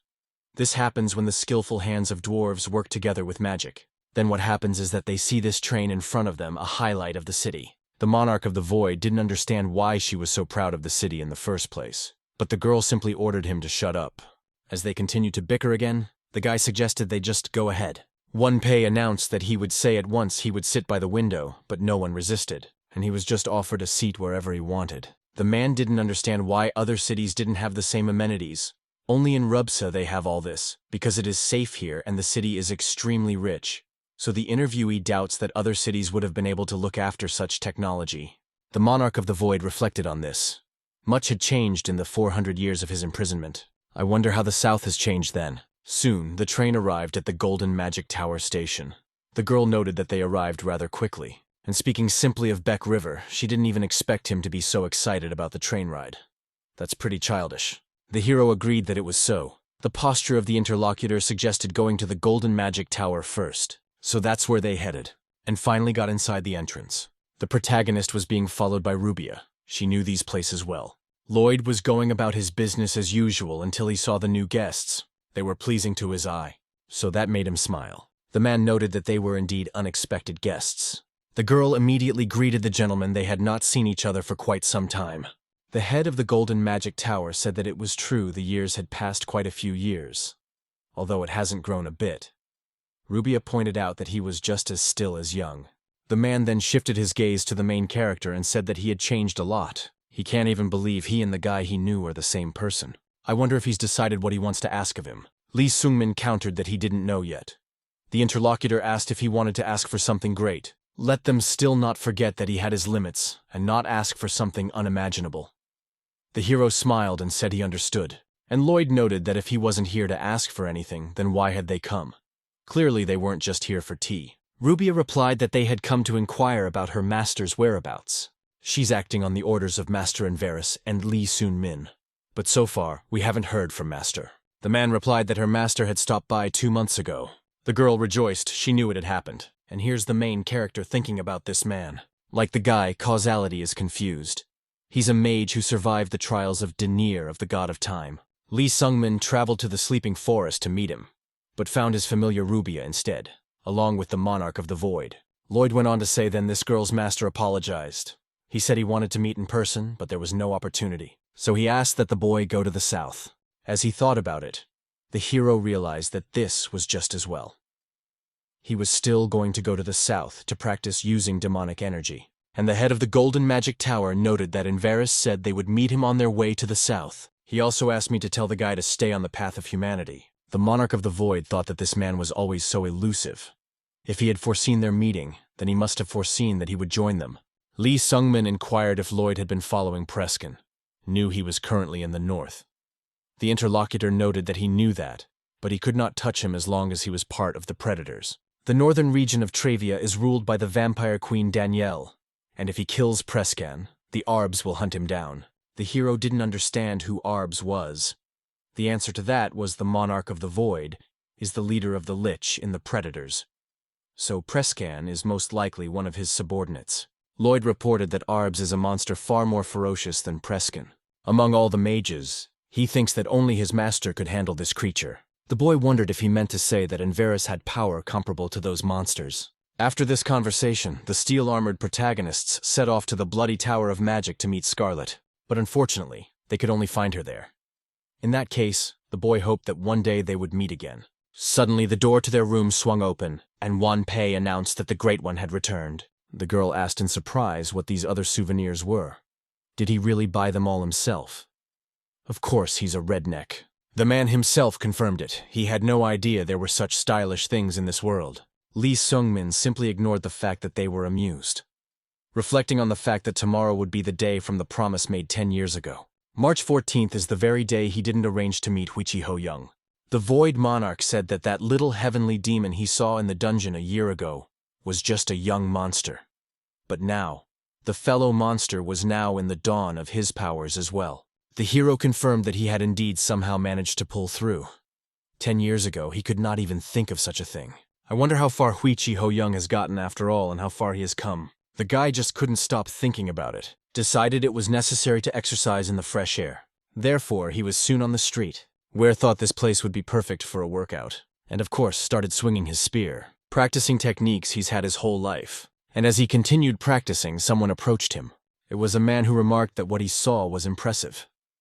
This guy's skills are really worth praising, but he looks pretty young, wondering what his name is. The hero replied that his name was Lee Sungmin, but he wondered if this man had been following him all this time. The stranger noticed that he must be the demonic spear that defeated the sword demon. And his name is Yu Ho-jun. His nickname is Indestructible Spear. Alice knew this man well. He is one of the best spearmen in Eria, a master of martial arts and magic. Indestructible Spear said that the rumors similar to the demonic spear were true. His spear techniques surpassed even the founder of martial arts. Even full strength, he will most likely stand up to the attention. Next, he inquired if it was true that the guy was here along with the reckless demon of the bloody heavens. Now the hero thought that he had been following them from the beginning. Ho-jun continued to say that the reckless demon of the bloody heavens is a notorious demonic personality who has done many terrible things. I wonder why the guy is traveling with someone like him. I don't think he's being threatened. Don't worry, if he is, he'll help him. If they attack together, even the reckless demon of the bloody heavens would not be able to resist. But Lee Sungmin replied that there was no need to worry. After that, silence hung between them. Unbreakable Spear asked if it was true that he wasn't protecting him. The hero objected, "That's not true." He can confidently say that this is not entirely true. And so the tension between them vanished when the interlocutor smiled. He pointed out that of course he wasn't. A righteous warrior like him, there was no way you would do such a thing. So she apologized if she had offended. But unless, of course, what he needs to take note of. There is a branch of the Murim Alliance not far from here, so if the guy really gets off the righteous path of the blade, justice will catch up with him. After these words, the interlocutor left, and the hero said he would keep this in mind. And here came the 14th of March, the promised day. Rubia hoped her companions would have a good time. The Void Monarch asked Lee Sungmin why he was nervous. He's not some boy falling in love for the first time. The hero objected. But the interlocutor kept saying that such attraction between a man and a woman always breeds love. And why is it then that his heart feels like it's going to jump out of his chest right now? To think that the Monarch of the Void caught him like this. He's charming in his own way. Lee Sungmin immediately removed himself from the bracelet after saying those words, and started stomping his feet hard. The hero arrived at the fountain at noon. That was the promised time given 10 years ago. But the guy came too early and stayed another hour. Maybe he should have gotten a bouquet. He doesn't have to. Why would he buy flowers? He's just seeing an old friend, that's all. But is he now worthy to stand side by side with her? The guy wanted to be recognized by Vichi Ho-young. I wanted her praise, wanted encouragement, even when she said he had no talent and was stupid. That cut to his heart, but he still fought hard for her recognition. But what happens next if one day Vichi recognizes him? A short period of time passed, and finally it was noon. But the guy didn't understand why she was still gone. He was sure the date was correct, so he even asked passers-by about it. Worried that something had happened to her, he turned to Neville. And I wanted to know where Vichi Ho-young is now. The man asked for a second to find out information about her. In the end, he informed if the one talking about the little heavenly demon. She is currently in Rubia. She is fighting with an indestructible spear at the southern gate. Lee Sungmin didn't expect such a thing. That person he had recently met. He immediately rushed towards the south, realizing that something was wrong here. With his abilities, the little heavenly demon, a position easily overpowered by an indestructible spear. And here it turns out that the indestructible spear is forcing her to retreat. The protagonist has been shouted down that mobility techniques are forbidden in the city. But he didn't care about that at all. Using such a technique, the guy successfully landed on the train. He pondered that something had happened to Vichi Ho-young, or else she shouldn't be inferior to Yu Ho-jun. But the guy doesn't realize what really happened. There was indeed a battle going on at the south gate. Unbreakable Spear noted that the girl was coming out, not living up to the rumors about herself. She in turn wondered why he was attacking her, even though she didn't actually do anything to him. The interlocutor explained that it is necessary to hunt a tiger when it is wounded. Her blood is blackened, which means there is something wrong with her, and he must be right. Vichi said he was petty and dishonorable after that. The man objected. Were the demons now ranting about honor? The girl replied that it was sarcasm. Ho-jun did admit that his methods were dishonorable, but he'll take the blame when he's done with her. She goes around the world calling herself a demon. Did she really think this day would never come? Vichi inquired what time it was. Unbreakable Spear was surprised, but replied that it was noon. The girl said that if so, then she had already broken her promise. Ho-jun pondered on the fact that he didn't know why this girl had weakened, but he must kill her here and now. It's the little heavenly demon Vichi Ho-young, and it's growing stronger at a terrifying speed. He didn't ask for permission from the Murim Alliance, and this is solely his decision made on behalf of the indestructible spear. Thus, the man is going to destroy this villainess, that's all. Vichi Ho-young pondered. Is this really how it's going to end here and that's it? Would she die at the hands of that penny pincher? Mentally, she had already apologized to Lee Sungmin for everything. After all, I couldn't even keep my promise. Suddenly, she felt a warmth of body and still their presence. And at that moment, the main character was already right in front of her. Vichi didn't expect to see him here and was confused. Unbreakable Spear also wondered. Would the demonic spear realize what it meant to get in its way? Lee Sungmin just wondered what he was doing. The man was indignant. How is it? What is he doing? He is destroying the villainess with his own hands. If they don't destroy her, she will be unidentifiable. If he needs to pay for it, he's willing. Vichi turned to the guy and asked if it was really him. The hero smiled at her and confirmed it. Then together they smiled at each other, literally ignoring the indestructible spearman who was standing off to the side. This of course made him very angry and he asked how dare they. They're chatting and smiling right in front of him.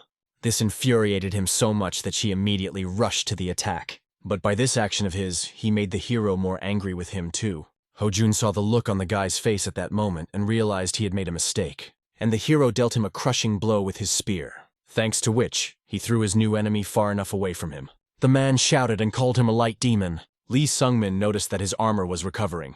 Is it really as demonic as his? The shape of the spear is also similar, and even his fighting style is unusual. Unbreakable Spear started babbling something about strength as well as speed. After that, he came to his senses and tried to attack the guy again. After which, he shouted an explosion at the conclusion of the attack. The protagonist realized what was about to happen, so he tried to dodge. But it was also surprising to him that this man was using magic. Despite everything, it was clear that this fight was going to be a decidedly difficult one. The dust from the explosion settled a bit, and the man didn't see the guy in front of him. He was already at his back, pondering that in the past that's exactly what he would have thought.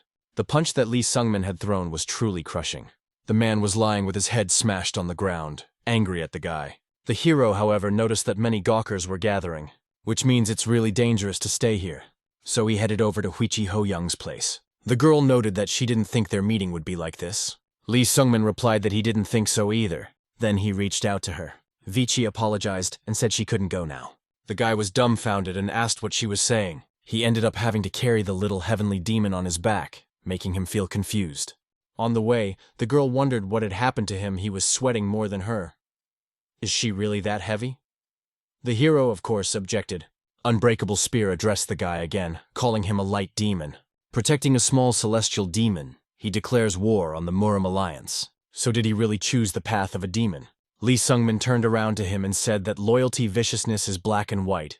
They can continue to play these games, but he is not interested. Right now he's simply saving his friend. The man remarked that if that was the case, then let him kill him. Once he's gone, he'll let the Alliance know. They will send an elimination squad here. Heroes didn't realize what this man was up to. He said that killing brings him no joy, and the chase is inevitable anyway. If he really wants to die, let him seek the high cliff. The interlocutors merged more strongly from such an answer. For further conversation with the guy, he used telepathy telling him to leave town. He kept him alive, so he warns him that the strongest masters will be sent from the Alliance headquarters. They and a weakened Vichi Hoyan can't handle the chase. Unbreakable Lance is going to lead the vanguard, so if the guy ignores his advice, he'll regret keeping him alive. In response, Lee Sungmin said that he would remember. On the way, the Monarch of the Void asked if he was going to obey and leave. The boy objected, for it was foolish, but it was unlikely that the Iron Spearmen had calculated everything. Even if they left now, there would be no escape, she interlocutor inquired. But what he was going to do? This was what he heard, that it was not only the Murim alliance that was in this city. So if there is an alliance of righteous warriors, there must be a counterbalance to it. I mean, some kind of evil demon alliance. The interlocutor laughed long ago. He was the one who had become so naive. Why think that an alliance of evil demons would help them just because he was feuding with the alliance? Lee Sungmin, in turn, knew very well that this was the risk of a new, desperate situation. The risk was inevitable. He couldn't even think that Vichi Hoyan would end up in such a state. It's horrible. And he doesn't even understand what happened to her. Then you told the monarchist that there was a curse on her. It disperses chi and destroys the body from within. With this curse, it is hard to even move normally. Often for a guy it's not lethal in and of itself. His goal to hurt and break is pretty nasty. The guy was horrified. Did she really come here in this state because of a promise? Next, he asked how to break the curse. The interlocutor said that it was simple. You have to kill the one who put it on you. After a little while, the light demon was greeted, and asked if it was a small heavenly demon on his back. It is truly an honor for this man to host two illustrious warriors. Her name is Bo Hai, and she's the manager of this estate, so welcomes guests to the Alliance of Evil Demons. The head of the Evil Demon Union Department in Rubis introduced himself. His name is Guan Hu. He had been waiting for them for a long time. Lee Sungmin thanked him for his hospitality and introduced himself as well. The man said he had a couple questions for him. As a light demon, he defeated the sword demon and defeated the bloody heaven demon. That was why they considered him a righteous warrior. But now, not only was he traveling with a crazy celestial demon, but he had also saved a small celestial demon, risking the wrath of the Alliance. So that begs the question of whose side he's really on. The guy replied that he hears that question quite often. He is not on anyone's side. This girl just happens to be his girlfriend. The head of the Evil Demon Alliance department laughed. Did the small heavenly demon really have friends? Though now it's becoming clearer. So that means that's why he protected her by stopping the Iron Spearmen. It's an admirable act, so he's come to seek their protection, if he understands correctly. But I wonder if the guy himself realizes what that means. The hero told him to stop testing him and just speak plainly. Strongly started talking about a roaming minor celestial demon and a light demon who don't belong to any faction. Would they agree to join the Evil Demon Alliance? Lee Sun-min replied that he couldn't decide for Vichi Hoyan. But the interviewer asked what about him. If he wants to use them as a shield, then shouldn't he show his sincerity? An awkward silence hung between them afterward. And then Lee Sungmin admitted that it was rude. He's going to look the other way and apologize for that. The boy pondered that it looked like he would have to turn to Lloyd, though he doubts the tower will oppose the alliance for their sake. But there is simply no other choice. He hopes that Lloyd will agree to this request. Only he was about to leave as the head of the Evil Demon Alliance asked him to wait. What's his hurry? Let him wait a little while and listen to the rest of it. They are going to protect them after all, even without joining the Union. The hero asked if he was serious. Guanghu replied that it was an order from the head of the alliance. He said that if they came, let him try to recruit them, and if they refused, let him protect them anyway. I would like to gain strong allies, but it hasn't worked out. They will be escorted to a place where they can rest in peace, so they don't have to worry about anything. And I would also like to give just a piece of advice for the future. In this world, it's hard to stay in the gray zone. After a while, the Void Monarch that man was talking about the confrontation between the righteous and the vicious, but it was not only about them. Lee Sungmin understood it perfectly. The interlocutor went on to say that the guy balances on the line between the righteous and the vicious, and the human and the non-human. It's getting more and more interesting whether he's going to last much longer. The main character shrieked with you, he just shut up, because the girl was already awake. Joyfully, he inquired if she was all right. Vichi tried to get up, but the boy shouted for her to lie down and take it easy. He had been told of a curse on her, but who had put it on her? The girl wondered what he would do if he found out. Does he really think he's stronger than her? She fought him for 3 days, but she couldn't kill him. And as he retreated, he put a curse on her. Even after hearing that, does he really still want to know? The guy, without hesitation, said he wanted to. Whatever it takes, he'll kill him. Vichi Hoyan was embarrassed to hear this. She was very pleased. She replied that it was a curse put on water like a fist, the last of a group calling themselves the Sky Beyond the Sky. The boy remembered Wonpei's words. He had his wound inflicted by a sword lord from the sky beyond the sky. It felt good for the girl to be angry, like it was his problem. But she's definitely not his, so the girl will figure it out on her own. Lee Sungmin asked if she was going to do it like that. Vichi Ho Young, just 10 years ago, couldn't have imagined such a thing. Never thought she would hear something like this from him. The guy pointed out that it had never happened before. The little sky demon suggested that they stop talking about it. After all, they hadn't seen each other in 10 years. Probably mad because they're friends. The hero was confused. She said it was true. The girl noted that she then had a request for him as a friend, wondering if he would listen to her.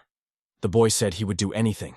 The interviewee said she was very cold. But my hands don't move at all. Lee Sungmin still didn't understand where she was going with this. Then the girl asked him to feed her, and with that she just destroyed the guy. Some time passed after the incident, while the hero and the others were visiting the evil Demon Union branch. The guy was looking for information about the sky beyond the sky. But even Eria didn't have much of it. And regarding Vichi Ho Young's method of breaking the curse, the guy didn't get a clear answer either. Therefore, the Monarch of the Void suggested that all they had to do was go south. Well, there are a huge number of sorcerers there, and it will be easier to find answers there. The protagonists realize that the Alliance's hunting dogs are on their way here, so a decision must be made before it's too late. To do so, he went to the head of the Evil Demon Alliance department. After all, he had a burning question: how well the Union protects its members. The man noted that this question is a pretty good one. Most of the members of the Alliance are masters of the demonic arts.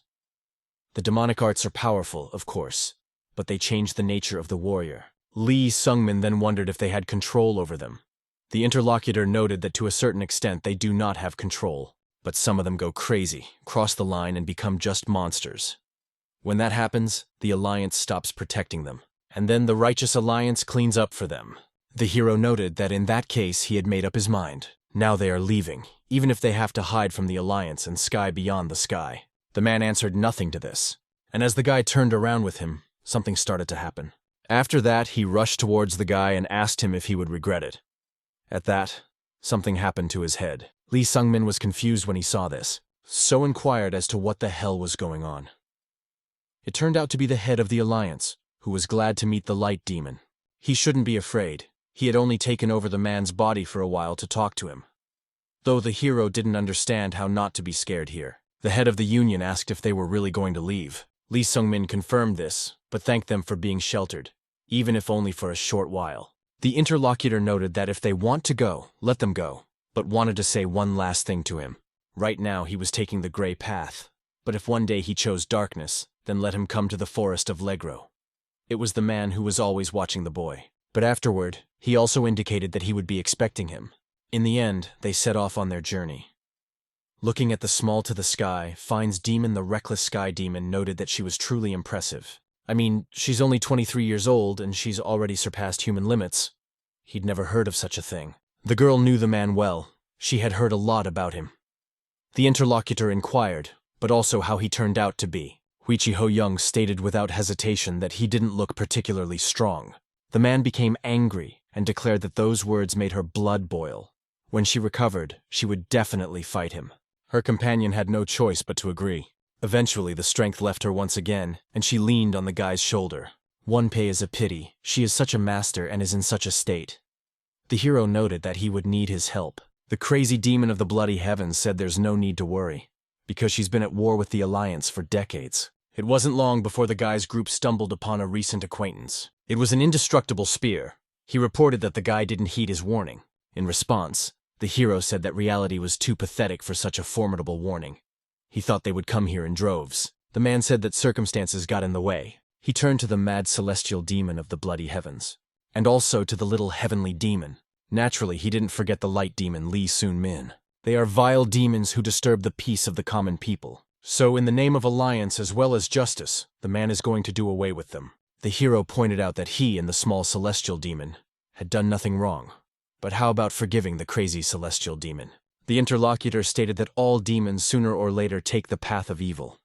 After all, that is the essence of demons. Lee Sungmin asked if he was really saying that seriously. He didn't like that kind of logic. Even if Vichi Ho Young didn't do anything, since she's a demon, he's willing to slit her throat, it turns out. It turns out that they're all really too obsessed with their black and white. In that case, if the Iron Spearman really wants it that badly, the guy will kill him. That day, a letter came to Yu Ho Chung's house.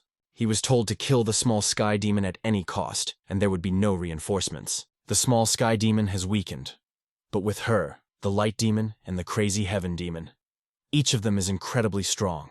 In fact, it was a death order for the Iron Spearman, but even so he didn't care. He doesn't even know the reason he was sent alone, whether it's punishment for the embarrassment of bowing down to a demon in front of everyone, or whether the Alliance is having some sort of problem, but the man was going to destroy the demon anyway. These are his principles, which he tries to remain true to throughout his life. Thus, he was now confronted with the protagonist. Wonpei inquired if he should help. The hero objected. There was no need to do that. Trying to attack Ho Chong said to give him the small heavenly demon. Lee Sung-min was angry because these rascals had declared the innocent Vichi Ho Young as a demon and want to kill her. There is not a shred of doubt in the face of his current enemy. As if there were no flaws in this cheesy black and white logic. But how annoying for the guy. His spear and his enemy's spear collided with each other once again. The onslaught of the indestructible spear only intensified. The hero thought it would be just as he wanted it to be, if a man wanted to believe he was a champion of justice. And they are demons, so be it. Lee Sung-min is just going to take this path. Thanks to his strength, he pierced his opponent with his own spear, and the latter inquired if he would regret it. The hero, without hesitation, replied that he would have no regrets. Iron Spearman declared that he wouldn't do it either, and so he died. It turns out that a master like him put his life on the line for the sake of their black and white logic. But was it even worth it? Wonpei explained that there was simply no other way to do it. But now it's going to be a problem, because the guy killed a famous Alliance master. His reputation as a light demon will fade, and he will be seen as a villain. The Murim Alliance will send punishers into the open. This Yu Ho Chung must have been used as a bargaining chip. For a large-scale punitive operation, he and the small celestial demon were not up to the level of demons. Wonpei knows their dirty methods well. The protagonist asked if he meant to say that they sacrificed such a master for a mere excuse. The man explained that in their eyes it was worth it. If you can kill a monster that reached transcendence in its 20s, the boy inquired as to what this transcendence was. He had heard of it before, but what was this level? Suddenly an unknown man appeared next to him and asked if he was interested. Lee Sung-min was confused. He didn't expect to see someone near him, so inquired when he was at his back. The stranger remarked that he was unworthy to even speak of transcendence. It is the limit of excellence, the level of those who have surpassed perfection. That is the high wall. That is what transcendence is. Many have not been able to overcome it, such as that man right there. The wound on the back of the reckless demon of the bloody heavens made itself known. The stranger inquired if the wounds left by the Sword Lord had healed. It looked like the small celestial demon was sleeping right now. The hero was angry, he couldn't even move. It turned out that the stranger was the Lord of Darkness. He decided to give them the honor of fighting the Dansus, the Scene Master. He is here today for 2 reasons. He is also one of the 6 Lords of the Sky beyond the sky. So, have them attack him together. Lee Sung-min asked for 2 more reasons what he was talking about. The interlocutor noted that, first of all, he would of course want to take the small celestial demon away. Thanks to the curse of the Fist Lord, this would not be a problem. But there is one point to this. As long as the guy is with her, picking her up won't be as easy as he'd hoped. The hero wondered if he was going to kill him because of it. The Lord of Darkness reported that he could have done so, but there is also a second reason. He immediately tossed up some kind of strange balloon, which once in the sky began to glow. This drew the attention of those around him, confusing them. The Lord of the Sky beyond the sky asked not to be frightened. He merely separated the space to get rid of the insect's gazes. The light demon called Lee Sun-min has impressive strength for his age. He killed an Iron Spearman of one of the best masters in the Murim Alliance. It was because of this that the Lord of Darkness would want to test him. That's the second reason he's here. But don't let the kid worry, he's not going to kill him. Wonpei inquired where the other lord was, but the man ordered him to shut up. It had been about 10 years since his defeat. He was hopeful then, but in 10 years he had not attained transcendence. They'd be out of the sky, not interested in such garbage. So let him stay out of the way. The main character felt sorry for the old man being called names like that. The Lord of Darkness announced that enough talking and let the fight begin. Thus, the protagonist rushed into the attack. His opponent wondered if he was trying to hide his fear by rushing into the attack like that. It looks really pathetic. Through these words, he threw the dagger he was holding. and that one landed just outside of Lee Sun-min's reach, consequently destroyed the space underneath the guy. So he was knocked down because of that action. But that was not all, for many more flew after one dagger. Seeing them, the protagonist simply couldn't believe it. Something had to be done immediately, so he tried to dodge, and he succeeded. Some of them did get in the guy's face, though. In the end, the Lord of Darkness said he missed on purpose, since the guy didn't even have time to react to it. And while he was distracted by his duel with Lee Sun-min, a reckless heavenly demon tried to attack him, but his attack was not destined to reach its goal as she dodged. With his ability, the Lord of Darkness was at his back. With that, he made Wanpei more angry, and he tried to attack again. Watching what was going on, the Monarch of the Void informed him that they were completely on different levels. He was just playing with them. But it's really quite a sad enough picture, so the demon inquired as to what the lad would do. The battle between the reckless demon as well as the Lord of Darkness continued. But at one point, the latter said he had had enough. After which, he immediately attacked and delivered a crushing blow. Informed the man that he had wasted 10 years just for nothing. Thus, he doesn't even want to look at it anymore. Suddenly, the Lord of Darkness felt a strange energy. It was coming from Lee Sun-min, who was gradually approaching him. The man then pointed out that it wouldn't work that way. Only the small celestial demon would have to be taken away. Who knew he was a lowlife clinging to the power of a vile demon? Lee Sun-min had indeed used the power of the Void Monarch. And while the Lord of Darkness realized what had happened, Wanpei's body also began to rise gradually, even though he was beaten. The Sky Lord beyond the heavens realized that the reckless heaven demon was also using the power of the Void Monarch. The demon noted that the old man was freaking out because he sensed his demonic energy. Now the guy could fight him, but let him be careful. The battle between old opponents has once again flared up with new colors.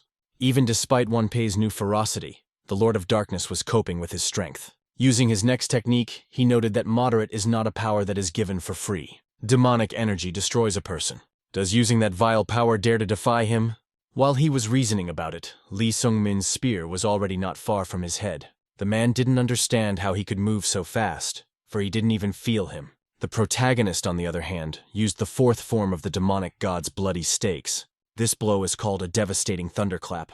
The power the guy used clashed with the power of the Lord of Darkness, and the impact that happened there was truly devastating. After what happened, the Lord of Darkness said that it wasn't bad, even though he had borrowed the demon's power. But the help this blow was on the level of transcendence, so be it. He'll praise it. The protagonists realized that even with the power of the Monarch of the Void, he hadn't seriously harmed him.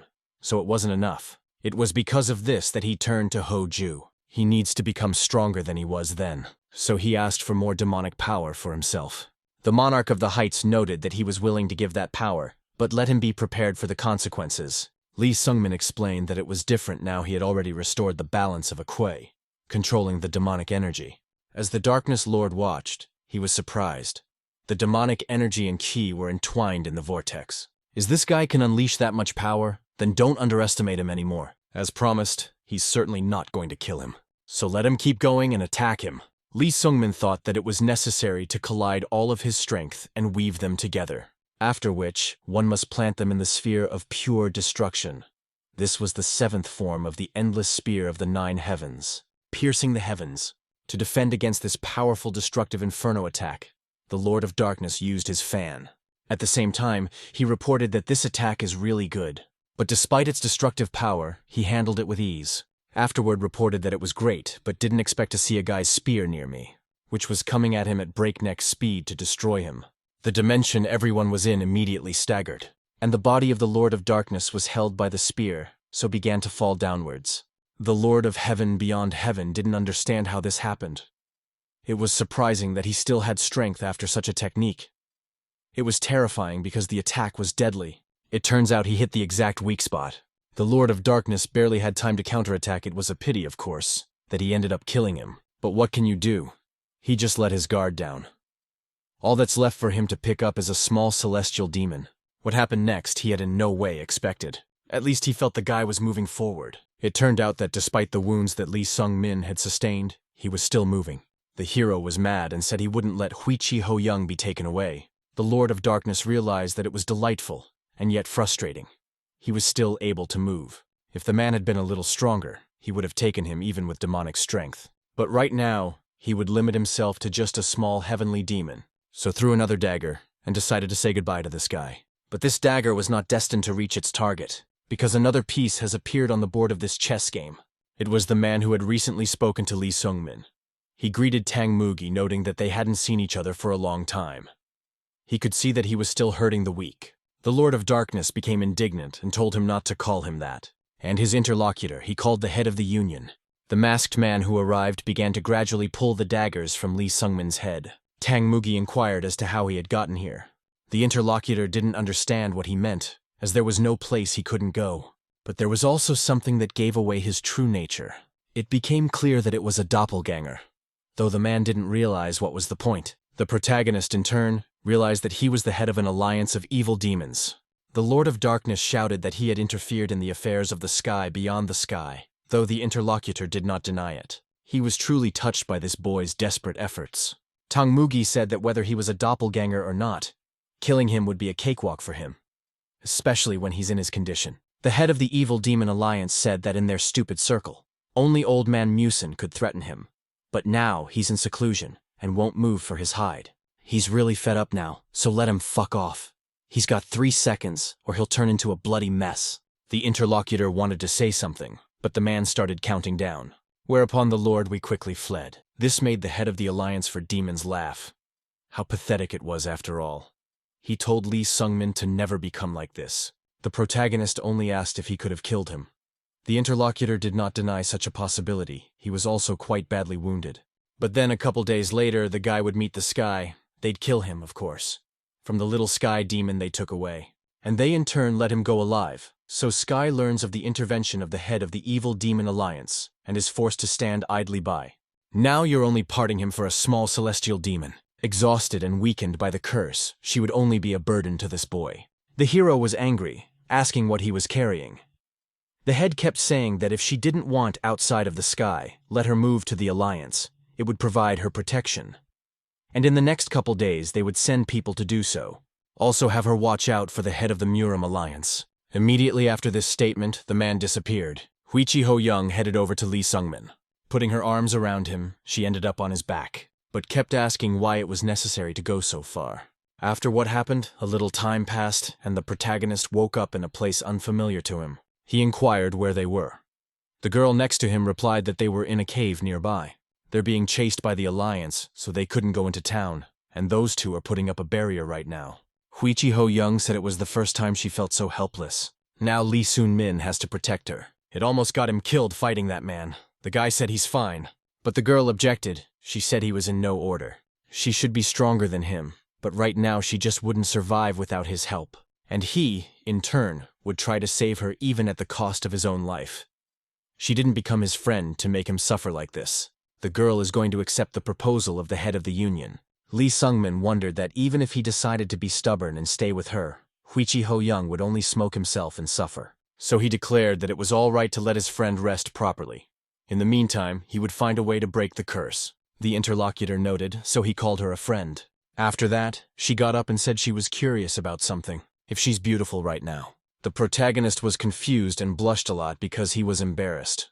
He went on to say that he had always thought she was very beautiful. Vichi was very pleased to hear that. She touched the boy's face with her hands. Approaching him within kissing distance, she asked if friends were the limit of their relationship.